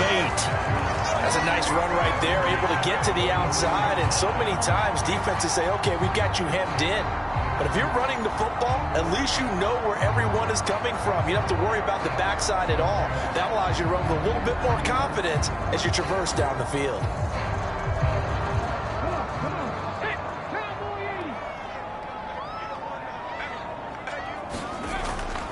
First down, they go right back to Pierce. And he got blown up. Losing yardage on the play back at the 44. 2 yards the loss, 2nd and 12. I know that speed is the hallmark of today's NFL game, but the key to good rushing defense is still having your linebackers set the edge.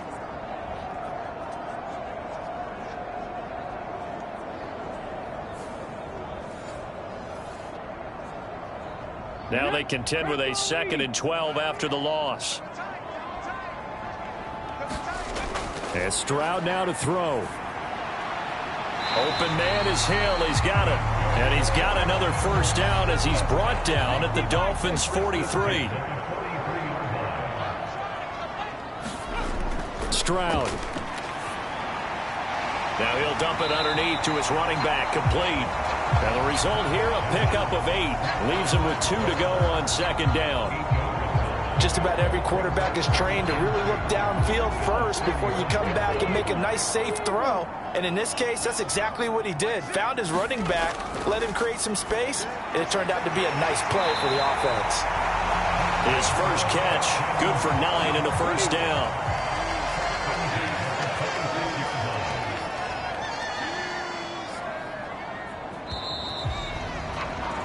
These two teams all tied after 1. Ready for the second quarter from Houston. It's the Texans in possession of the football as they've got it with a 1st and 10. The throwing again is Stroud. Throw over the middle is taken in by Dell. Down he goes at the 23, a pickup of 4. From the 23, here's 2nd and 6.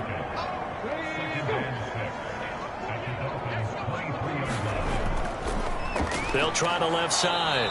Nance. And he's going to lose yards. They take him down at the 26. It'll be a loss of a full 3 yards there, and it also brings up 3rd down. Defensively, we always know that he is tough in run support, and I think the way that he gets there is he understands what an offense is going to do before the ball's even snapped. A great job of scouting prior to the game, then reading, reacting, and taking the right path to the ball carrier.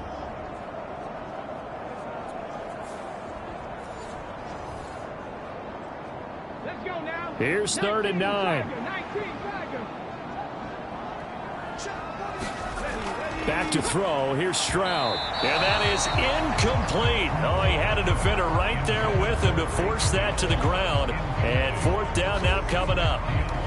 That's a good job there creating the contact to force the incompletion. And now since it's 4th down, that should set up a field goal situation. And a nice sigh of relief defensively to be able to hold them to 3. Here's Chad Ryland now on for the field goal. From the left hash mark, this a 43-yard attempt. And his kick is indeed good. And they take the lead here now at 10-7.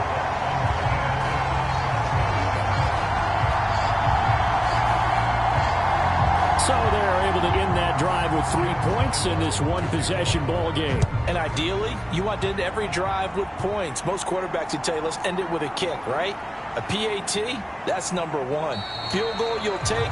Punts, you really don't want to do that. In this case, they'll take the field goal and get prepared for the rest of the game. The Dolphins offense now heads back on the field. And Charles, a very uninspired effort. The last time we saw them out there was a quick 3-and-out, and they punted the football. Yeah, and you never want to get stopped so soundly during a series, but what would be even worse now is letting it happen again right here. They've got to get going. Now a throw here to his running back. And give him 6 yards here as he stopped near the 35 at the 34. And from the 34, here's 2nd and 4. Up the middle they run. It's Walker. And this time not as successful as he'll get back to the line of scrimmage and no more. The Dolphins on 3rd down. They've been good. 3 for 4 thus far. This is 3rd and 4. Back to throw. Costello. He sets to fire deep. That's caught at the 25. Touchdown. Juwan Johnson, his first touchdown on the year. And the Dolphins have taken the lead. Boy, Charles, this offense is just so explosive. They lead the league in scoring, and another example of just how good they are right there on that play. Yeah, we often overstate about how explosive teams are, but this team is truly a threat to score on every snap, especially on the first few plays of any series. And a big strike like that only adds to their reputation as the league's best offense.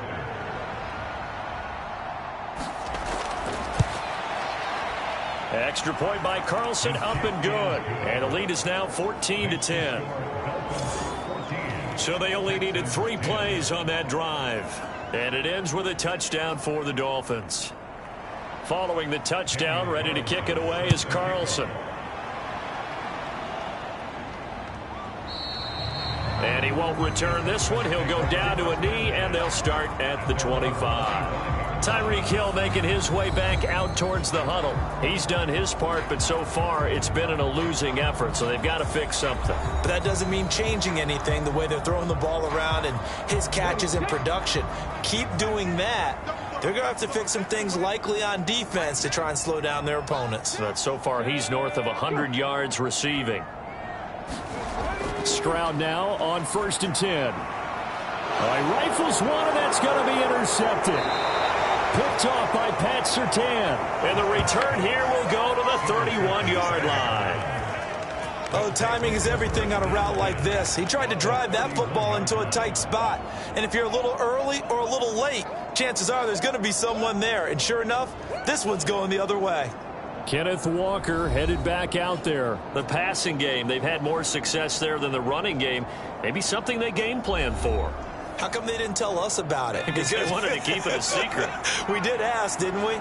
But I think what happened in this one is they've realized that they've established the run pretty well, and teams are going to key on that. They thought they could open it up and have success through the air, and that's exactly what's going on. Yeah, they've had success, at least so far here in the second quarter. To throw on 2nd down, Costello. A short one there to Freiermuth. And he's going to be taken down right at the line. So they've been unable to capitalize on the great field position as of yet. Here's 3rd and 9. From the shotgun, he'll look to throw.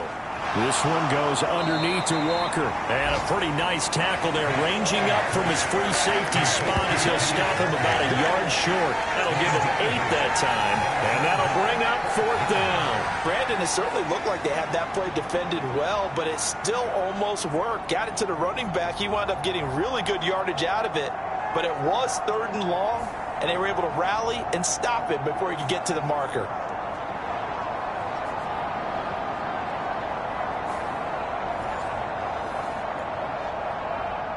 And no move to get the offense off the field. They'll stay put on 4th and 1. They'll run for it. It's Walker. And he gets this down to the 18. Good enough for a 1st down.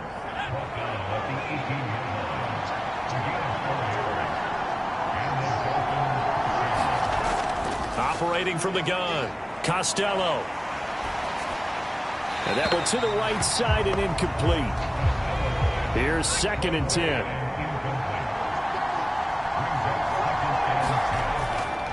Straight ahead, Walker. And he'll go down here at the 12-yard line. They get 6. That'll leave them with 3rd and 4. I really like the vision he displayed on that play because he saw there wasn't a lane to completely break off a huge gain. So he found where there was the most space and got what he could. A nice dirty run that's a positive play for the offense. From the gun on 3rd down. Costello able to find the open man. That's complete. And the Dolphins are going to have 1st and goal as they try to finish off this drive with 6 points. Would it be safe to say that as precise as routes are supposed to be run in the NFL, maybe they're not quite as precise in college ball? That's accurate, yeah. And I think we saw a college route in the NFL there. Just find the soft spot, find the dead zone, and find the 1st down. And that's what he just did.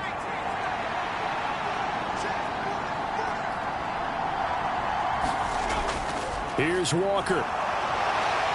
And he takes it into the end zone for the Dolphin touchdown. Ken Walker hitting double digits with his 10th rushing touchdown on the year. And they are able to add on to their advantage. So that's now 10 touchdowns for him on the year. He's into double figures, and we're not even to the halfway point of the season yet. Partner, doesn't it speak to how well he works with this offensive line? They know he doesn't need a giant alley to run through. He just needs a little seam. And he's so good at being patient, waiting for things to develop, and then accelerating when it does appear. Carlson on for the PAT.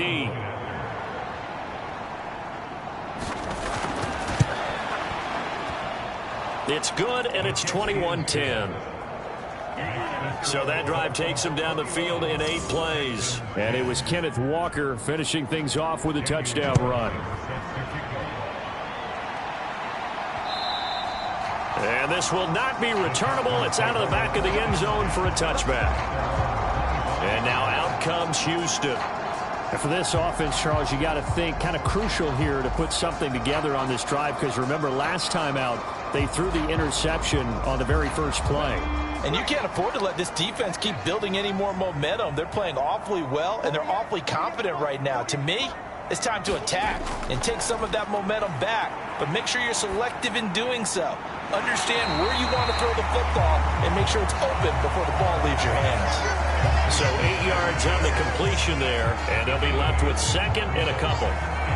They'd love to just strike back with a touchdown right here, and if it's a long play, so be it. But the main goal, get a couple of 1st downs, run some plays, run some clock, allow their defense to get a chance to catch their breath, settle down, and relax a little bit after they just gave up a score. Back-to-back good plays have them on the move on 1st down. A give left side for Pierce. And he'll be taken down just shy of midfield. From just shy of midfield, here's 2nd down and 3. And they'll go right back to Pierce. And this time he's able to take it down to the 42. 9 yards to pick up there, and it's a 1st down. Even though they gave up more than they wanted to on that play, it actually illustrates how well they bottled him up throughout the game, because that was his longest run of this contest.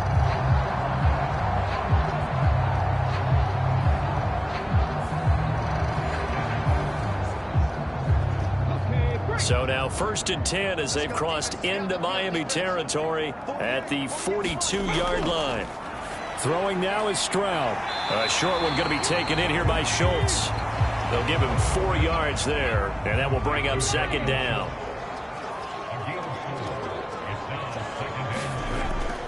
Pierce now. Now the ball comes loose, and this is picked up by the Dolphins. And the return this time will go out to the 42-yard line. And a little careless there, Charles, on that carry. And it's not just having 2 hands on the ball. It's tucking it away. It's using your body to keep people shielded off. It's so many different things into taking care of it and having ball security. In that case, though, we didn't see it happen. Kenneth Walker headed back out there. He's been good. His guys are winning. So far, the recipe working here in the 2nd quarter. And he doesn't like to just tote the rock. He wants to carry his team on his back, and that's what he's done throughout this game. Yeah, he's done that. He'll be hoping to continue that trend. And he will be brought down at about the 43 that time.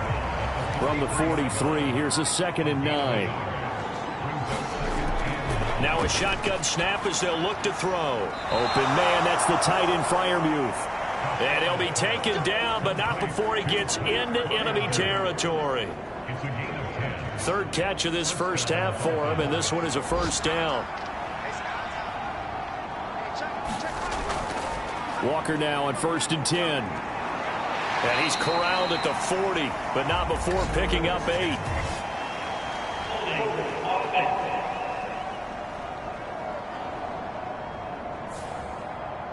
That flag accepted, and it backs the offense up a little bit. Up the middle, here's Walker. And he's going to be stopped up at about the 47-yard line. They don't need to run another play here before the 2-minute warning. Let's see if they do it anyway. Looking to throw on 2nd down. Costello. They'll wind up getting 7 on the play, and that'll leave them with a 3rd and 2. 2 minutes remaining in this first half of football. So 3rd and 2. This quite possibly 4-down territory, though, if they're stopped. They'll try for the first with Walker. And he'll go down here at the 35-yard line. And give him 5 yards there, and it's enough for the first. Just about every coach we talk to says the crowd shouldn't affect us. That shouldn't be an issue. And in the next breath, they talk about taking the crowd and taking them out of the game by picking up first downs and keeping them at bay.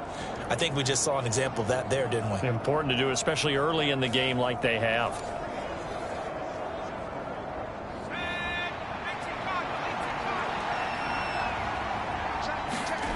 On 1st down, Costello. That's to Waddle on the quick slant. And inside the 20 before he's brought down. 17 yards is the pickup there for number 17. That's what we're used to seeing from him right there. Plays like that, why he's number 4 in the league in terms of receiving yardage. Able to make adjustments all along the way. Doesn't matter where he lines up, where he releases from. Working his way into the secondary. Figures out defenses and finds weak spots in order to get open. So from inside the 20, here's 1st and 10 at the 18. Got his man complete over the middle. That's Walker. And the Dolphins are going to have a 1st and goal as he's taken down at about the 8-yard line. And now we won't see a play on 1st down. We're going to get a timeout instead, as the clock will stop with 55 seconds to go until halftime. Looking to throw. Costello over the hammering for the goal line. He loses the football. And the Texans scoop it. And a big turnover there as his guys will get the football back. A lot of talk this week about ball security. In fact, they added an extra period in practice to be more secure with the ball. It didn't work out there. Well, sometimes you just get overexcited during the game. You may all of a sudden make your catch, see some open field, and decide you're going for it, and not realizing that danger lurks while you're doing so. And there's your end result right there.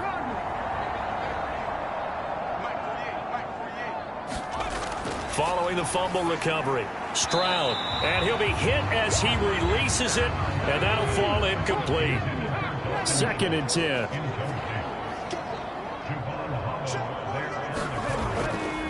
Pierce takes it straight ahead. And a nice pickup as this one gets him to the 10-yard line. Now the Texans will burn the first of their timeouts, as they'll stop it with just over 40 seconds to go in the first half. Now here's Stroud on 3rd down. He gets this one complete to Rice. Now the Texans will use one of their 2 remaining timeouts, as the clock will stop with 37 seconds to play in this first half. Stroud's throw complete into the hands of Schultz here. And he's taken down, but able to slip across the 35. Line of scrimmage, the 37 on 1st and 10. And that is incomplete. Down to 15 seconds now.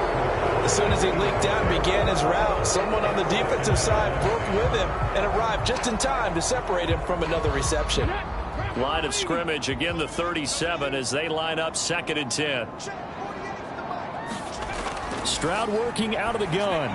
A short one going to be taken in here by Schultz. Now a signal and a timeout call, as it comes with 9 seconds to go in this first half of play. Play number 7 coming on this drive. It's 3rd and inches.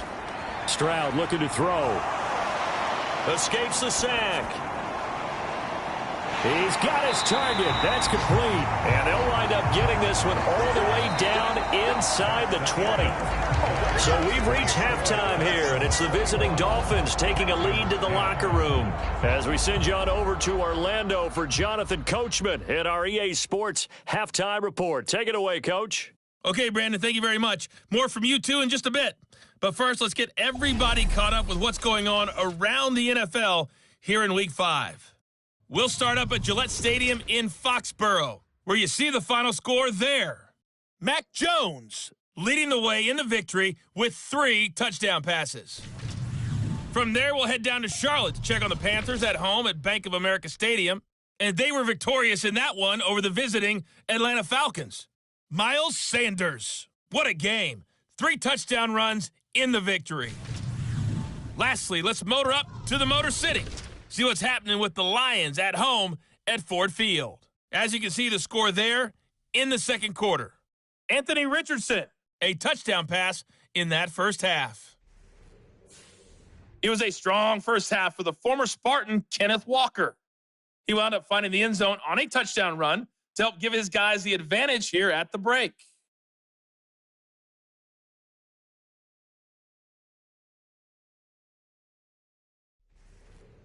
All right, Coach, thank you, and we welcome everyone back for quarter number 3.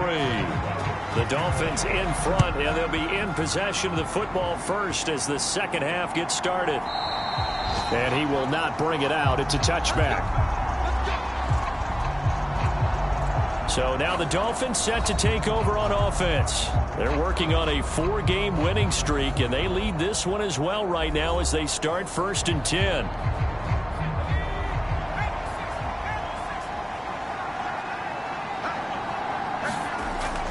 Third quarter begins with a run by Walker. And he's tackled a yard short of the marker. Good gain of 9 on first down. Maybe a good spot to take a shot. Here's 2nd and a yard from the 34. Off play action. Costello. He'll find Metcalf. And they bring him to the ground just shy of midfield. 2 catches in the first half. Now he's got a 3rd here, and it's good for a 1st. And now we get into the psychology of the whole thing, because a lot of teams with a 2-score lead in the third quarter, they almost become defensive with their offense, just playing not to lose. I think with this team, you got to figure at this point, this is a great spot for them to go into attack mode, really try and put the hammer down and finish this one off. Back-to-back good plays have them on the move on first down. Off the play fake. Costello. Oh, he tries to get it to Metcalf, but it's intercepted. And the Texans are going to have great field position here as this is returned just shy of midfield. That is just what this defense was hoping for, an interception on the opening possession of this third quarter. Obviously didn't want to surrender a touchdown and fall even farther behind. And we've gotten to know this team a little bit, haven't we? Couldn't you just see their defensive leaders telling the offensive guys, telling the quarterback, don't worry, we got you to start things off. You take it from there. Good starting field position for the Houston Texans here as they come up 1st and 10, just shy of midfield at the 49. Now he's going to swing this one out to his running back. And he'll take it down shy of the 45 at the 46.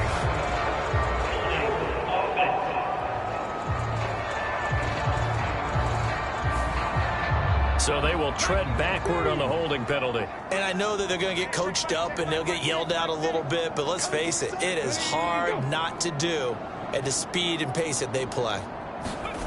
Stroud to throw it. Now throw right side here, going to be incomplete. So they'll come up after the incompletion for 2nd down. Now a handoff for Pierce.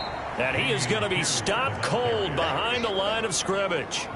This will be a loss of 3, and now a much tougher 3rd down looming. I see a shake of the head as he gets up, and you've got to imagine he's thinking, guys, you got to help me out.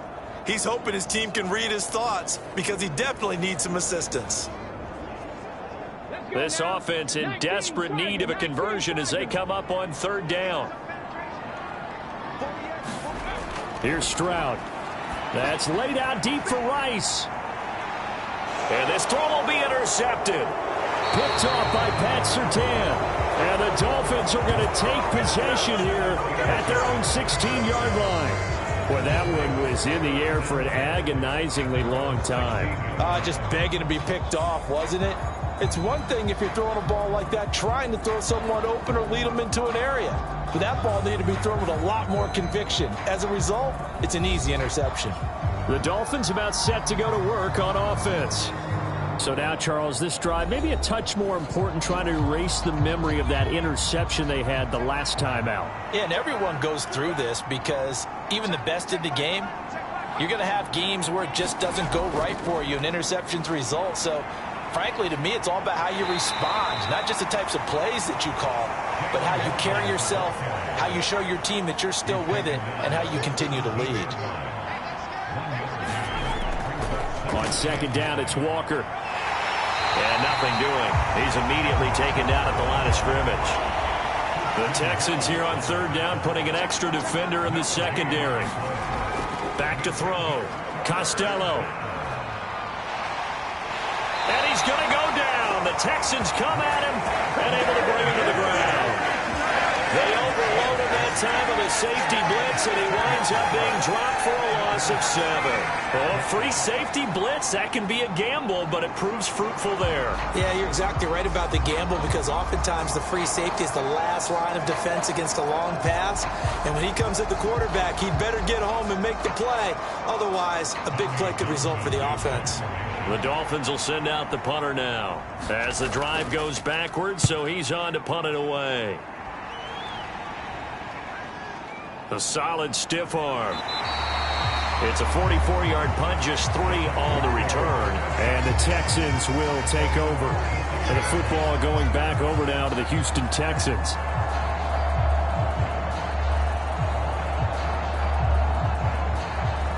So good starting field position for them here as they come up 1st and 10 at their own 46. Trying to shake off the interception from the last drive. He'll look to throw. And he is tackled inside the 40, not quite to the 35.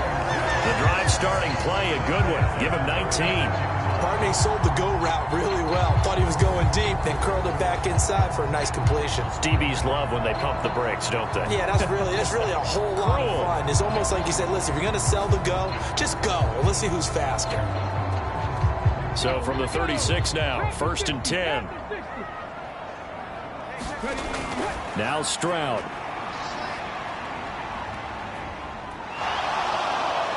Under pressure, and down he goes. It'll be a loss of 10. And it'll bring up 2nd. Chalk that up as their first sack in this game, and they tallied 4 a week ago. And probably not as much exultation in that sack as what took us so long. Because when you get 4 the previous week, you're counting on continuing that momentum. They didn't get that done in the first half of the game. Let's see now if they start to bring even more exotic pressure towards the quarterback.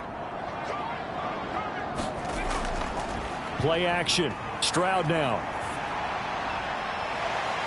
They'll tussle for it, and this is going to be caught. And they'll wind up getting this one all the way down inside the 20. A gain there of 30 big ones. You ask tight ends about their favorite routes to run, and surprisingly, this will pop up as one of their staples because they run so many routes in the middle of the field. How about this one? Starts downfield, bends it to the corner, great touch on the football, and they turn that one into a big play.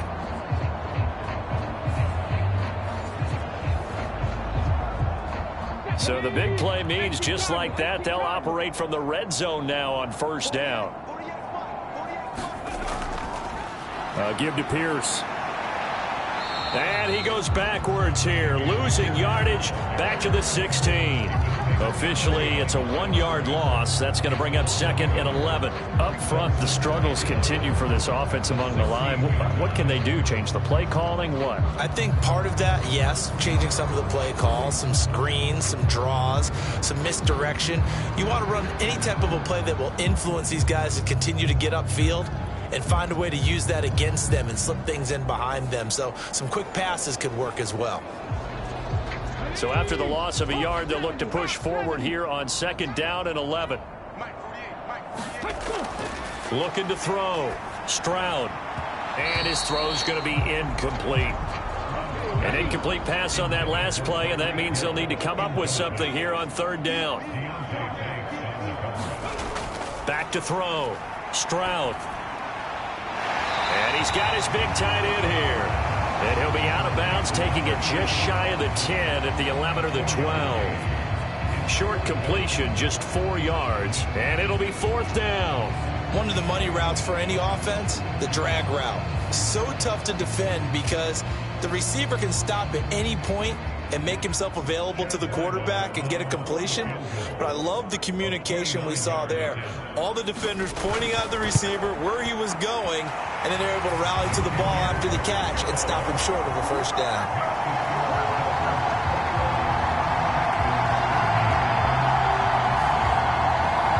So 3 points, maybe not a grand prize at this stage, but it does get them back within 1 score. It certainly does, because now they stay within shouting distance, so that means everyone on your sideline stays engaged in this game. They know they still have a shot. Out comes the Miami offensive unit now. They get set to take over. Obviously not the intended goal last drive. They had to punt the football, but still they've got the lead here, and now a chance to add on to that lead if they can get points on this drive. 1st and 10 upcoming. Throwing to start the drive. Costello. He'll let this go deep for Waddle. And that will be incomplete. Would have been a big hitter if they had connected. Instead, it's 2nd down. On the handoff, this is Walker. And he's upended at the 33, following a good pickup of 8. That was a good run, probably right on the edge of breaking into something really big. So the defensive guys right now are talking about, okay, what can we do to slow him down before he truly gets started? On 3rd and 2, Costello. A short one there to Freiermuth. And he'll be taken down, but he does have 1st down yardage. 5 yards is the pickup there as that extends this drive. I got a kick out of that one, partner. You and I talk often about trying to hide receivers in certain situations, but a guy of his size can't really hide him. But the tight end drag route, definitely an effective way to sneak him across the formation for an easy completion and a 1st down. So from the 39 now, they'll come up on a 1st and 10. On the give, it's Walker. And he'll work this forward for about 3 at 2nd down.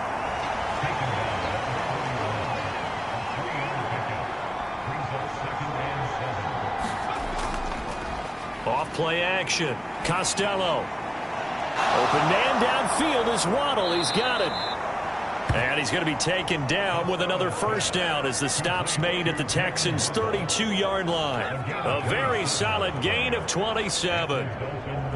The goal for any offense versus a zone defense, find the holes where guys are available and put the ball on the receiver before any defender can step up and fill it. They did it well there. Perfectly executed crossing route. So a 1st and 10 now in Houston territory at the 32-yard line. Handoff here to Walker. And he fights forward for a modest 2-yard gain. 2nd down.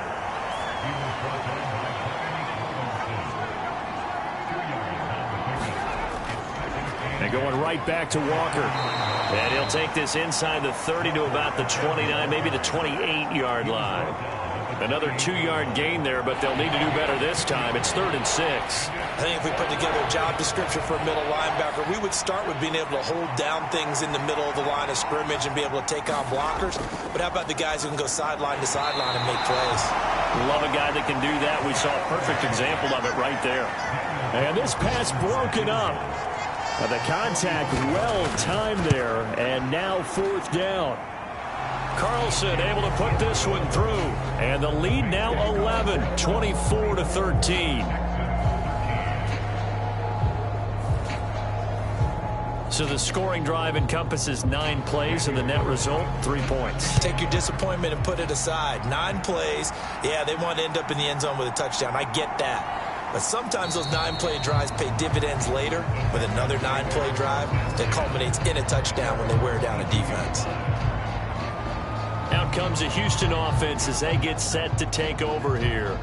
And tough to win games if you're going field goal, field goal, field goal here. They got field goal last time. Now they'll be looking for a touchdown. They're looking for the big chunk now because, as you noted, the field goal way of doing it makes it that much harder and puts more pressure on every possession for you now. Go ahead and get 6 and feel a lot more comfortable about the position they're in. Bigger chunks. We'll see if they can get the score. Stroud now on second down. Got his man, Dell. He's up to 70 yards receiving now as that last catch gets him to first down. This has to go down as one of the simpler routes in the playbook, but oh so effective.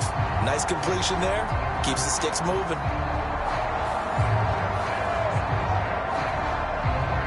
Ball up to the 35 now as they come up on 1st and 10.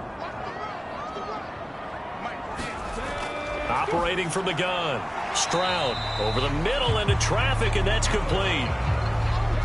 From the 38 now, here's 2nd down and 7.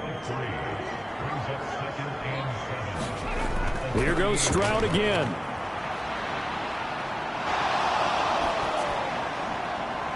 And that one too wide and incomplete. And when you've thrown as many interceptions as he has in this one, you definitely start getting a little hesitant to throw the ball out wide because that's prime pick 6 territory. That time, he made sure the only guy who was going to catch it was sitting in the 3rd row. Stroud on 3rd down now. Now he'll dump it underneath to his running back, complete. And I don't think he got there, no. He's short by maybe a foot, maybe. Call it 4th and inches. So much about offense is what you call hidden yardage. You know, you throw the ball to someone, they catch it, and then they can make a big play. You know, they create a play, run after catch. They did a really nice job there of limiting that and keeping him from a first down. Yeah, stopped him in his tracks.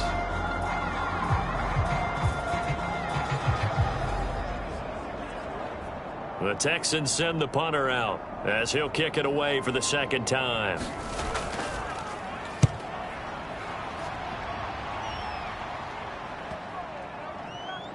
And did they keep it in? They did. They kept it in. It's down close to the goal line at the 1-yard line. Amazing. Perfectly placed. If that ball goes 1 extra yard, maybe not even an extra yard, the starting point is the 20. So there is a reason that a lot of punters are also excellent golfers. They know distance control. You know what else they have? Same groove motion over and over. Once they have that down, it repeats under pressure. And he's going to take this ahead for right around 3 yards, but no more than that. 2nd down. A gain of 3, 2nd down.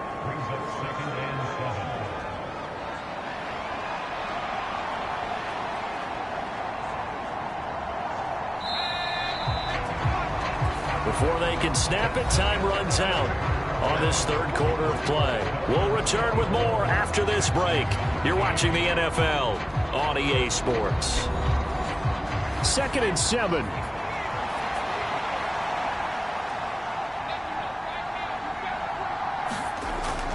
Sticking with Walker on 2nd down. And he'll get it up to the 12-yard line here. 8 yards there, getting him out of danger. It's a first down. Oh, that's one to warm the hearts of all those old-school football players, isn't it? Tough, hard, gritty run. Got behind his pads, bowled over a few people. Look at that one, right up the gut. So up through 3 quarters, no reason to lighten up now.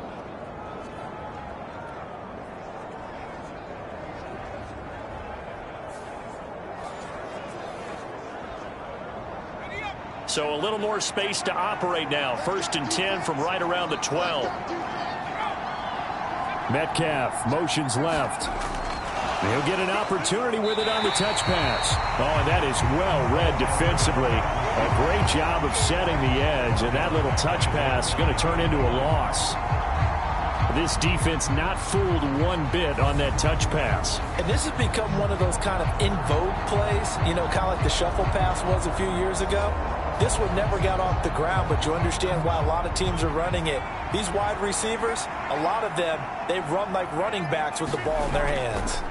To throw on 2nd down, Costello. And the most curious way there to burn some clock. That was wild, and at the end of all that, it winds up a safety. At this point, I think it's a surprise when he isn't close to being sacked on a passing down. The amount of times he's hit the deck today, I think a lot of us are reading safety before they even took the snap. Simply a merciless pass rush every step of the game, and that rush earns a crowning achievement there.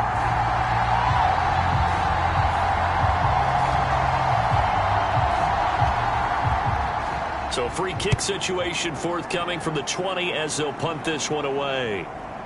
Taken in at the 11. Oh, he's hit. He lost the football. Put it on the carpet. And this is brought all the way back. A fumble recovery and taken to the house for a Miami touchdown.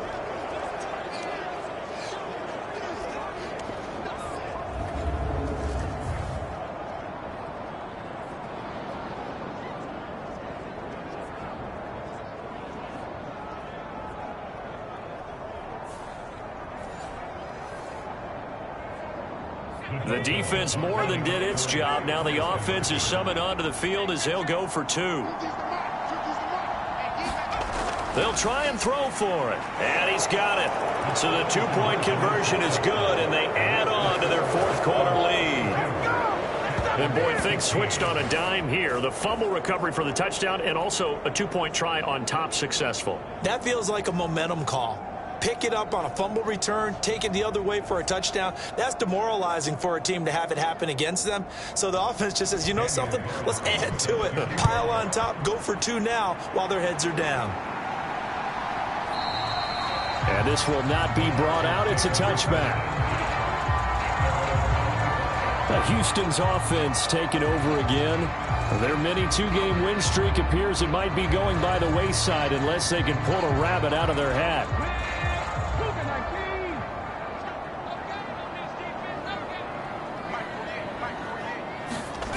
And they'll throw it with Stroud here, 1st and 10. He's going to hit his man out of the backfield, complete. And he's going to get a solid gain of 9 before being brought down. 2nd and right at a yard. Brings up 2nd and a yard at the 34-yard line. A shotgun snap to Stroud. And the Dolphins rush gets home. Down he goes. They'll wind up losing 10 on the sack, and it'll lead to a 3rd and long. I remember throughout my career hearing defensive coaches always say, guys, you got to earn the right to rush the passer. Well, they put themselves in a great spot with this big lead, and they know they've got to throw the ball. These pass rushers have to be salivating. It is pin your ears back time indeed.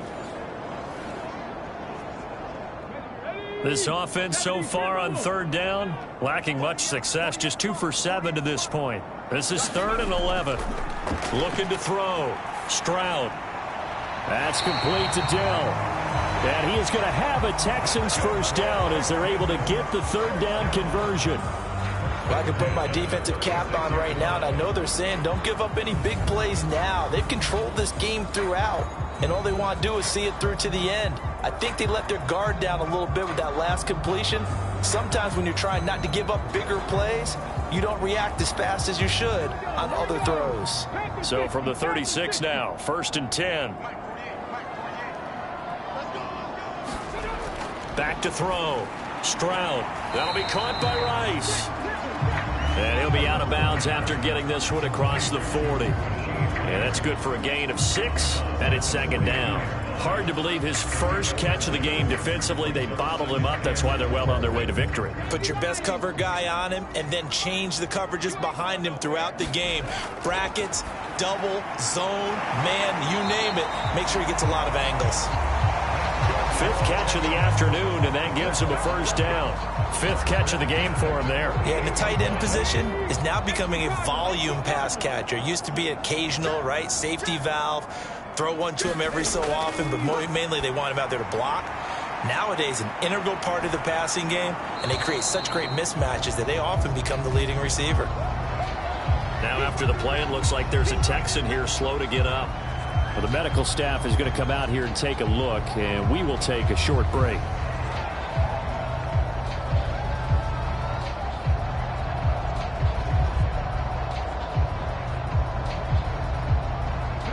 Second down and a yard.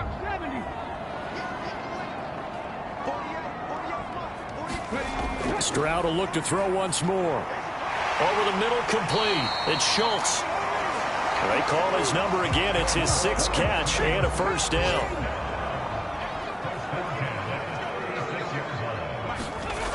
They'll look to throw again. And he's got his favorite target yet again. It's complete. And he is out of bounds inside the 30. 2nd down and 3. They'll stick with the passing game as he looks to throw. Firing quickly here, and that's complete. And he'll be a couple yards shy of the red zone here at the 22-yard line. 7 yards there and a first down. Another catch for him there on this drive, Brandon. And it looks like they're going to utilize him out of the backfield any way they can. And that time they pick up a first down. So now on defense, you assign a man to him and try and cover him before he gets going. So give him 5 yards there on the pitch and catch, and it's 2nd down.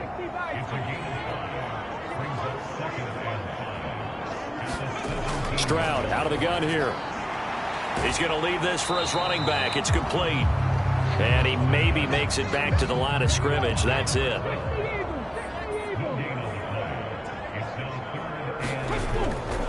On 3rd down, Nance. And he'll be stopped well short. Only 2 yards there. 4th and 3. Not too many offenses want to turn down long drives, but when you're down what they are, they've got to pay it off with some points.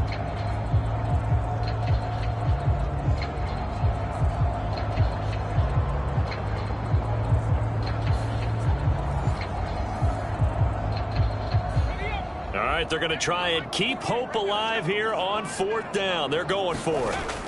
4th down, 4th quarter. Here's Stroud. Work in the middle of the field, and he's got a man complete. And the Texans are going to have 1st and goal as they try to finish off this drive with 6 points. Pierce going to be hit and met at the line of scrimmage. They get him down at the 3. So they've been in the red zone 3 times, and it's yielded just 3 points. Can they find the end zone here on 2nd and goal? Looking to throw. Stroud. And he is going to go down. Back at the 11-yard line.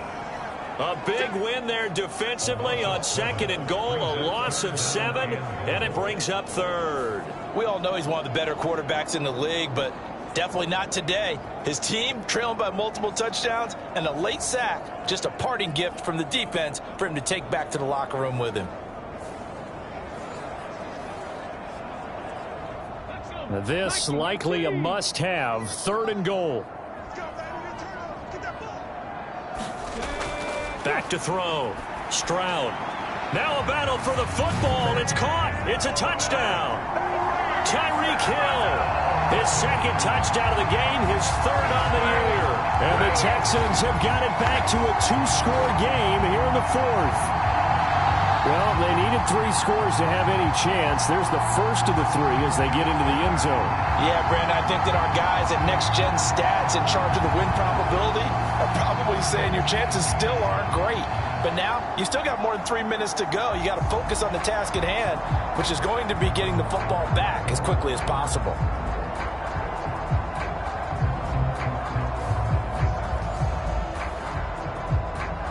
Now Ryland for the PAT.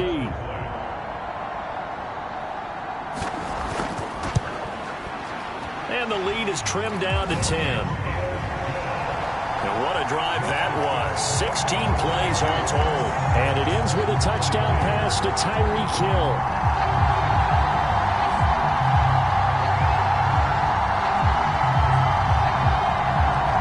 Two scores down, 3 timeouts left. Still a chance if they can somehow get this one back. And the Dolphins are going to recover. Well, 4th quarter, they felt like they needed the football back. Unfortunately, they couldn't get it. And I know we brought analytics into the game, and someone has said here that the data says that when a team's expecting an onside kick, 80% of the time, the team expecting it, they do actually recover the ball, which is what we saw here. I just wonder if that number is much more of a anecdotal type of a number. Kind of like when the coaches tell us, well, when you score on special teams, 93% of the time you win the game. I'm still waiting to see that number is empirical. And he he stopped immediately there. Calling no gain on the play, and it'll be second down.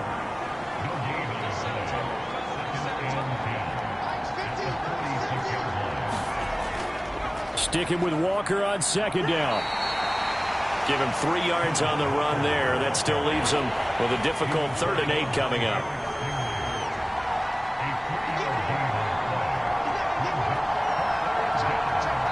Two minutes left to play in this football game here on EA Sports.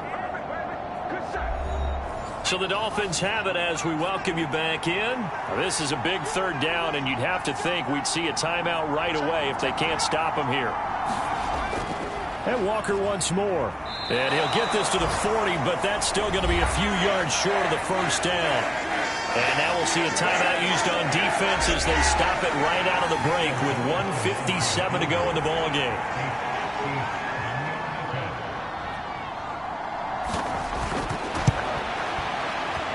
And this is good from 57 yards out. That was bombs away right there. And the Dolphins will add on to their lead.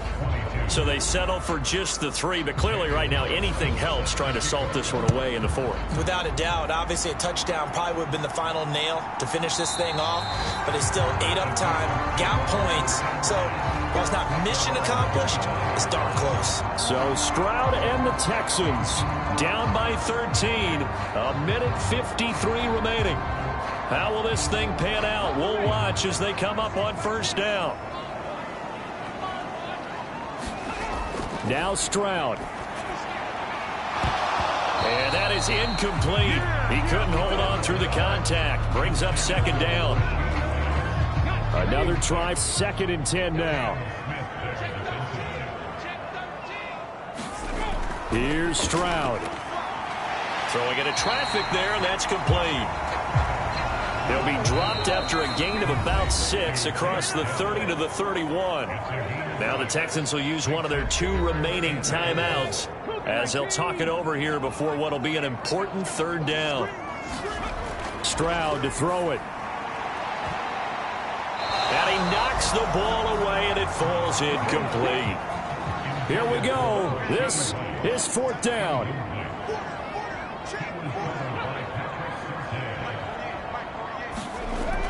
Stroud. And it's incomplete. They cannot convert, and they turn it over. They had to go for it with such little time remaining, and the Dolphins get the football in great field position. So with that, we can just about close the book on this one, Charles. Yeah, what's the old expression about slim and none? Well, Slim just left town on that They're one. down to none? Yes, exactly right. Line of scrimmage, the 31 now on 1st and 10. To the right side, this is Walker. Yeah, this will leave him a yard short. Nice pickup of 9 yards on 1st down. The Texans going to signal for their 3rd and final timeout as they'll talk things over prior to this upcoming 2nd down play.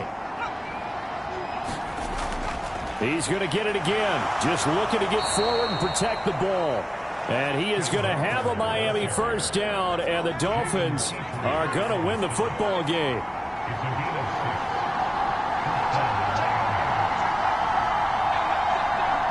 Clock counting down toward 40 seconds as they take the knee.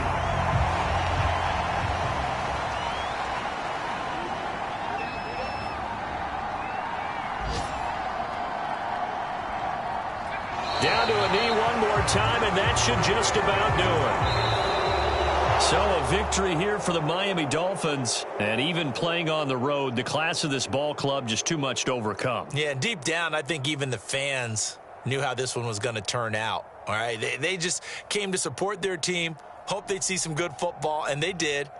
But they didn't really expect their team to win. In fact, they probably came in and said, let's win the tailgate, because that's where we have the advantage, and I bet they did that.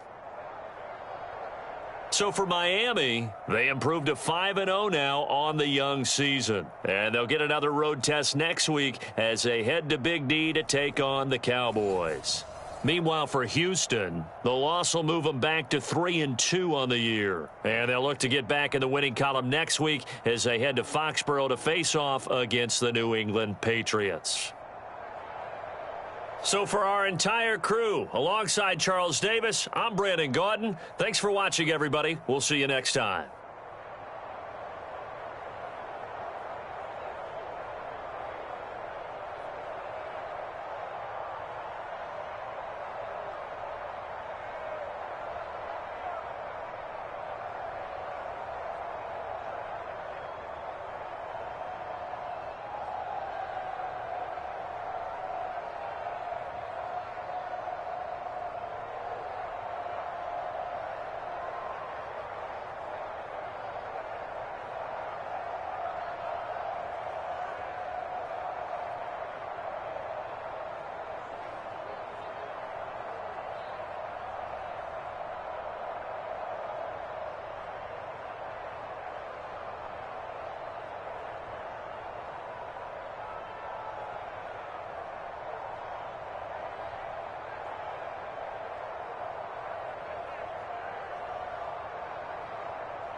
today.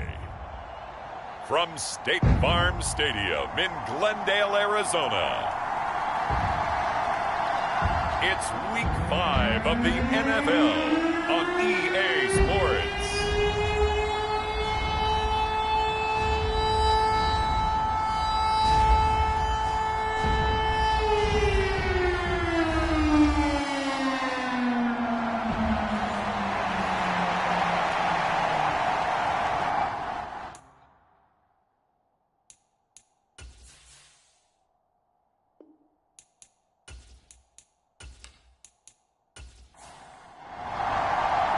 The first quarter of the season already in the rearview mirror, and off we go in Week 5 on EA Sports. From a couple yards deep, he'll bring it out of the end zone.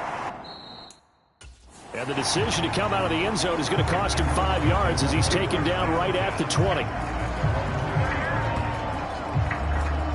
Here come the Cardinals, and it is Kyler Murray from Oklahoma who leads them out. And last week's loss came despite a clean game on his end, throwing the ball with 2 touchdowns and 0 interceptions. His job this week is simple.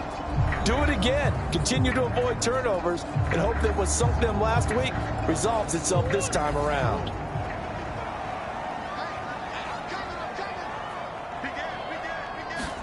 First play and a first pass from Murray. Looking middle, and that's complete. And he's got it past the 30 before he's hit and dropped. These are his numbers from last week's contest. 6 catches, 57 yards, and a touchdown as well. And he's able to pull that last pass in, but this is usually a pretty tough unit to try and maneuver against. They're in the top 10 in the league against the pass, and you and I both know there's not much difference between 1 and 10. Here's 2nd and 5 now from the 37. A give running left is Ware. And this winds up a pickup of 2, maybe 2.5 to about the 39. Here's 3rd and 3. Throwing now is Murray. That is caught. And he'll go out of bounds. It appears right at the 45.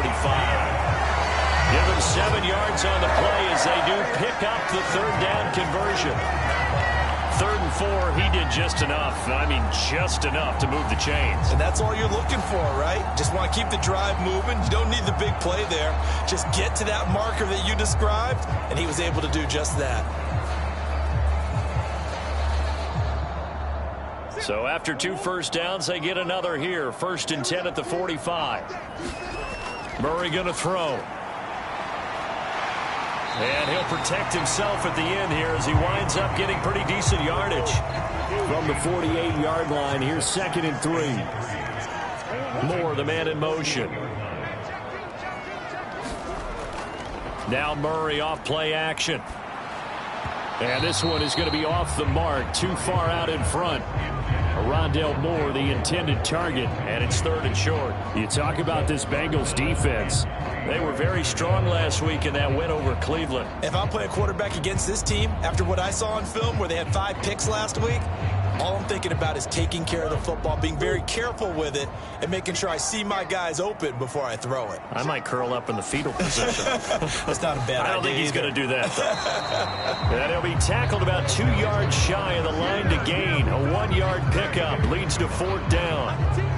Now that was a big-time play by the defense. They as well knew where the first down line was, and they didn't let them get anywhere near it.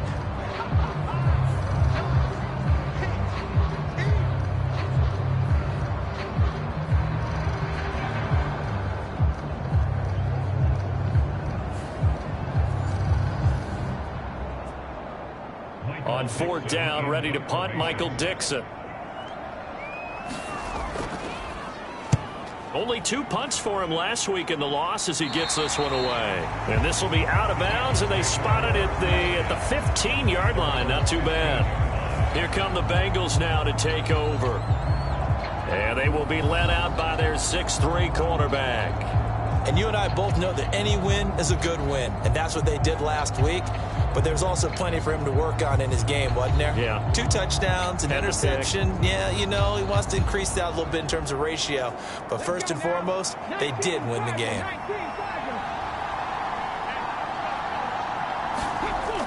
They'll try and start this drive in the air. Screenplay set up for Williams.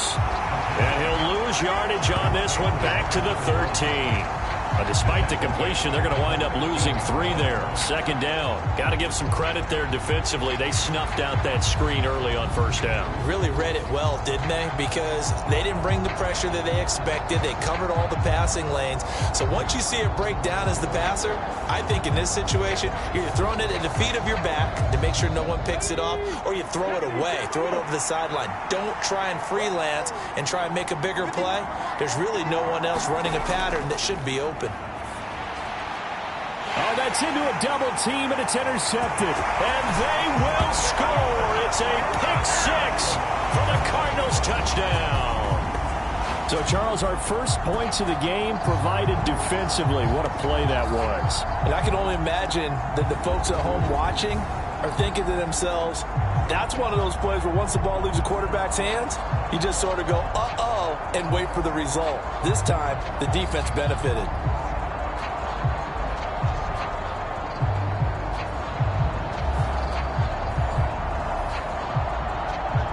Riley Patterson now for the extra point.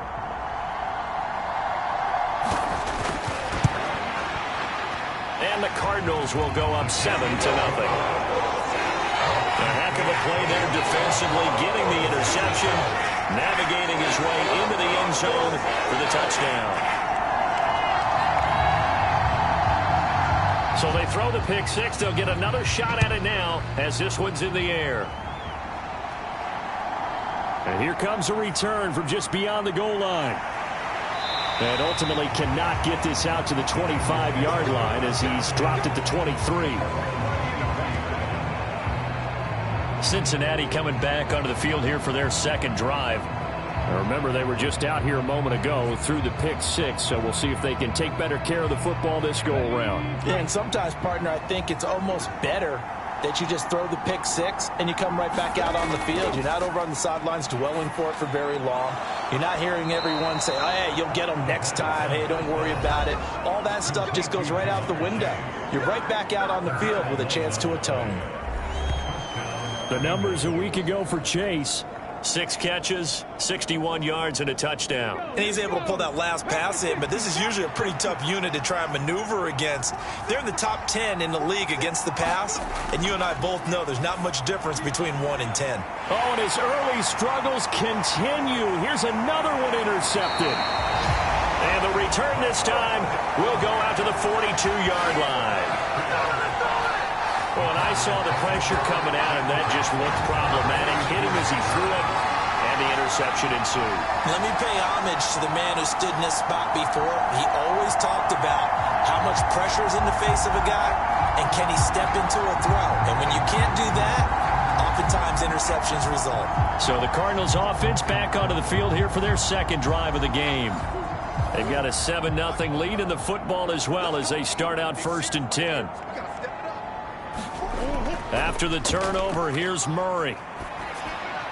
He's got it. This is Ware. And past the 35, he'll be dropped a yard or 2 shy of the 30. 10 yards there to start the drive, and just enough by about the length of the football for a first down. Nice little nifty play for him there. Yeah, that's the ability to read a defense and utilize players that don't often get picked up in coverage easily. And I'm talking about being able to use the backside of the backfield. Because I know that when I used to cover, hey, we got everybody oh, he just snuck out there, and they just got a nice first down there. What do we love to say? Get those backs into space, right? And they were able to do that there. Nice pickup on first down. And he is out of bounds inside the 30. Now a 2nd and 6. Here's Murray. And he can't get rid of it. He's taken down. Trey Hendrickson showing off his pass rush repertoire that time. Well, he was really focused downfield, but there was really no viable options. The coverage was too good. And the defense really quickened the tempo of that play with their pass rush because there was nowhere for him to go with the football. The only place he ended up, down on the ground.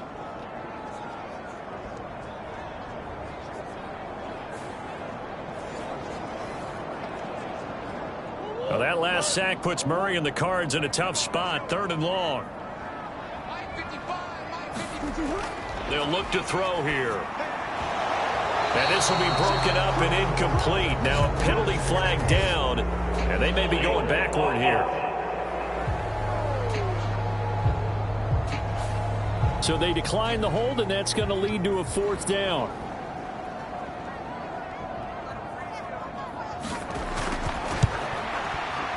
Patterson's kick is good. And that will extend their lead even further.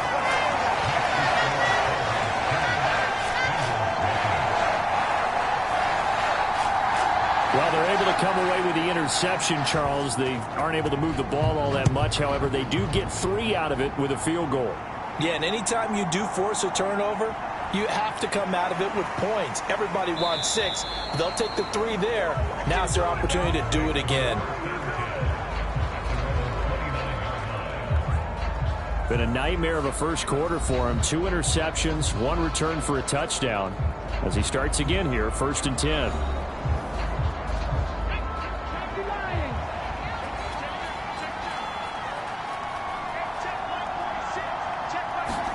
They go back to the air here after the INT on the last drive. That one taken in by T. Higgins. So they'll get 8 out of that completion, and that'll bring up a 2nd down in just a couple. Now some movement before the snap. And we'll hear from our referee for the first time this afternoon. And that flag accepted. Now after the false start, here's 2nd and 7. They'll set up a throw. He gets this to Davante Adams. His first catch, good for 9 and a 1st down.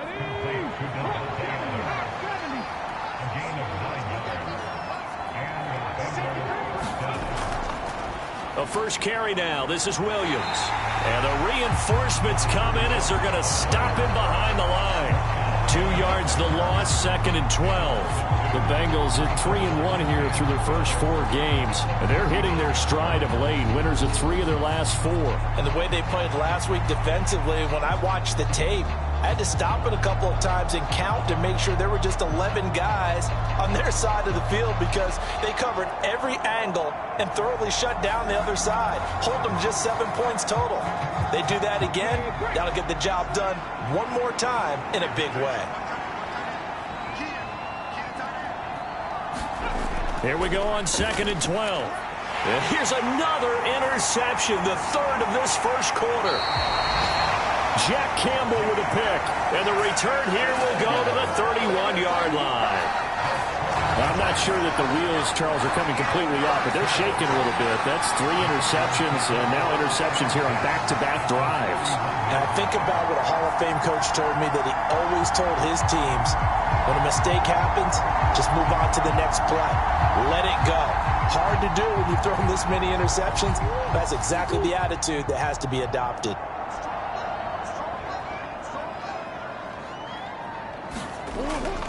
Running on 1st down with Ware. And room there to work it inside the 25. From the 24 now, here's 2nd and 3. They go again with Ware. And he's going to lose yards. They take him down at the 26. That's a big loss of 3, and it brings up 3rd down. Well, this defense for the Bengals, they were very strong last week in that win over Cleveland. And I don't know what the actual percentages are, and I don't know the analytics when you create 5 turnovers or takeaways in a game.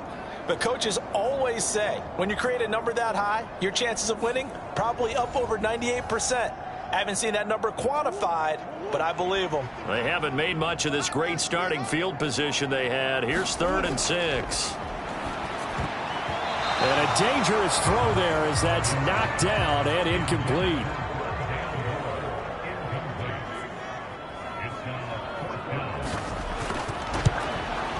Patterson's kick is good. And that will extend their lead even further.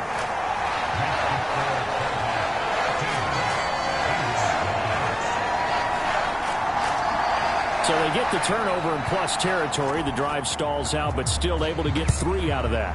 Yeah, we were able to see an offense and a defense kind of mix and match with each other, didn't we? Both of them trying to make sure that they had the upper hand and the advantage. Offense trying to get to the end zone. Defense, of course, trying to hold them to a field goal attempt. And it wasn't a guaranteed lock 3 from where they started.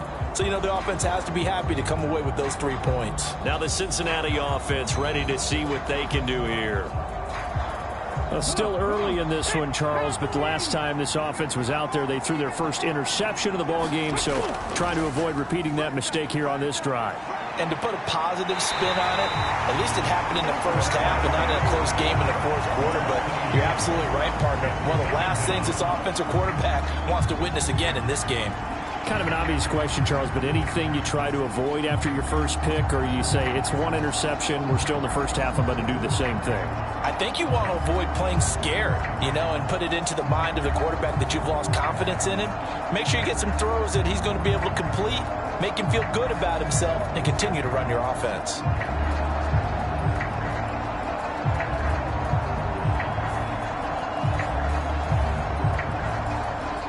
Ball at the 24 and a 2nd and 11. He'll drop to throw. That's caught by the big tight end, T.J. Hockenson. And they'll get it all the way up about 5 yards shy of midfield. A gain there of 21 yards. You can almost hear the sigh of relief coming from their sideline and from their point on the field, because this has been a tough start for them thus far. A much-needed first down there. They needed something good to happen. Plays like that will continue to help them dig out of this hole. 1st and 10, and they've got 3 tight ends out there. A jumbo package look. A give to Williams, running right. Officially no gain on the play, and it's 2nd down.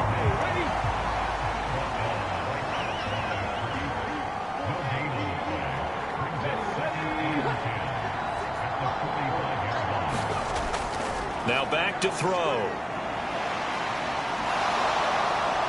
And they're well past midfield, just a yard or 2 shy of the 40. Good coverage downfield led to him taking off, picking up the first down on a 13-yard run. Didn't learn his lesson the first time, but looks like a second early interception got through to him. Now he understands. Don't force a throw if it's not there. Oftentimes, running is the better play anyway. Case in point, he picks up a first down there. So into Cardinal territory now. It's 1st and 10 at the 42-yard line. And Chase will go in motion left. He's going to get it on the jet sweep. Oh, and this one may need to go back to the drawing board. He's going to be swallowed up right away. Just a yard on the pickup there, and it'll bring up a 2nd and 9. You look at this Arizona defense. And they've been very good this year against the pass, currently holding on to a top 10 ranking at number 10. This secondary has really developed into one of the strengths of this team. They diagnose, they cover, they run, they hit. What a nice team. Now they'll switch it up here and look to throw. It's caught here by Adams. And he'll go out of bounds after taking it a little further down inside the 40.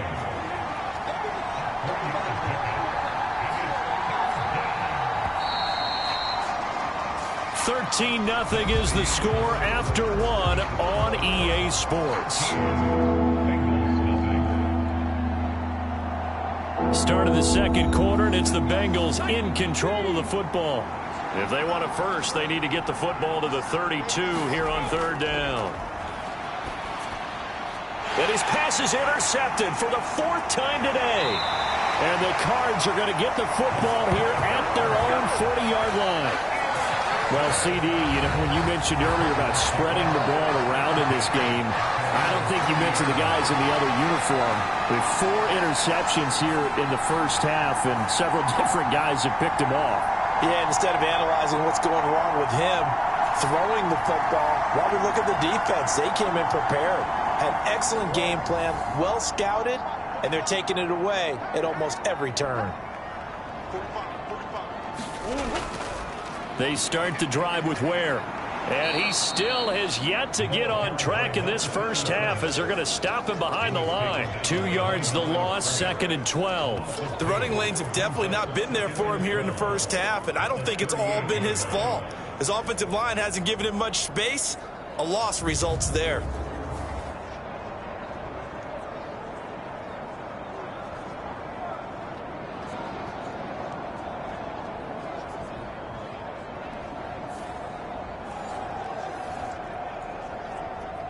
So the opening play of the drive goes backwards. Now they'll come up on 2nd and 12. And again, this is Ware. And that one goes for about 6 as he's taken down just shy of the 45. The Cardinals on 3rd down. They've only converted once in 4 tries. This will be 3rd and 6. Able to find the open man. That's complete. And he is going to have a Cardinals first down as they're able to get the 3rd down conversion. That's a pretty good throw on the curl route there. 3rd down, and they pick up a first. Defense should be aware for that, right? They should be aware, but it's so hard sometimes. Yeah, it's not easy. Because when they sell that route really well, you think they're going upfield, then they curl back, show their numbers to the quarterback, and complete the play.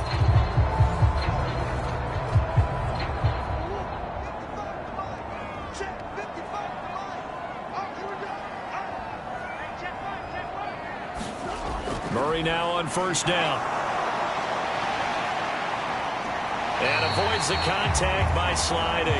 Give him 10 that time, escaping the danger, running with it, and picking up a 1st down. Certainly not the way they drew it up in the playbook, but that's why they love this guy back there. He sees things breaking down, and he's more than capable of finding an escape route and still getting a decent gain. 2 minutes gone by, 2nd quarter. On 1st and 10, here's Murray. A fight for the football, and it's intercepted. And the Bengals are going to take over here on the INT at their own 5-yard line. So this defense coming up with a takeaway, and maybe that's something that can bring a little life to that sideline. Well, I don't want to say that they've been sleepwalking through this first half because that's simply not true, but you're right. We haven't seen a lot of fire from these guys, really, on either side of the ball. So maybe that's the catalyst that they needed to get them back into this game.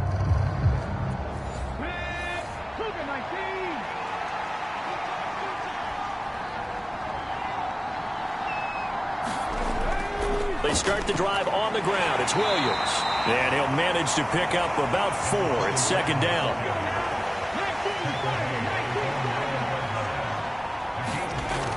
He'll look to throw. That's caught by the tight end, Irv Smith Jr. And he gets up near the 25 to about the 24 before going out of bounds. It's his first catch, and it'll be good for 15 at a 1st down. And this may be the one to build on right here. It's the 2nd quarter. They've got nothing on the scoreboard as of yet. They need to put something together, and this is a good start as they get the completion there for good yardage and a 1st down.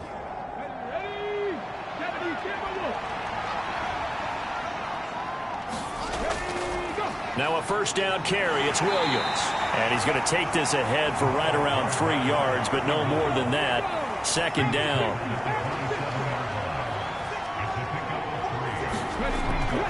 Back to throw here. And his throw here is going to be incomplete. I hate to say it, Charles, but the way that he has played in this first half, you just kind of hold your breath every time he drops back to pass. Yeah, you might be holding your breath, but those guys on the defensive side of the ball, they've got big smiles on their faces. He's handing out picks like the people just leave the candy out at Halloween and you take what you want. They're having a blast out there playing against him today. He's got his target. That's complete. And he gets this one just shy of the 40, down at the 39. 12 yards there as they keep this drive rolling. It's another 1st down. Yeah, these are the types of plays they're going to need to hit on if they're going to get back into this game. It hasn't been the greatest of first halves, but this is a nice throw here on 3rd down, and they keep the drive going.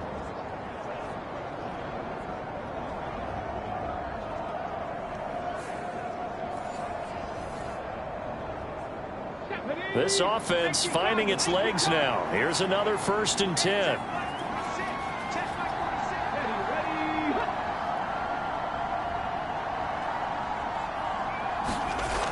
From the shotgun, he'll look to throw. And that one off the mark behind him. Incomplete. Well, they've been back on their heels a little bit here in this drive, but a chance to exhale just a little bit there with incompletion on 1st down. Now they have to gear up, try and get 2 more stops, and escape this drive. Now a 2nd and 10.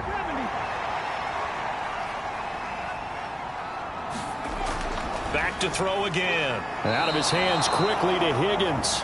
And he'll be stopped right at midfield. 2nd catch for him today, and it'll wind up a 1st down. And this offense has been a little slow to get going, but some signs of life here in this 2nd quarter. They're moving it pretty good. And that helps the cause as well. Good yardage and another 1st down. Now left side, a completion to his tight end. And they'll get him down as he's inside the 40. So from the 39 now, they'll come up on a 1st and 10. Here's a play fake as they set up to throw. And that is incomplete. Oh, the coverage a little too good there, and it's 2nd down.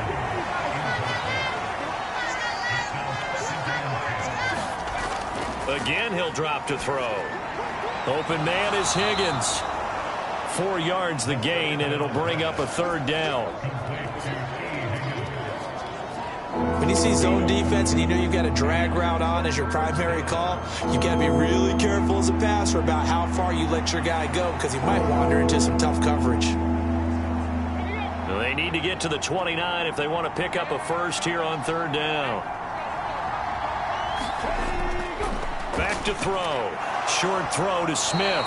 And he's going to be brought down short of the 1st at about the 31-yard line.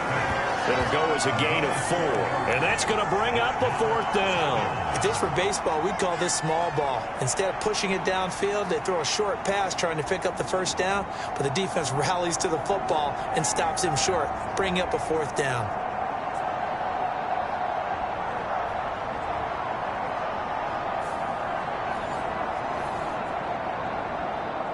From here, this would have been a 48-yarder, but no, they're going to go for it. They run. It's Williams. And he's not going to get the 1st. I don't even think he made it back to the line of scrimmage. So here are the Cardinals to take over. They lost 2 straight coming in, but good news for them right now. They've got the lead and the football. Murray and the Cardinals with a 1st and 10 at about the 32. Try to shake off the interception. He'll look to throw. And they get him down, but not before he takes it across the 40-yard line. A gain of 11 to kick off the drive, and it's a quick 1st down.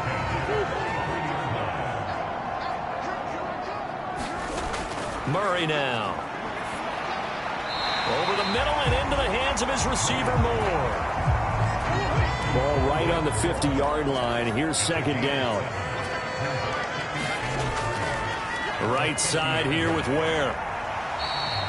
Call it a gain of 3, but not enough to move the sticks. It'll be 3rd and about a foot or 2. Play fake. Murray.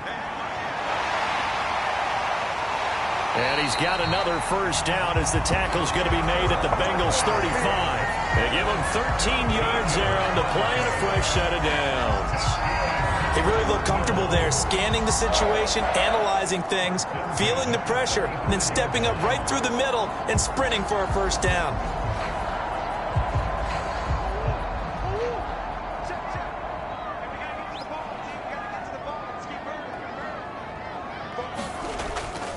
They'll run straight ahead with Ware. It's a 6-yard gain on the ground, and that'll make it 2nd and 4. They've created a nice sustained drive off of plays like that. A nice strong run there that keeps them advancing the ball. From the 29, here's 2nd and 4. To throw is Murray. Murray fighting, lost the football.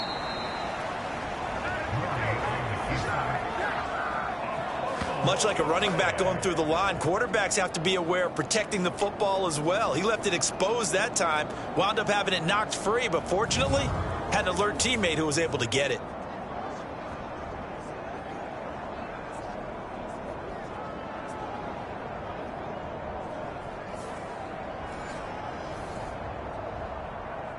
So possession still theirs, but now they face a 3rd down.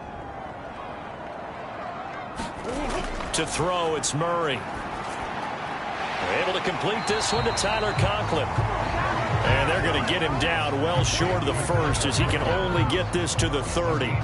That'll go for a gain of 7, and that's going to make it 4th down. He wasn't the primary target, but I think it was almost like a check down situation, wasn't it? Yeah, hoping he could break some tackles, the big tight end, but he couldn't do it. Yeah, get it to that big frame and hope he can scatter some bodies, unable to get it done.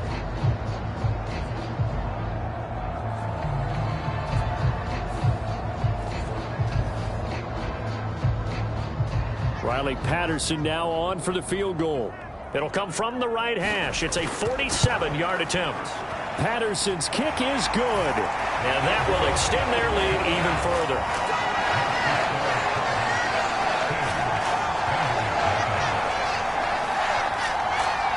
So he remains perfect, 3 for 3 in the field goal department. And it's so important for any offense to have an ace like him up their sleeve, isn't it? Because now you know what his range is, and as soon as your offense gets there, you're pretty much counting on 3 points going up on the board. And up to about the 26-yard line, just across the 25. Cincinnati now ready to take the field. They've got some stuff to build on from that last drive because they moved the football, CD, and then they tried to go for it on 4th down, didn't convert, probably left a bitter taste in their mouths. I would say so, and I think that they go out in this series determined for that not to happen again. In fact, they don't even want to get to a 4th down opportunity. They just want to make sure they get it done within the parameters that they've set for themselves. Run their offense, get it into the end zone. Yeah, I think a little bit of determination and a dash of anger. 2nd and 9 now. They'll set up the screen. This is Williams. And they get him down, but not before he takes it across the 40-yard line. 1st down now, but the clock continues to move. There's a ball thrown right side and complete. And he'll take this to the other side of midfield before going out of bounds. 2nd down and inches. That one into the hands of Adams downfield. And he'll be out just a yard or 2 shy of the 30. Back-to-back receptions for him, and it's another 1st down. I like that one, partner. They go back-to-back with excellent gains, and really it shouldn't be a surprise who they were throwing the ball to. He's their best guy. Yeah, we knew that they would get him involved early. They're doubling down on getting him involved early. Don't be surprised if they'll come right back to him again. They haven't shown the propensity to be able to stop him. Line of scrimmage, the 31 now on 1st and 10. They'll look to throw again. He's going to have the hook up here to Chase. This will be stopped about 2 yards shy of the marker. 8-yard gain, 2nd and 2. They'll stick with the passing game as he looks to throw. Looking left side, and he's got a man. That's Adams. And he'll go out of bounds in the red zone just inside the 20.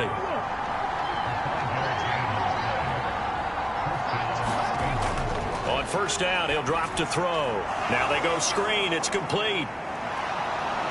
Touchdown, Bengals. A great play there. His 2nd touchdown on the season. And the Bengals get a late score here in the final minute of the 1st half. The way this one was going, you just got the sense they needed something before half. They've at least got something on the board now. Still trailing, but a good sign. That takes me back to our preseason tour of NFL camps. You remember we talked with that one coach who said his emphasis this year was scoring in the last 2 minutes of a half, heading into the locker room. This hits it right there. Take that momentum, take that good feeling, and take it to the locker room, regroup, and start over. They got it here. They did indeed. A lot of football, full half to be played.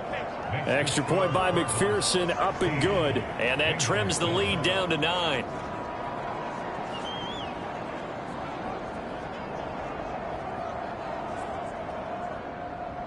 After the touchdown, McPherson on to kick this one away.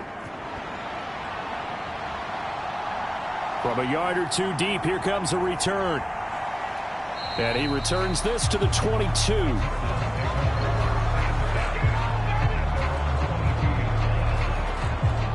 Well, the Cardinal offense going to take over late in this 1st half.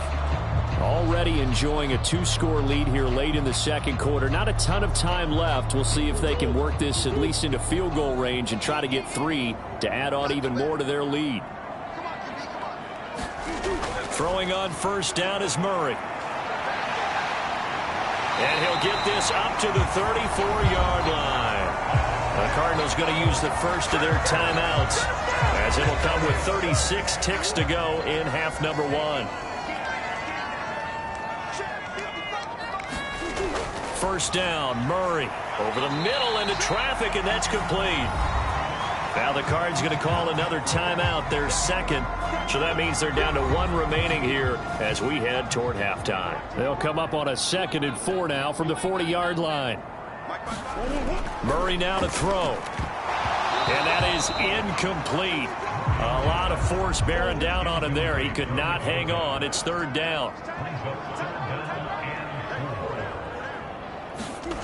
Here's Murray as he sets to throw it. Throw out wide is incomplete. And a lot of being a defender is being able to learn what you can and can't get away with when in man coverage. In this case, he got away with it. It helped pop that ball free. And here's Dixon to punt now as he gets this one away. A 40-yard punt, 1 yard on the return, and control of the football switching hands with very little time remaining until the half. The Bengal offense going to see the ball one more time in this first half. And the ball backed way up, so thinking with this amount of time on the clock, probably just sit on it, and we'll see these two teams go to the lockers. Yeah, I don't think you want to overthink it in this situation. Either side of the ball. Just go ahead and finish up the half and get on out and talk about it. And he'll just push his way forward for a few as the clock will run. So we reach halftime here in Glendale with the Cardinals on top. As now we send you out to Orlando and hook back up with Jonathan Coachman for our EA Sports Halftime Report. Okay, Brandon, thank you very much. More from you two in just a bit. But first, let's get everybody caught up with what's going on around the NFL here in Week 5. We'll get started out at Arrowhead Stadium in Kansas City, where it was the Chiefs who were able to come away with the home victory. Patrick Mahomes leading the way with a couple of touchdown passes in the victory. From there, we'll head east to check on the Panthers at home at Bank of America Stadium in Charlotte. And they were victorious in that one over the visiting Atlanta Falcons. Miles Sanders, what a game. 3 touchdown runs in the victory. Finally, we head to the shores of Lake Erie, see what's going on with the Cleveland Browns. And they were losers in that one as they fall to the visiting Seattle Seahawks. Deshaun Watson, sharp in the victory, as his guys bounce back from a tough start to the year to claim victory number 1.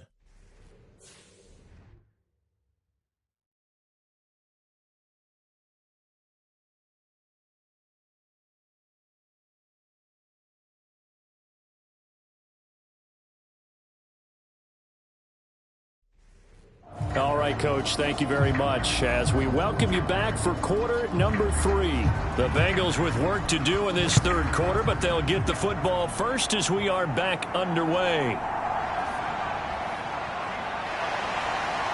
And he'll be stopped up at the 25.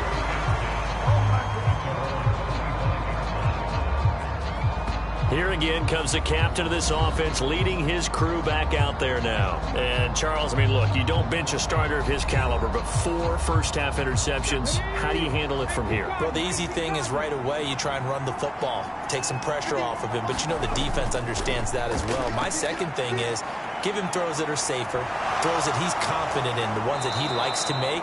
And that way you try and get his confidence back up. Good coverage downfield led to him taking off, picking up the first down on a 13-yard run. Fast, slow, it doesn't matter. If you give a quarterback enough room to escape, he can hit you for a big gain. You've got to give him a little more focus moving forward.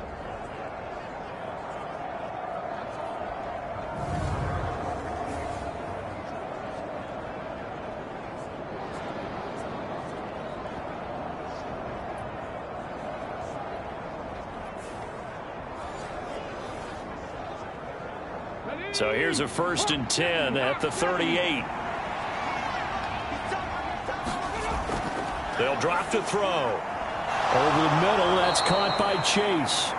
And taking it across midfield and inside the 45. 2 catches in the first half. Now he's got a third here, and it's good for a first. Couple of first downs right in succession, and this is an offense that could really use a good drive, and they're off to a fast start here.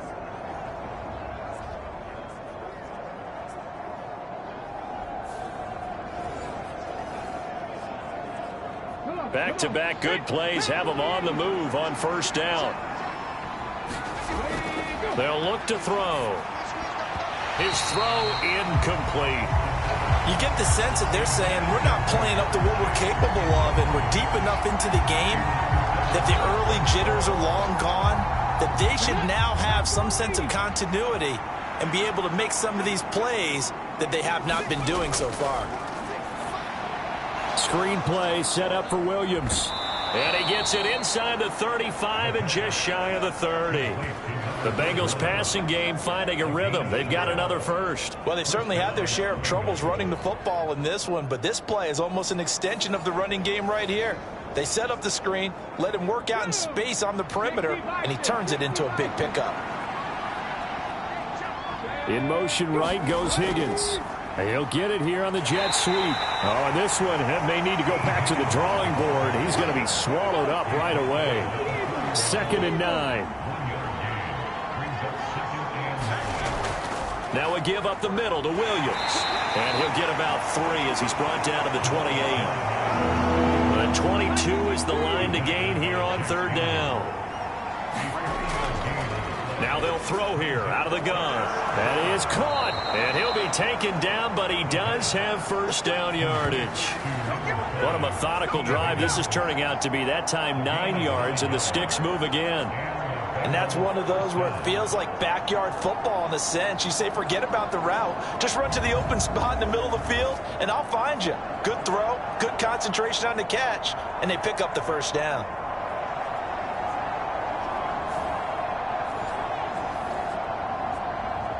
So here's a 1st and 10 now down inside the 20.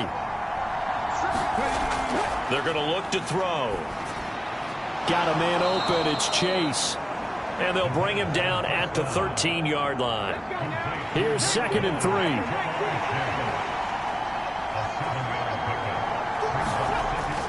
3. Looking to throw. Touchdown! Jamar Chase from 13 yards out. And the Bengals have cut it back within a score.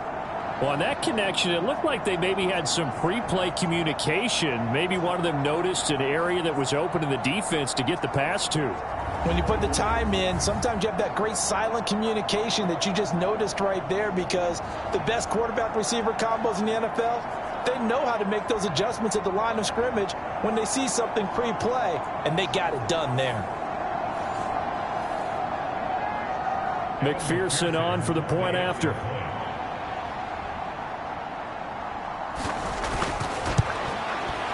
And it's good. It cuts it to 2. 16-14 our score. A good drive that time as they go 9 plays in all. And it was Jamar Chase who finished it off with a touchdown reception.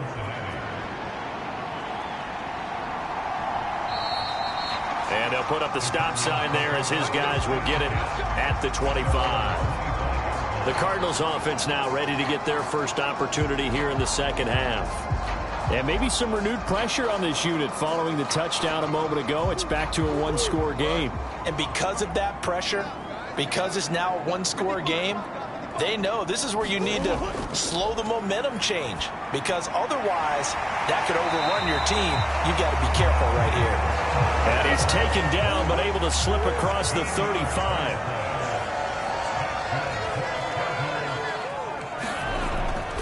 A give to Ware. And he takes this up right near the 45-yard line. Ball spotted at the 45. Here's 2nd down and 3. They run again with Ware.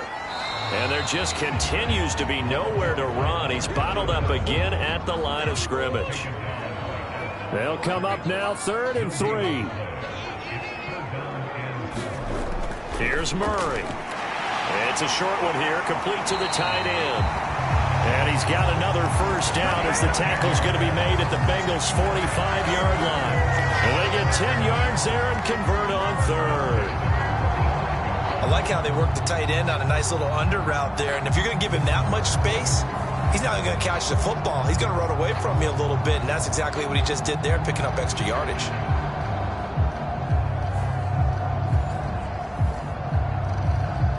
So they'll come up in Bengals territory now with a 1st and 10 at the 45-yard line. Moore, the man in motion. From the gun, they run with Ware. Gets through, and now an opening. And he's tackled a yard short of the marker. Good gain of 9 on first down. Just need a yard here. 2nd and 1. On the handoff, it's Ware. And they'll be inside the 35 now at the 34-yard line. From the 34 now, here's 1st and 10.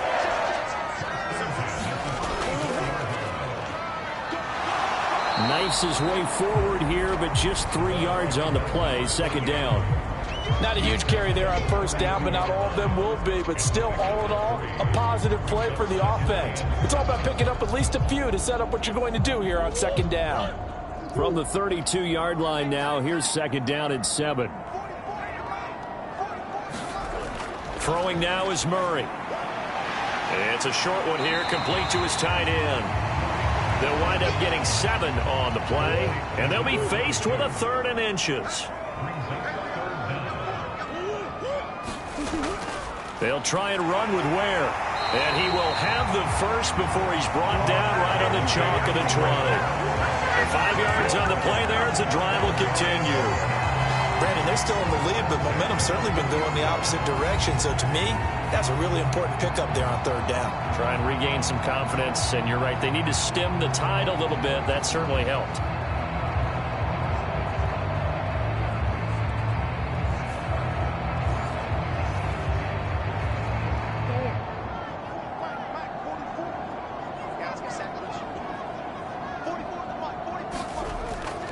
On first down, they run again with Ware. And a couple of yards as they move it from the 21 to the 19. That play reminded me a lot of a former teammate of mine. We used to call him the trash man. His ability to sift through traffic and make plays was uncanny. And that's exactly what you want from your Mike linebacker. 2nd and 8 coming from the 19. Here's Murray. Goes to Ware on the screen. Only a yard there. Sniffed out well defensively, and it brings up 3rd.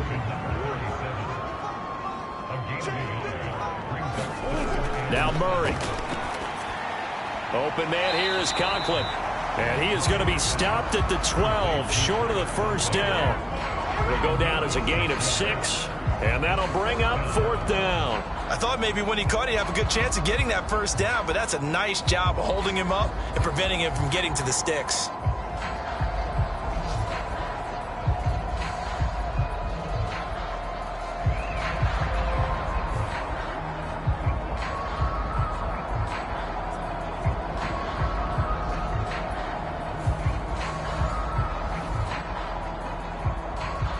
Riley Patterson now on for the field goal. From the right hash here, should be an easy one. Patterson's kick is good. And that will push the lead up to 5.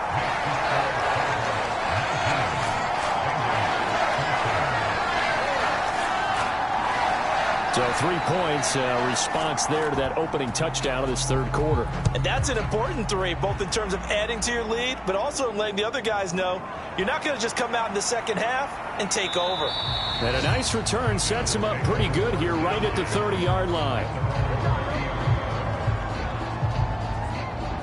So now the Bengal offensive unit back out onto the field. This drive here beginning probably with a pair of motivated groups. Remember, the offense scored a touchdown on their last time out. Looking to repeat that in Charles's defense. They were very frustrated after giving up 6 the last time on the field. And frankly, it's just a battle of wills in a lot of ways because you know they're both motivated. They both game plan for this drive, and they both have specific outcomes in mind. To me, it just comes down to who can execute better and which side can step up and assert its will over the other. Open man is Chase, complete. And able to get this one across the 45 before he's brought down.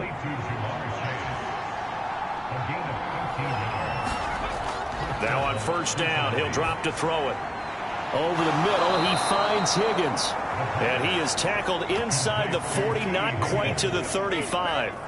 Another nice gain. That's now 30 yards between those last two plays. They sure put the coverage guys in a stress on that one. They thought they were going deep. Ends up curling inside for a nice chunk of yardage.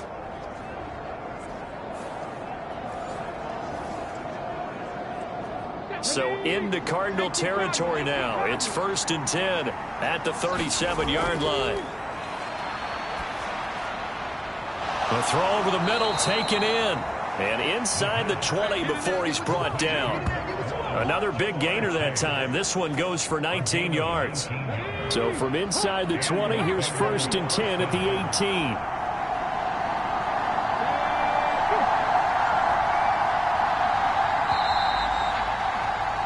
And as they come to the line, they will not be able to get off another play as time has run out on this third quarter. You're watching the NFL on EA Sports.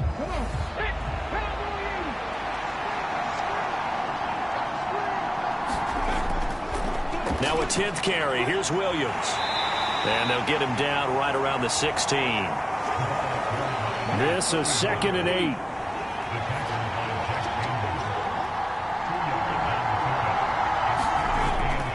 He'll look to throw. Throwing middle, and it's complete. And the Bengals are going to have a 1st and goal coming up as the tackle made at the 3-yard line. And here we are in the fourth quarter, partner, and watch them drive for what would be a go-ahead touchdown. And you and I both know this is where you need a quarterback who can keep his cool back there. Not just for himself, but to keep the rest of the team relaxed too. Only way to get the lead here, of course, with a touchdown. And that's what they're gunning for on 1st and goal. Open man is Higgins, and he's got it. Touchdown, Cincinnati. The 3-yard touchdown pass. And the Bengals have moved out in front here in the fourth quarter.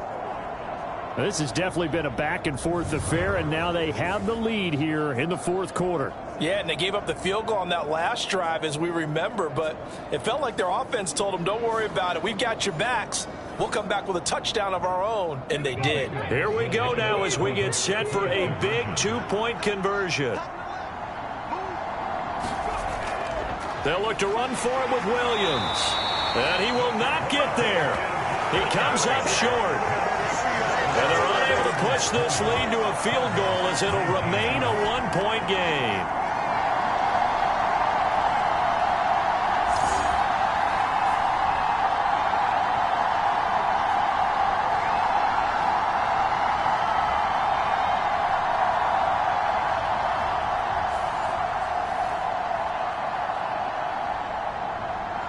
After the touchdown, McPherson on to kick this one away.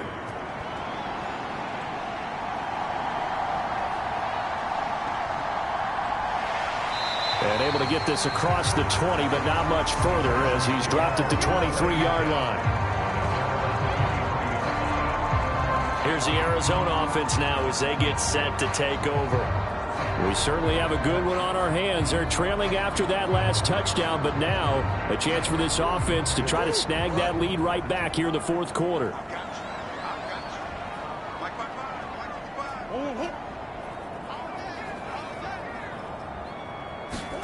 Murray now on first down.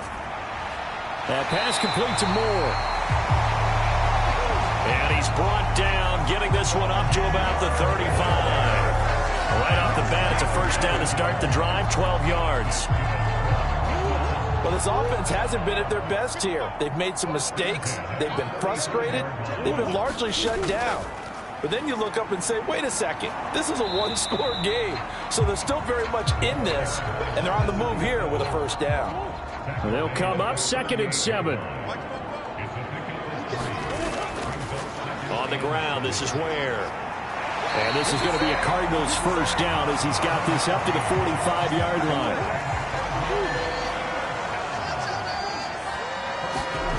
Murray going to throw. Over the middle, it's complete. call it a gain of 6 on the play, and it'll be second down.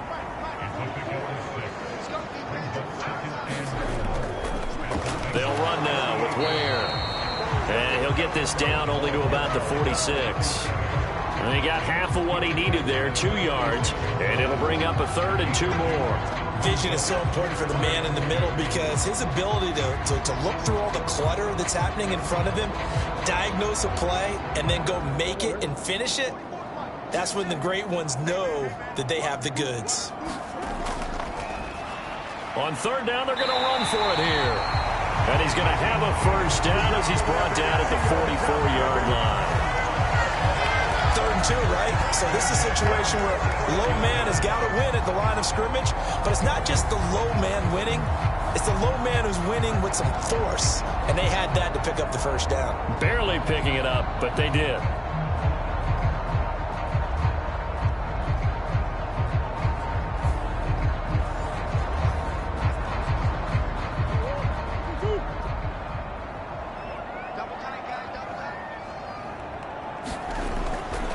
Running on 1st down with Ware. And he's going to be stopped at about the 37. So from the 37, here's 2nd down. They go again with Ware. And he'll work it inside the 30 to the 29-yard line.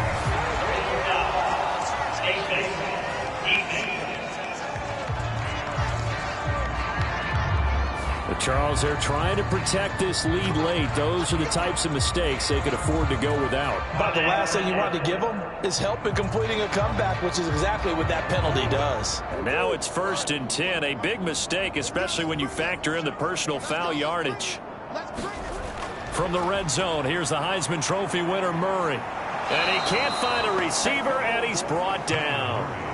It'll only be a loss of a couple, but the pressure gets home on 1st down. We've seen him escape similar situations earlier in the game and get away for pretty good yardage. At that time, they get him down. Yeah, they've had enough evidence that he can get away and run for good yardage, haven't they? That time it felt like, okay, enough of this. Let's play it the right way and get him on the ground before he does any damage. A small bit of adversity here on what's been a strong drive as they come up 2nd and 12. Now a handoff as they run left side. And they won't fare much better here as he maybe gets back to the line. We'll see what they have drawn up here. A little bit behind the line. 12 yards needed to gain a 1st down. Throwing is Murray on 3rd down. And a quick throw here that's complete. And the tackle made at the 13. He is well short of the 1st. And just 3 yards on the catch there. He couldn't get away. And it'll be 4th down. Well, the coverage was tight that time. They allowed the pass underneath to him, but they rallied to him pretty fast, too. Converged on him and got him down. That'll bring up 4th down. So the field goal unit is on the field as this is a big spot right here. This for a 4th quarter lead. Patterson's kick is good. And they have taken the lead here in the 4th quarter.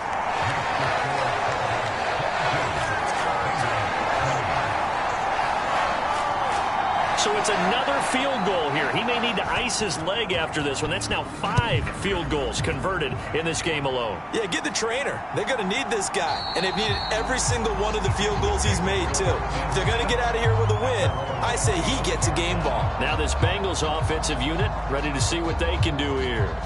And now they find themselves trailing following the field goal. Still a good amount of time in this 4th quarter, but this drive very well could determine the outcome of this ball game.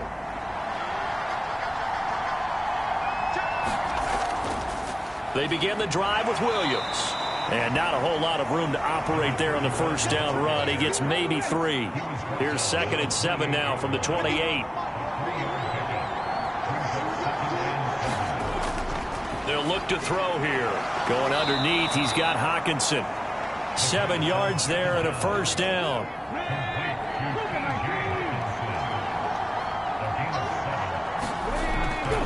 Up the middle, it's Williams. And he'll get this up to about the 40. Ball at the 40 here for 2nd and 5. He'll drop to throw. Going underneath, he's got Hawkinson. A 5-yard pass on the heels of a 5-yard run. Good enough for the first. They'll set up to throw. It's caught here by Adams. And he's going to get this all the way down inside the 35. A good pickup there, 21 yards.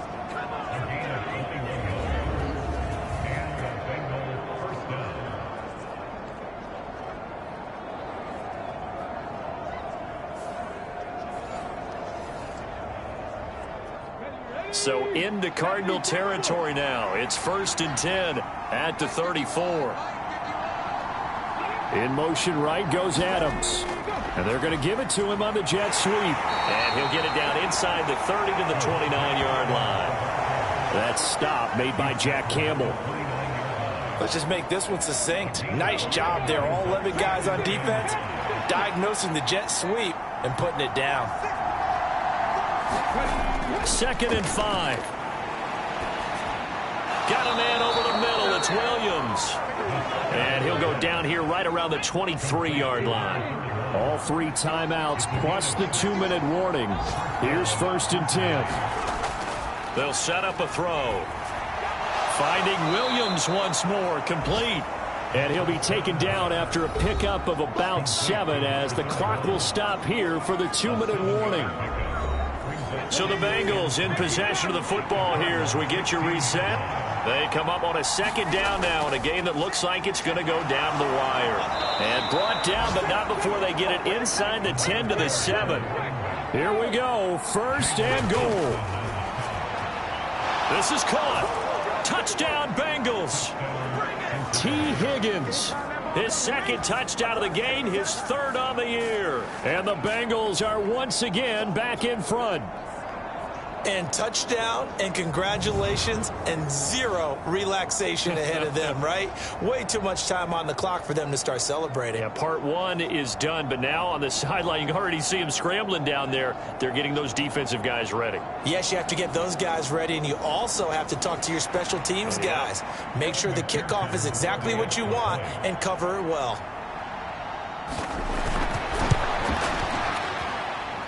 They do tack on the extra point as well, and the lead is up to 5.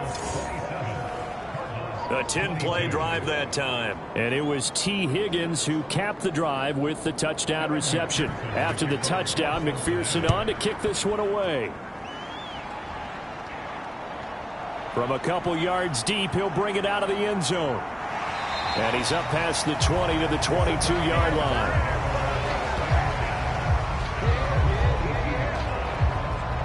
Kyler Murray now in the Cardinal offense.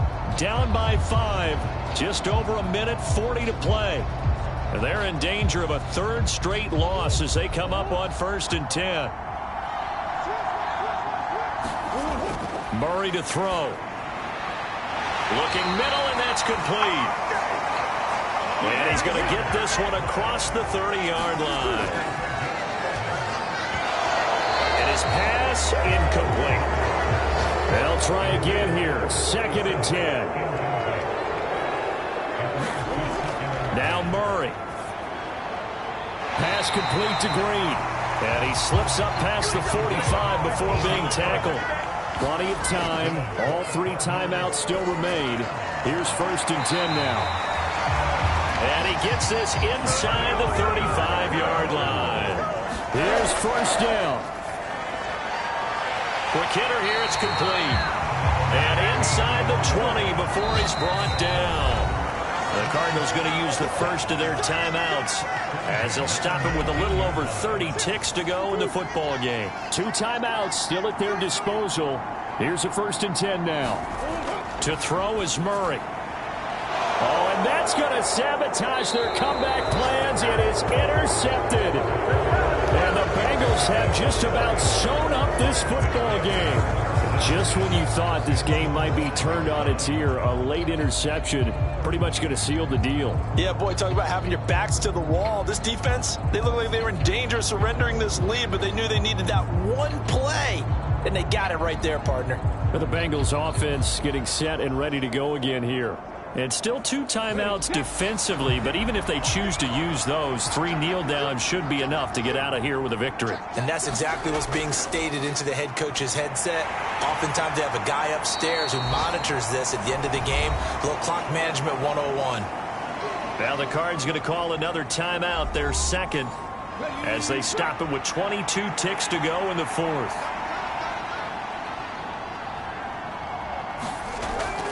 He's going to get it again. Just looking to get forward and protect the ball. The Cardinals forced to burn their 3rd and final timeout. And as the 2 teams talk it over on their respective sidelines, we take a break. 3rd and 5.